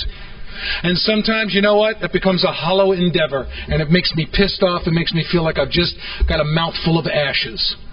So what has happened for me is I've had to be mindful of that. I believe that faith without works is dead, and I believe that works without faith are dead. And that's one of the things that I've been so grateful to get involved in meditation and to quiet my mind a lot and learn about some of this stuff, because some of my works were being not backed up by faith. I've heard many times in many different places and in our literature that pain is the touchstone of spiritual growth. I don't subscribe to that anymore. For me at this point, pain is a touchstone of spiritual growth. It's one of the touchstones. I change because I'm in joy a lot. I really do. I change. I've gone through a lot of changes in AA because I'm filled with joy and I want more of this thing. And I'm willing to do more. And it's changed me. So I'm not negating the fact that pain is a touchstone of spiritual growth. A friend of mine used to say that he surrenders like Custer. All his men are dead. His horse is dead. He's out of ammo. 7 arrows are headed for his ass, and he goes, I give up. And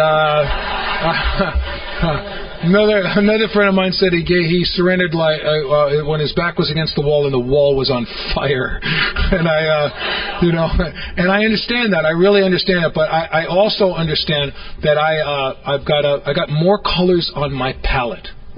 I used to have coma and terror. That was pretty much it. That was it. 0 or Mach 10.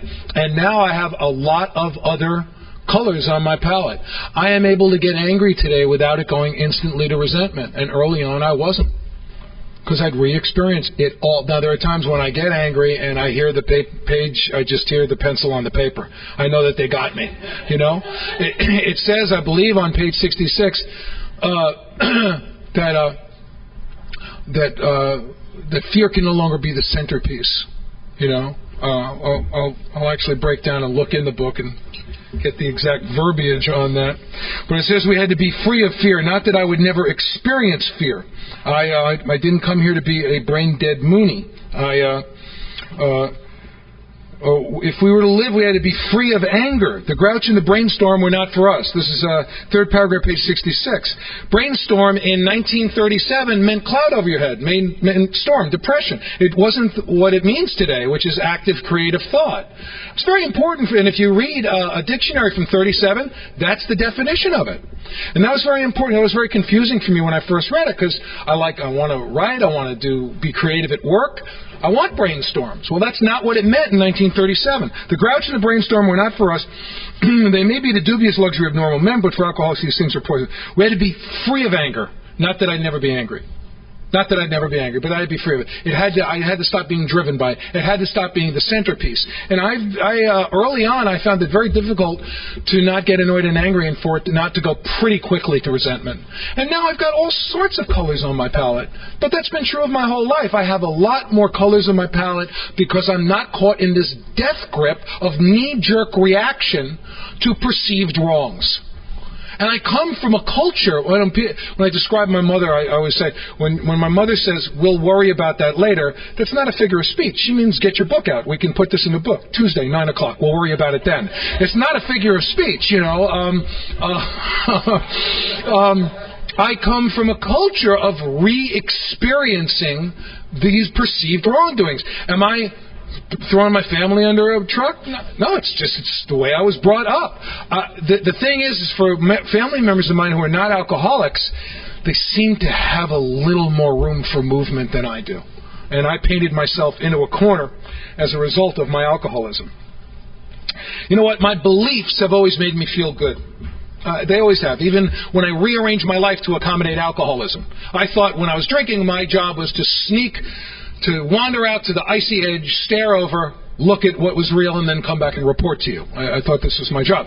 Now, usually I was too loaded to get over to the icy edge and too devastated to remember what I had saw, but that's what I thought my job was. I've heard faith described as a willingness to expose myself to the truth despite the consequences. And I want to tell you, that is one of the most beautiful expressions to me of what I've done in Alcoholics Anonymous.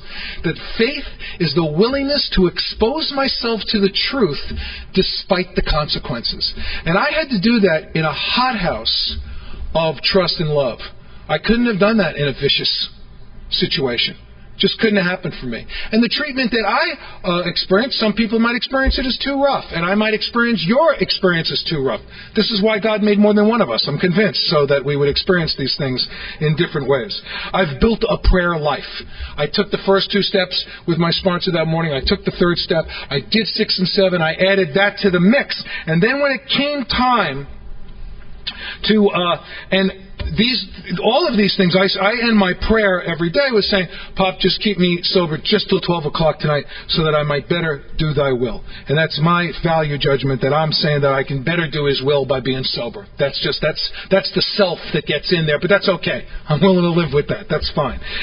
In Resist Not Evil, in the Sermon on the Mount, Emmett Fox writes, swear not at all. It means briefly that you are not to take vows, to resist not evil. Stop resisting evil. We can't swear off alcohol. We can't will it away. Sometimes I try to pray it away. We pray differently. Sometimes people pray for other people when they're resentful at them. I don't do that. I don't do it. When I do that, I go, Pop, help this guy. Kill him. Kill him. He needs killing. It'll be good for everyone. I'm telling you. And I know people who pray for people that are resentful, and they find it tremendously helpful. It doesn't help me at all. I can't be doing it righter than them. That's not possible. We just have different approaches to get a demonstration going in our life. And what Fox says is, this is correct. Stop saying I'm going to be sober for the rest of my life. Stay sober till 12 o'clock tonight. Swear not at all. It means briefly that you are not to take vows. You are not to mortgage your future conduct in advance. You're not to mortgage your future conduct in advance. To undertake to do or to refrain from any doing something tomorrow, next year, or 30 days hence. You are not in any way to seek to fix your conduct or your belief for tomorrow while it is yet today. Because I will shut out what's going to be. I will stop learning. And he says, down the page, you are by that very act shutting God out. I'm a really good father. And I know why I'm a good father. I'm a good father because I have remained teachable because of Alcoholics Anonymous. My son Jesse wound up in the University of Chicago on a scholarship for physics. I have not understood anything my son has done in many years. He got a 5 in AP chemistry in the 8th grade. If you know how Scholastic works in LA, that means he had an A in college chemistry in the 8th grade. My sons are fabulous funk musicians and mathematicians. My wife says that my DNA was actually just a transportation device, that I was happy to be there and make some sort of contribution. I'm apparently I was a delivery system. A couple of years ago when Jesse was in high school, he came up to me and said, hey, Dad, can you help me with my homework? And I went, well, yeah, what can I do? He said, get me something to eat. But he let me get all the way up there. I went, whoa, yeah.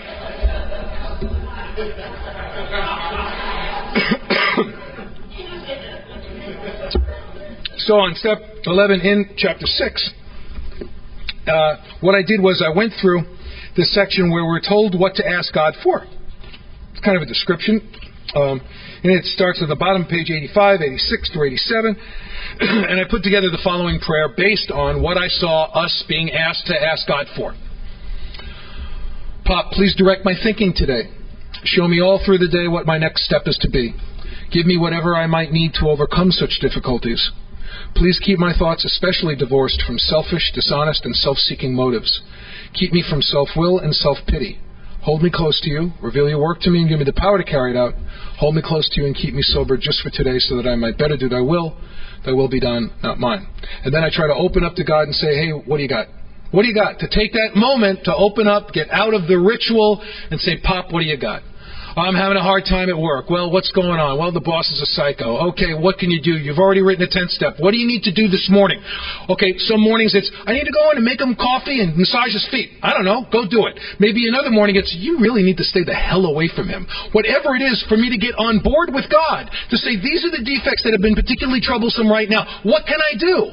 Instead of wandering in and saying, please kill me. I want to die. Please kill me immediately. To wake up. To get right in the middle of that. To sit and feel the air going through my nose and be here, to stop looking at people and to go, ooh, a life, a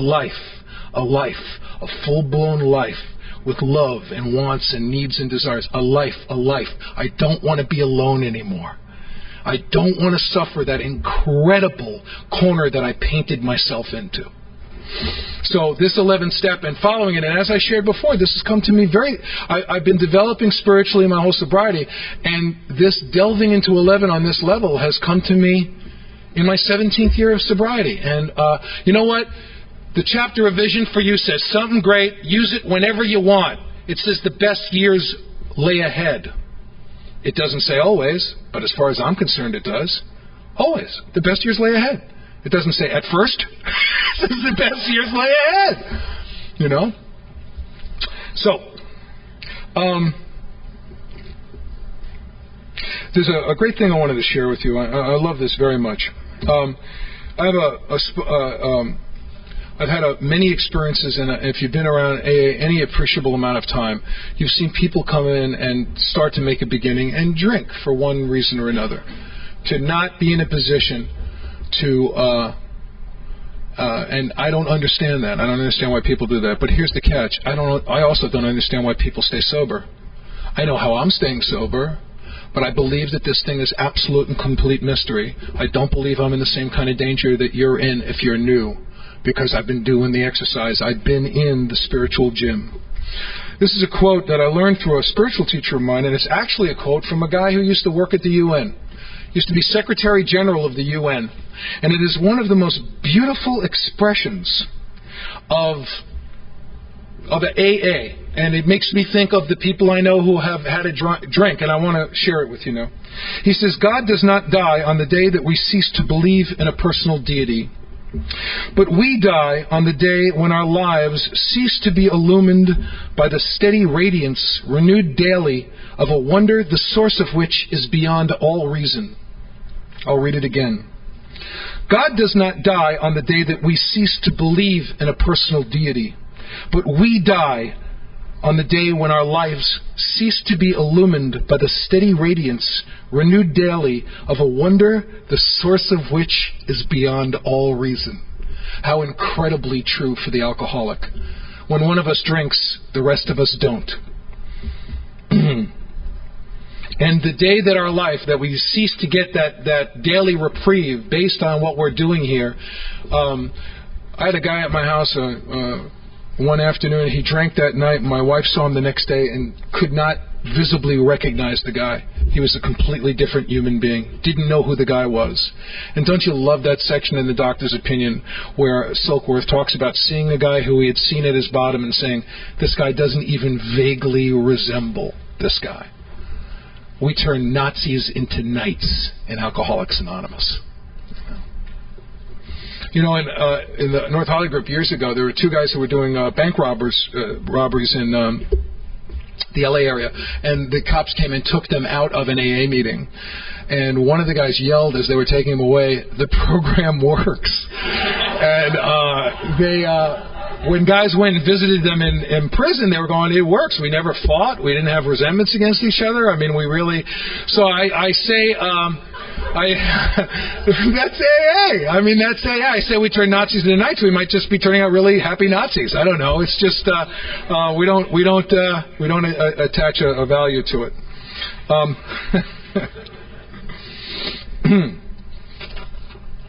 Step 12 is they wrote an entire chapter about it. It's chapter 7, and I guess they felt it was really important. You know, sharing is really hard. Sharing's tough in AA. And I when I would have a tough time listening to sharing when I was new, my sponsor gave me 3 methods to get through sharing that was difficult for me. One thing was always difficult for me was when guys would get up at meetings and go, my sponsor has told me to share at every meeting I go to. To which I'd say, then why isn't he here listening to you? Why us? Why did we catch it in the shorts for this? Can I tape it and bring it back to him? Maybe he'll change his direction.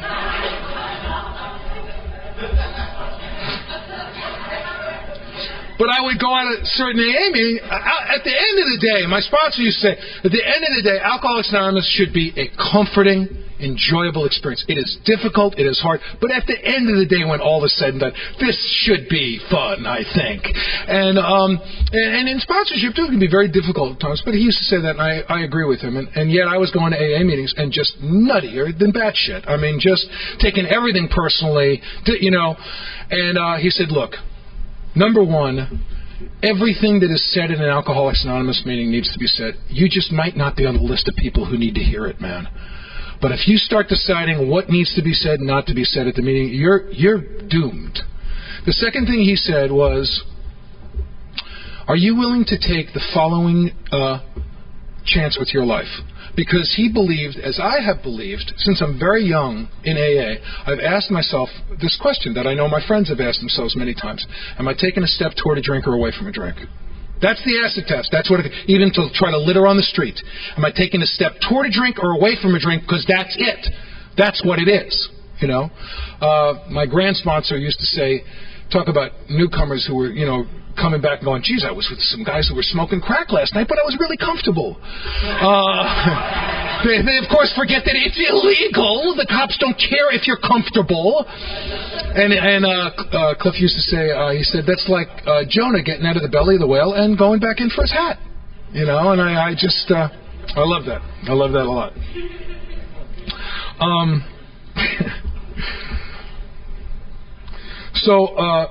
And then the third method that my sponsor, my sponsor said, are you willing to take the following chance with your life? Are you willing to go up to that podium, tap the guy or the gal on the shoulder and say, why don't you shut the hell up and sit down because I'm going to talk now? And you know what? My answer was no then, and it's no now. I'm not willing to take that chance with my life. I'm not. I also go to meetings that follow the traditions and do a lot of stuff, so, I'm in pretty good company. But even if I'm not willing to take that chance with my life. And then the third thing he told me, which has been incredibly helpful, he said, remember, they're going to stop. It's going to end.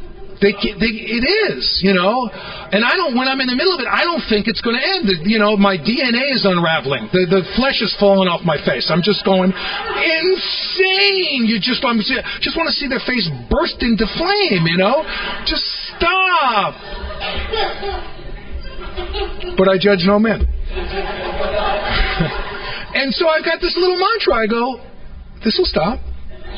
And it always does. It always does. So it's very helpful to me with that. Came up for me when I was new. There was a lot of talk about this. When should you start doing 12-step work?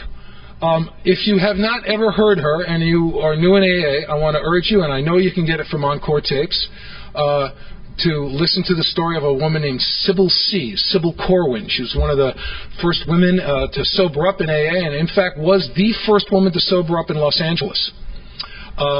She was wearing a turban, sitting in a steam bath, sweating out a bender, and read the Jack Alexander article in the Saturday Evening Post, and went to the only AA meeting, which was on a balcony of a hotel in L.A. And around that time, they were receiving the first letters in reaction to the publishing of the Big Book of AA. And the first meeting she went to, they gave her a stack of letters and said, "This is all the women who have responded by mail to the publication of the Big Book. Go talk to them." And they said, don't tell them anything because you don't know anything, but go talk to them. Don't try to be an authority. She started as far south as she could in the beach communities, knocked on the door, said, "Are you Ethel?" "Yes, I am." "Did you write this letter?" And talked to him and invited him to a meeting. Wow, what a story. What a story. So I always use that as my blueprint for action. What you can do all of it. What you can't do, don't do any of it. What you have, give all of it away. If all you got is a quarter in a car, lend a guy a dime and give him a ride. If you don't got it, don't give it. Don't give it. I love that. And if you ever get a chance to listen to Sybil's brother, Tex, started a place called The Hole in the Ground down, I think it's in Hawthorne or something like that around there. And he was going to go, he got pissed off at the one AA meeting in L.A., and he went to start his own group. And they said, you can't do it. We are incorporating Alcoholics Anonymous in Southern California, and we will sue the shit out of you. You cannot do it. And Tex said something, and I love this so much. He said, you might as well incorporate the sunset. I mean, it was just, wow, how remarkable. And that group still exists. It's still around. One of the things that happened to me when I was a newcomer that I really do believe, and I believe about it in retrospect, was I was a shit magnet. Any shit in the universe seemed to just go, it just found me. Seriously, I just felt like I was made out of Velcro, And I got to tell you, except for the wreckage part, which I don't have to deal with anymore, by and large, I don't know that many bad stuff doesn't happen to me anymore. I just don't take it personally. And I'm sure that I managed to get myself into stuff and talk myself into situations. So one of the things that is been most difficult for me as a newcomer and in talking to newcomers is I know what it's like to live without resentment. I also know what it's like to experience it again. And because I know what it's like to live pretty much without it at times, that when I experience it again, I feel like my appendix is burst and I feel like poison has been released into my body. I can't explain this to a newcomer. I couldn't understand it as a newcomer. I had no relative experience with it. I didn't. I'd be asking myself to remember when I was a very, very little boy. And I just didn't remember that far back. So a lot of, the other component of that is the more I have allowed myself to be sponsored, the more willing I am to sponsor in AA.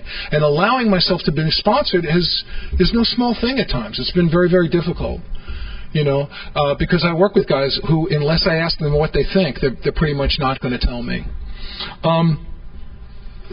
Not drinking almost killed me. I had to die of self to be reborn in the 12 steps and give and take it for fun and for free, to sponsor and to allow myself to be sponsored. That's how it started. That's how it started with my sons.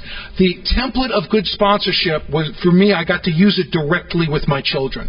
A guy I sponsor later on in sponsorship called me one night, and he was going to have his second baby, and he had his 2-year-old son, and he asked if I could take care of his son while they went and had their second baby. And me and my son Jesse, who was 15 by then, who I couldn't go and take care of because I couldn't come down to the hospital that night, got to take care of that little boy that night.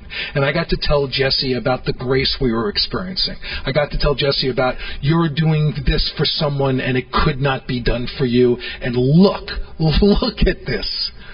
Look at this. It was pretty remarkable. I have also found in me, and this is kind of really interesting to me, that tough love for me is much, when it comes up for me, has been the product of impatience more than anything else. If you just shut up and tell you and do what I tell you to do, I'd have more time and I wouldn't have to listen to this.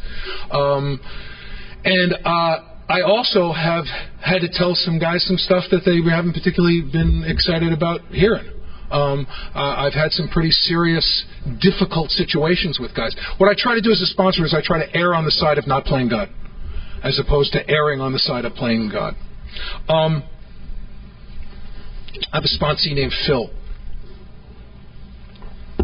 Phil came into Alcoholics Anonymous. He was in terrible condition. He was addicted to crack. He was living on the floor of his crack dealer's apartment.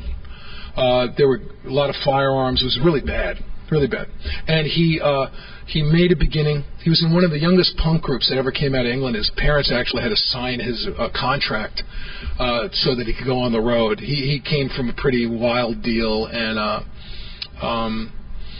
he made a beginning, and he came to our home group, and the guys loved him, and they were rooting for him the same way we root for guys. We watched this guy put together this shattered life, living on the floor of his coke dealer's apartment, and he got a job waiting on tables, and was sober a year or two, and he came to me, and he said, I met this woman 3 months ago, and she's pregnant, and I want to marry her and have the baby. What do you think? And I took a deep breath, and I turned to her, and I had the knee-jerk reaction I had from all the years that I had been doing the work that I do in AA. And I turned to him, and I told him the truth.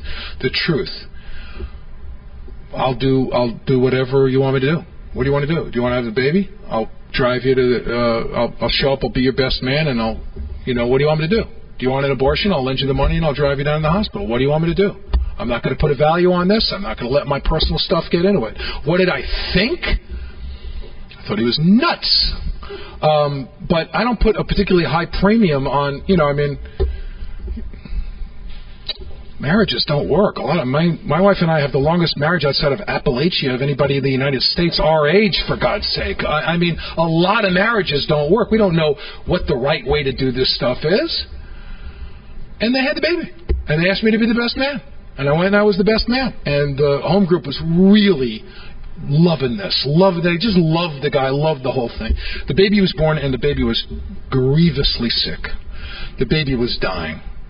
The baby was rushed to Children's Hospital, and she had to be put on something terrible. It's called an ECMO machine. It's one of the most intrusive things that can happen to a newborn. The machine is attached to the baby's aorta because the lungs aren't accepting oxygen. The blood is taken out, oxygenated, and put back in the body. There's only so long that a baby can bear this, and this is the situation that was in. We went back to the home group that night, and he waited on tables for a living. He was a working guy. And past the basket, the guys threw about $400 or $500 in the basket so that he didn't have to work and he could just be there for his family. Because that's Alcoholics Anonymous in certain places. And we're at the hospital, and babies dying all around. You know, why didn't his baby die? It's an absolute and complete mystery. Absolute and complete mystery. And then, you got to be a relative to go into natal intensive care. So her uncles start showing up, large black men, and her aunts, who are small Polynesian women, and big overweight Jews, and all of these people. And like after the second day, the nurses would go, "Yeah, you're a relative. Yeah. Don't stop to lie. Just move on."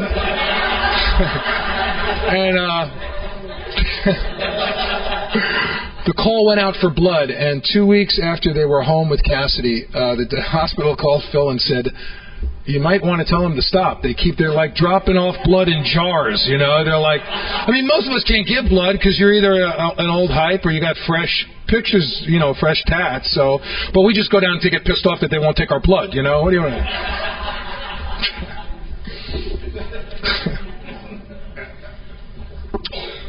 And about some months later, Phil pulled me aside and he said, "I just want to tell you that when you told me that you know, whatever I did was okay, you know, if I married or I didn't marry," he said, "I didn't believe you.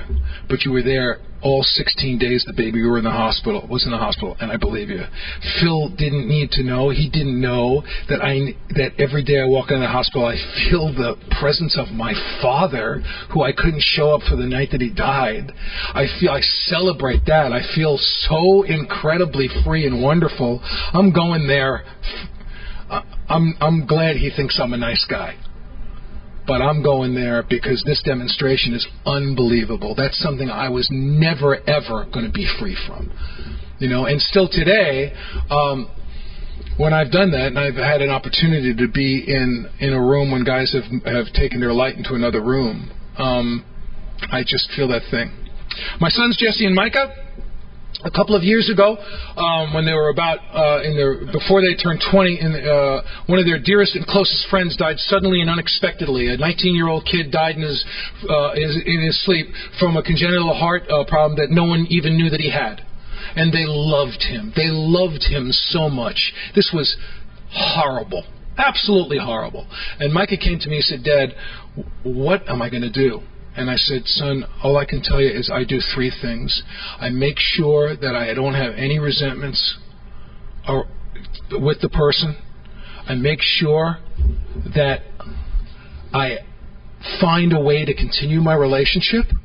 And I make sure that I'm not trying to be opportunistic and use this thing." Where'd I get that from? You know, and I sat in that funeral home with both of my sons, holding them, feeling the presence of my father again as we said goodbye to Lauren. You know, and my kids were clean. Absolutely remarkable. I have found that people who have grown up in alcoholic homes have a little more on the shelf when they do 12-step work. It's been my experience that people who have grown up with alcoholism, who I sponsor, need to open up and discuss this in terms, because, you know, what is this? This is my wife gave me this quote from her experience now. And I think I'm going to get screwed, and I'm surprised when I'm not. And all of that stuff that gets hardwired into people who grow up in alcoholic homes. I'm not going to get mine. I'm not going to get mine. I never do. It goes away. It evaporates. You can't bring the paycheck home in an armored car. They're going to get over on me. It's going to happen. If I get in between them and the drink, I'm gone. And because we've thrown this stuff on the table and discussed it, I've seen people who have grown up in alcoholic homes have very successful experiences as being sponsors and sponsees in Alcoholics Anonymous, because it's kept above the horizon. It's kept as a real piece of business. You can take a look at it. It's not like I shouldn't be feeling this. What do you mean you shouldn't be feeling it? If you were hunted in your own home as a kid, you shouldn't be feeling it? Well, if you do that, then it's going to transmute into self-pity and all these other blocks. So it's just an interesting thing, a really experience I've had as a sponsor working with people who have grown up in alcoholic homes. My brother-in-law is a guy named Tom, and he's terrible drunk. And some years ago, he came down from Northern California. My whole family was here. And I was talking at a meeting, and I really felt, you know what, Tom, I'll bring him, and he'll listen to me talk, and he'll never drink again. And I am gonna look so great to the family because they've been suffering with this guy. I think he drank while I talked. I think he was sitting on an opium suppository or something. I mean, he stayed sober exactly not for 1 second. But 3 years later, this guy calls me and he says, look, you don't know me, but 3 years ago I was released from a mental institution. I stole a car and a gun. I was going to kill myself. I decided to go one more AA meeting. I heard you talk. I never drank again. It was that meeting. So I had nothing to do with that. But I wanted to get God, God got somebody sober that night. It just wasn't the guy who was going to make me look particularly good, which kind of pissed me off, to tell you the truth. One night I came home from talking at a meeting. I think I had saved everyone in Covina that particular evening. And I walked into my house and I said to my wife, how you doing? She said, I'm fine. Unfortunately, your son's having a bad acid trip. I did not know that he had smoked a cigarette. So I went in and I said a prayer and I went back out and I put my arms around my kid and I said, I love you. This is a pill. It's going to wear off and I'm not going to leave you until you're okay. And he said, thank you, Dad. I called another member of Alcoholics Anonymous, who's a psychiatrist. He prescribed some medication for my kid. Another member of AA went and got the medication, came back with it, and I thanked the psychiatrist. I said goodnight, and he said, oh, no, I'm not going to sleep until Micah goes to sleep. And he stayed up on the phone and talked to Micah until Micah was done. You guys didn't tell me I wasn't going to have difficulties. You didn't tell me my kids would not be sick. You told me I'd never be alone again. If I let you in, I'd never be alone again. And it still takes me a while to learn. The next week, I said to my wife, how was your meeting? She said, it was fine. I talked about the thing with Micah. I said, oh, no, you told everybody. Oh, my God. She said, honey, what do you think my club is about, particularly? How to live with alcoholism. How to live with it. And when my wife would never, she asked for a second opinion for my corpse, and we were able to ask for help from the men and women of Alcoholics Anonymous. And we engaged in a process with my son, which I liken to good sponsorship in my experience of it. I said to my kid, okay, now you're going to go to therapy. I'm not going to get ahead of you. I'm just going to stick with you. I'm going to give you flexible, consistent, sensible limits. Flexible, consistent, sensible limits. That's what I'm going to do. Resist not evil. Make no oaths. Draw no lines, right? So now you go to therapy. Went to therapy. Got busted for selling drugs in school. I said, okay, now you'll go to outpatient treatment with random drug testing. And if you test dirty, you'll go away. Gets thrown out of the privileged school he's in. Now we are in Starsky and Hutch school. I'm serious, man. I take him for the first day of school. There's gang members on their knees, hands in the back of the head, getting frisked in front. It was like a display, right? I go in and talk to the dean. This is exactly who the dean does not want. My kid's a dealer. He doesn't want this kid. He sits and he says, he's looking at it like he's going to vomit. He goes, oh, man. And he looks at me and goes, what do you think of your son? Because now we're going to gang up on him, right? And I said, I think my son is a very handsome, very bright young man who is in a situation that is beyond his control and his understanding, and I love him very much. And the guy kind of went, well, what do you think of your dad? Like, don't you think he's an asshole? I sure do. And he wanted more people in the room at that point, you know. And my son said, all I can tell you is I'm so glad he's here with me, you know. And Micah did not test dirty. He did not have to go away, but I gave him sensible, consistent, flexible, you know, limits. And we wound up having a successful experience. The outpatient treatment thing he was in, I'm driving him to it one day, and he says, Dad, this sucks. I went, dude, it sucks. He said, this is terrible. I said, yeah, look where we are. This is where we are. It's terrible. It's not AA. It's, you know, a guy I know used to say that the recovery industry shows you once and for all that you can't give away what you don't have, but you can sell it. And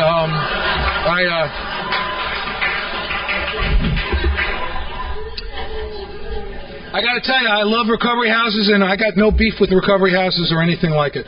One of the guys I respect most in AA is a guy named Tom Iverster, and he's got 45 years of sobriety, I believe, at this point. And one of the things he says in a workshop he gives, he says, "Remember the good old days? You don't, do you? Because there were none."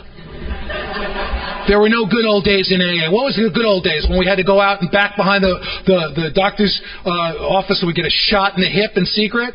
It's great that there's all these treatment centers as long as you know that they're not Alcoholics Anonymous and have nothing to do with them. Absolutely nothing to do with AA. I got no beef with these guys at all. I think they're doing great work.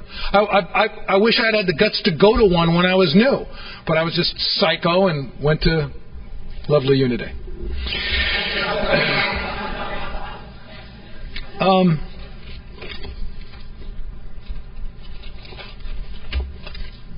I have found, somebody asked me before to enlarge on this a little bit, and I'll touch on it a little bit, about the phrase that I keep using called entrenched power. When a guy reads me an inventory, he says, I'm resentful at myself for being impatient with my mother. She's sick. What are my defects? Well, and then he reads me a list, and maybe I can make some additions. I can say, maybe impatient should go on the list. God, how did I miss that? Well, this is why we don't sponsor ourselves, you know. And then I know that a guy I sponsor was being read inventory, and he made an addition of a defect, and the guy he made it to said, no, I don't really feel it belongs here. And the guy said, you'll put it down because I'm your goddamn sponsor and I told you to. That's entrenched power to me. It's entrenched power to me when I become the leader of the group, so that at a group conscience, before they make decisions, people are looking at me to see how I react. People are looking at me to see if they should laugh at something at a meeting. That's entrenched power. That's entrenched power. And I can either encourage that or discourage that. Or at times, get myself the hell away from it. Because people are addicted to it. You know? We have no opinion on outside interests, but you'll always get someone to talk about it. I mean, anytime that happens in the news, if you're new here, you're going to love this. Get used to it. You'll love it. Anytime something happens about sobriety or booze or any of this stuff, they go to GSO, they ask us, and every time it's the same deal. We don't have any opinion. We have no opinion, but they'll get one of us yo-yos to just tell them everything that we think we know. So, I think entrenched power erupts in different ways at different times in Alcoholics Anonymous. I think that it can happen on the group level, even though the group is supposed to be governed by a group conscience. Now, I didn't know the difference between a group conscience and an informed group conscience.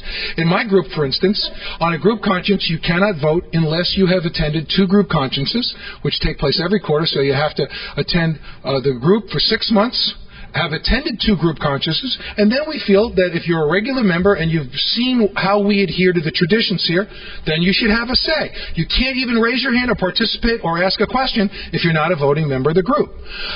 We who started the group found a lot of bad stuff that we had started. We started other AA meetings. There was difficulty.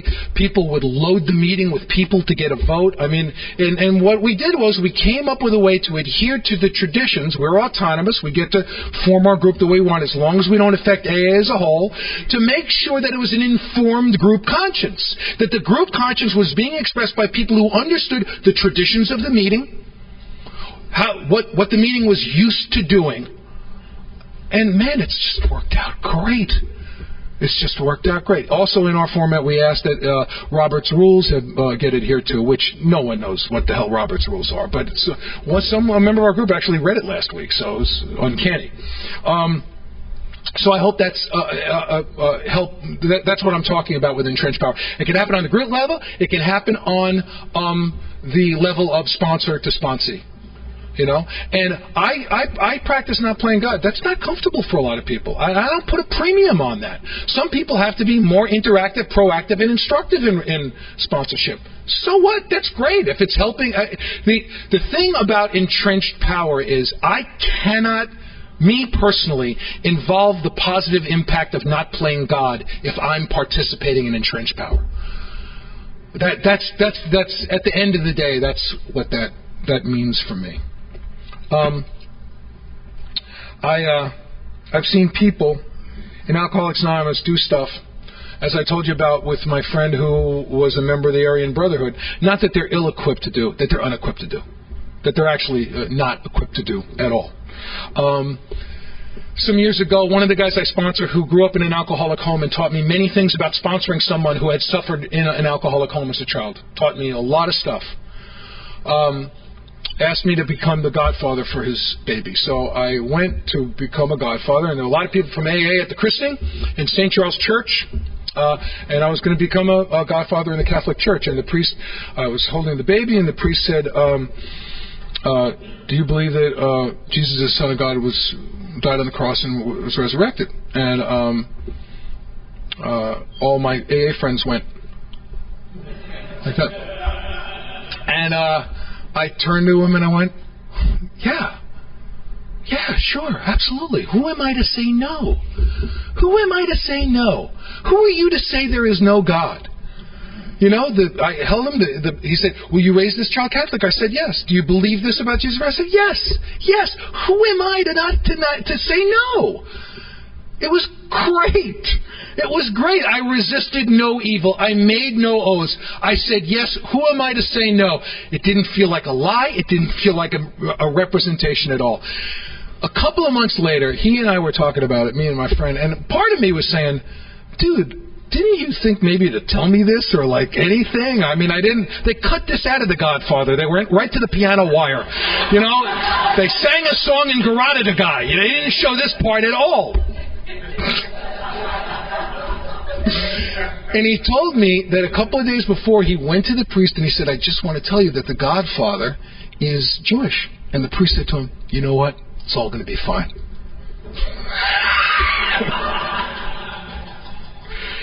He was absolutely right. My wife and I have had a lot of problems since we've been sober. A lot of difficulties in our marriage. A lot of bitterness, a lot of difficulties. I've been driving home. I was a couple of years sober, directing TV shows again, driving a new car home, sponsoring 20 guys, participating in my home group, and I realized that I was absolutely terrified of going home. I was so scared of my wife. When I heard my wife's car come up the driveway, I'd look around. Or the boys watching the great thing on TV. Is the house clean? It's like living with active alcoholism. None of this was her fault. It's the way I was acting and feeling. So I wrote a sexual inventory about it. Didn't involve sex. It involved the kind of guy I want to be and the kind of way I want to live.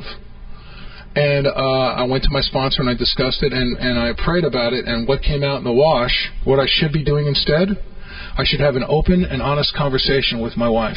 That's what it said. And I put it off. Sometimes the trip to the other side of the bed, which is about 3 feet, is about 8.5 billion miles. And I couldn't do it. I couldn't make it to the other side of the bed. I wanted a certain kind of sex life. It wasn't enough just to be just to be available. To be available, to be filled with love, to want to bring something instead of get something. That's the way we're supposed to go to parties sober, but enough's enough. And I went to my wife and I said, I'm terrified of you. And she said, well, what do you want me to do? I said, I don't want you to do anything. I just want to tell you that I'm really scared. I'm scared that if I don't do things right, I'll be punished and I won't get to have sex. And I'm scared of that. And she said, well, what do you want to do? What do you want me to do? And I went, I have no idea. I don't think I'm telling you, I didn't say this to her, but I'm doing what Micah did that day. I'm not telling you you were wrong. I'm telling you that I'm mad. Don't tell me I can't be mad. I was terrified, and I didn't know what to do. And I threw it on the table, and it started a process for us that has led to real bliss for us. We went to therapy. We worked out great things in therapy and then went home and threw a Buick at each other. I mean, it was psychology. It wasn't moral psychology. We didn't have the third leg. We didn't have the spiritual. We didn't know what to do. It was great ideas that we had no moral application for them.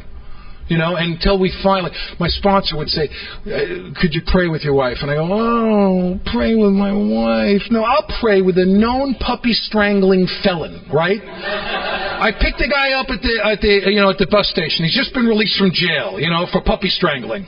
You want to take the third step? Yeah, good. Hit your knees. Let's go. I don't care. It's a public place. Who gives a crap?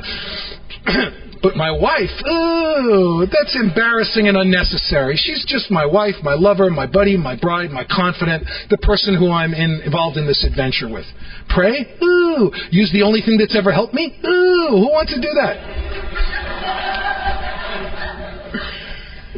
And out of desperation, because it kept going below the horizon, it'll be okay. No, it's not okay. And it's not been okay since. It's not getting okay. And we started holding hands and saying, Pop, can you please help us? We didn't work the steps together.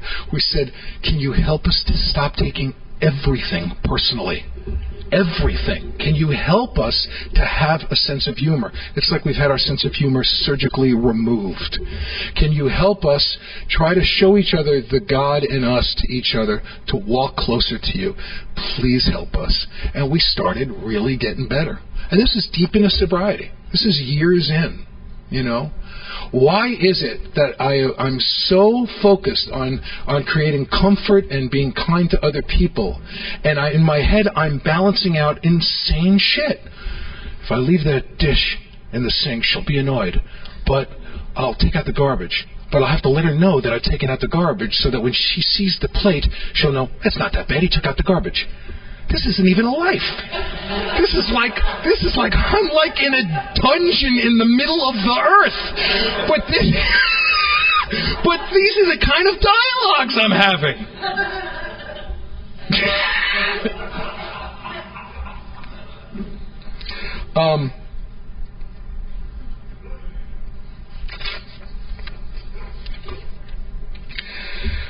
I am enjoying the expanse created by the retraction of my ego.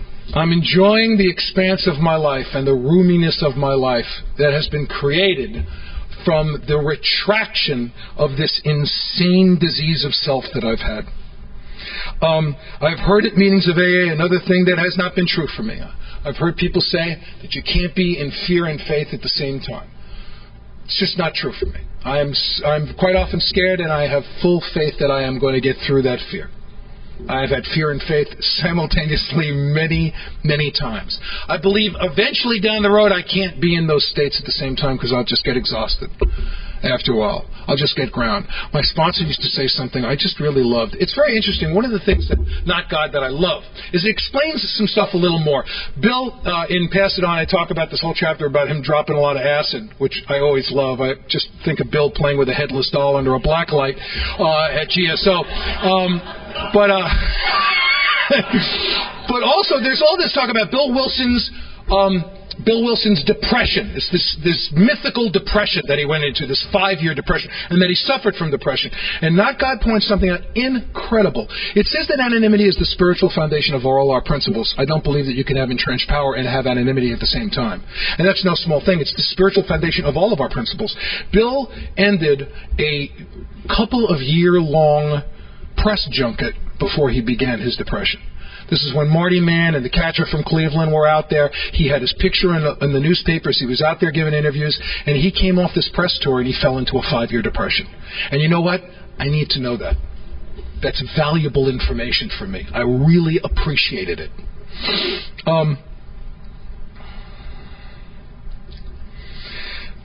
A friend of mine says, I love this, the worst things that I do are the things I do so that I won't feel bad. And I love that in the spirit of 12-step work. If a guy wants to talk to me, and I'll paraphrase DeMello here, and he says, I don't want to talk to the guy, but come in, we'll talk.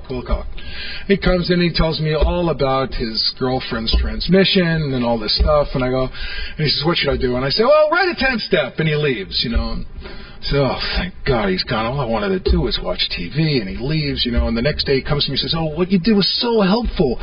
Can I come back again? I go, yeah, you can. And what am I doing? I'm people-pleasing. I'm not finding a way to do this happy, joyous, and free and give it away. I'm doing something so I won't feel bad. And I've had to do a lot of gut checks on that. I've had to look at sponsorial situations that I've had where I really was not sponsoring the guy because we were enjoined in a creative relationship together, but it wasn't so I wouldn't feel bad. One of my spiritual advisors uses this quote, and I just love it. He's talking about Nebuchadnezzar, who was the king of Babylon and king of the known civilized world at that time. He says, the king of Babylon, conqueror of the world as he knew it, Nebuchadnezzar, owning everything, fearing everything, understanding nothing, went mad and died. I want to read to you my former sponsor, Paul O., who passed away about 3 years ago.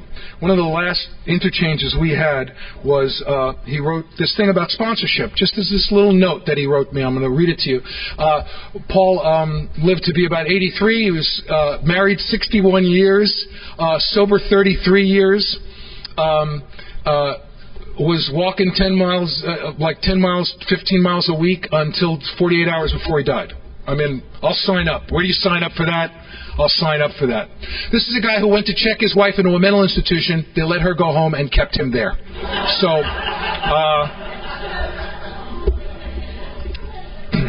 I went to visit him in the hospital. And again, I get this incredible deal from being in the hospital. He had just had open heart surgery, and he said to me, the worst thing about this is I've spent all these years training people to hug me, and because his breastbone had been opened up, he said, now I have to ask him not to hug me for a couple of weeks. That was his only complaint that he said to me.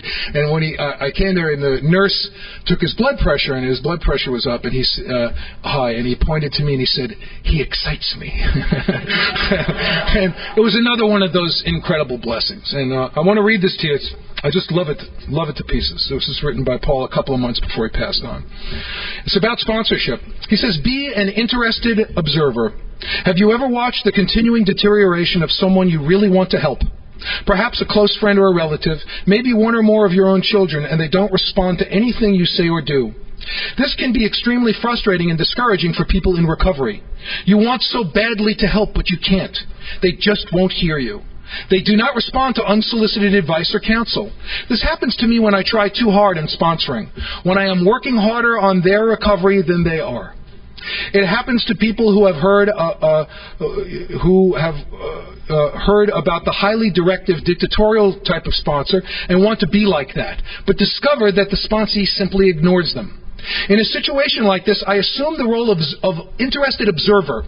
Rather than becoming annoyed at them and at sponsorship in general, I become an interested but inactive observer. I listen.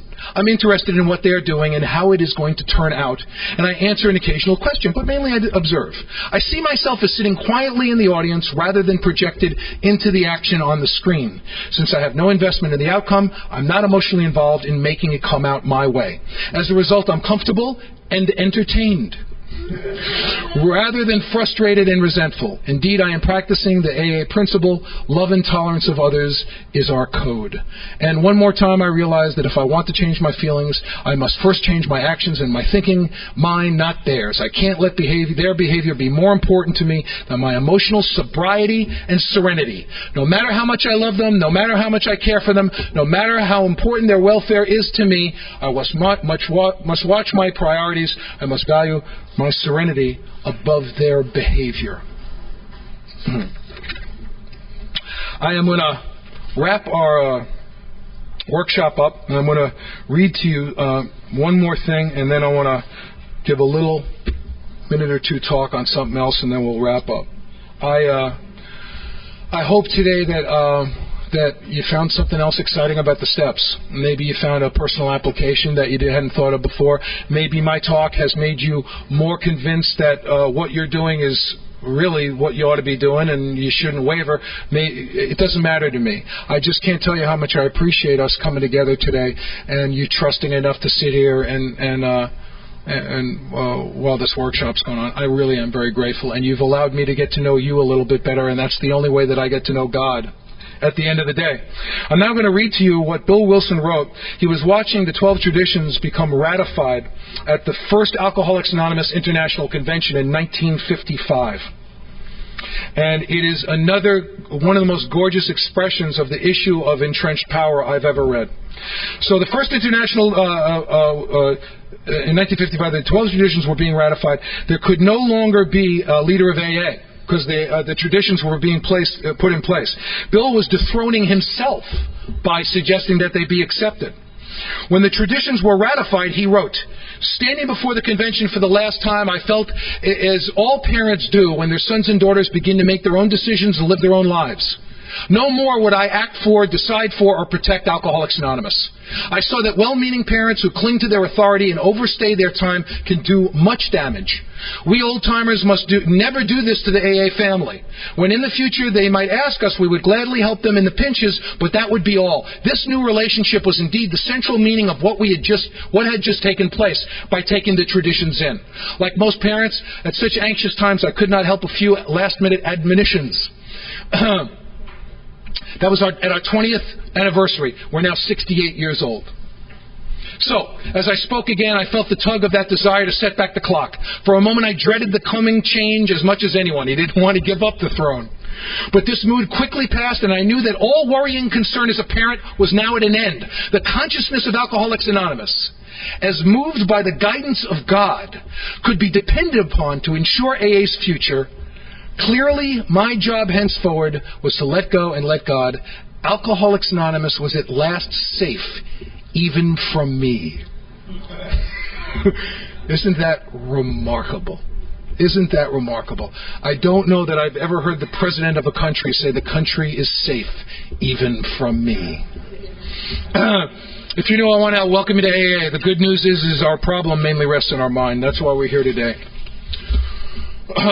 Alcoholics Anonymous, as far as I know, is the only recovery from a fatal illness where the text says that we absolutely insist on enjoying life. There's no book about recovery from cholera that says cholera is a hoot. You'll love cholera. You'll meet other people with cholera, and then you'll meet people who just caught cholera. It doesn't get any better than that. My sponsor, Paul, used to say that Alcoholics Anonymous was the only recovery he knew of where the recovery left the sufferer in better condition than they were in before they contracted the disease. Wow. How remarkable. And the bad news is our problem mainly rests in our mind. I like to tell two stories at the end of a talk, and I'll tell them today. Some years ago, I was at an AA meeting, and I met a newcomer, and I went home, and he called me, and he talked to me for an hour. I said, 4 times, so he'd know I wasn't dying. And at the end of the hour, he said to me, "I feel so alone." And I said, "Man, what are you talking about? I hardly know you. I just listened to you for an hour without interrupting. What do you mean you feel alone?" And he said, "I mean I don't have a woman." And I said to him, "What exactly would you be bringing to a relationship right now?" You see, he had explained to me that he had been stalking several women and he had a restraining order taken out against him. So I said, what would you be bringing to a relationship right now besides stalking skills? What are you bringing to the deal? People 2 weeks in remission from leukemia aren't having dating problems. Alcoholics are. Because our problem mainly rests in our mind. Because the proposition goes below the horizon. It stops presenting itself as a real piece of business. It hasn't been buoyed above that horizon. One day I was talking to a new guy. My wife knew I was talking to a new guy. And she walked through our room and she heard me say into the phone, "Let's say the aliens are coming." She stopped short. She didn't want to miss a word of this. I said, "Listen, dude, I'm not telling you that the aliens aren't coming. That's an outside interest. They might very well be coming. But I have one question. Why you? Why have they come for you?" Why have they traversed the universe for your sorry ass? You have no life. You're 11 days sober. You live in North Hollywood. Why you? Plus, he's sleeping with a Bible on his chest to ward them off. So they're going to traverse the galaxy, walk into his house, and go, oh no, the Bible, let's go home.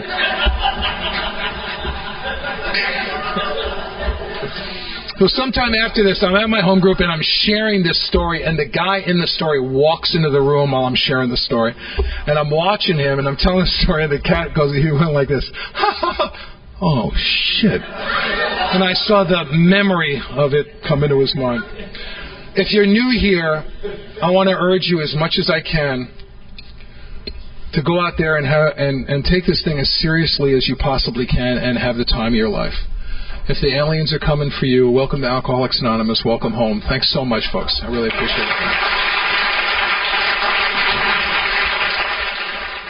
Sorry to interrupt your viewing. Taper Dave here. Just wanted to take a second to ask you to like and subscribe to my channel. Let me know if you like what you're listening. I've got some very good talks here, and this one's a great one. Just curious, do you think this is better than Zoom? Tell me what you think.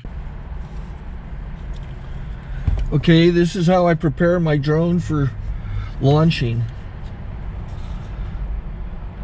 I like to do it inside the cab of my truck so I'm not standing outside in the weather. To install the joysticks for control, up and down, right and left, powered on. I have an Android phone that I use to connect it to the drone with. And it's actually controlled through the iPhone, through an app. Oops, wrong way. It's actually controlled through the iPhone, or through this Android phone, through the app. It's actually controlled through the Android phone, through an app, and you connect it through this short connection right here.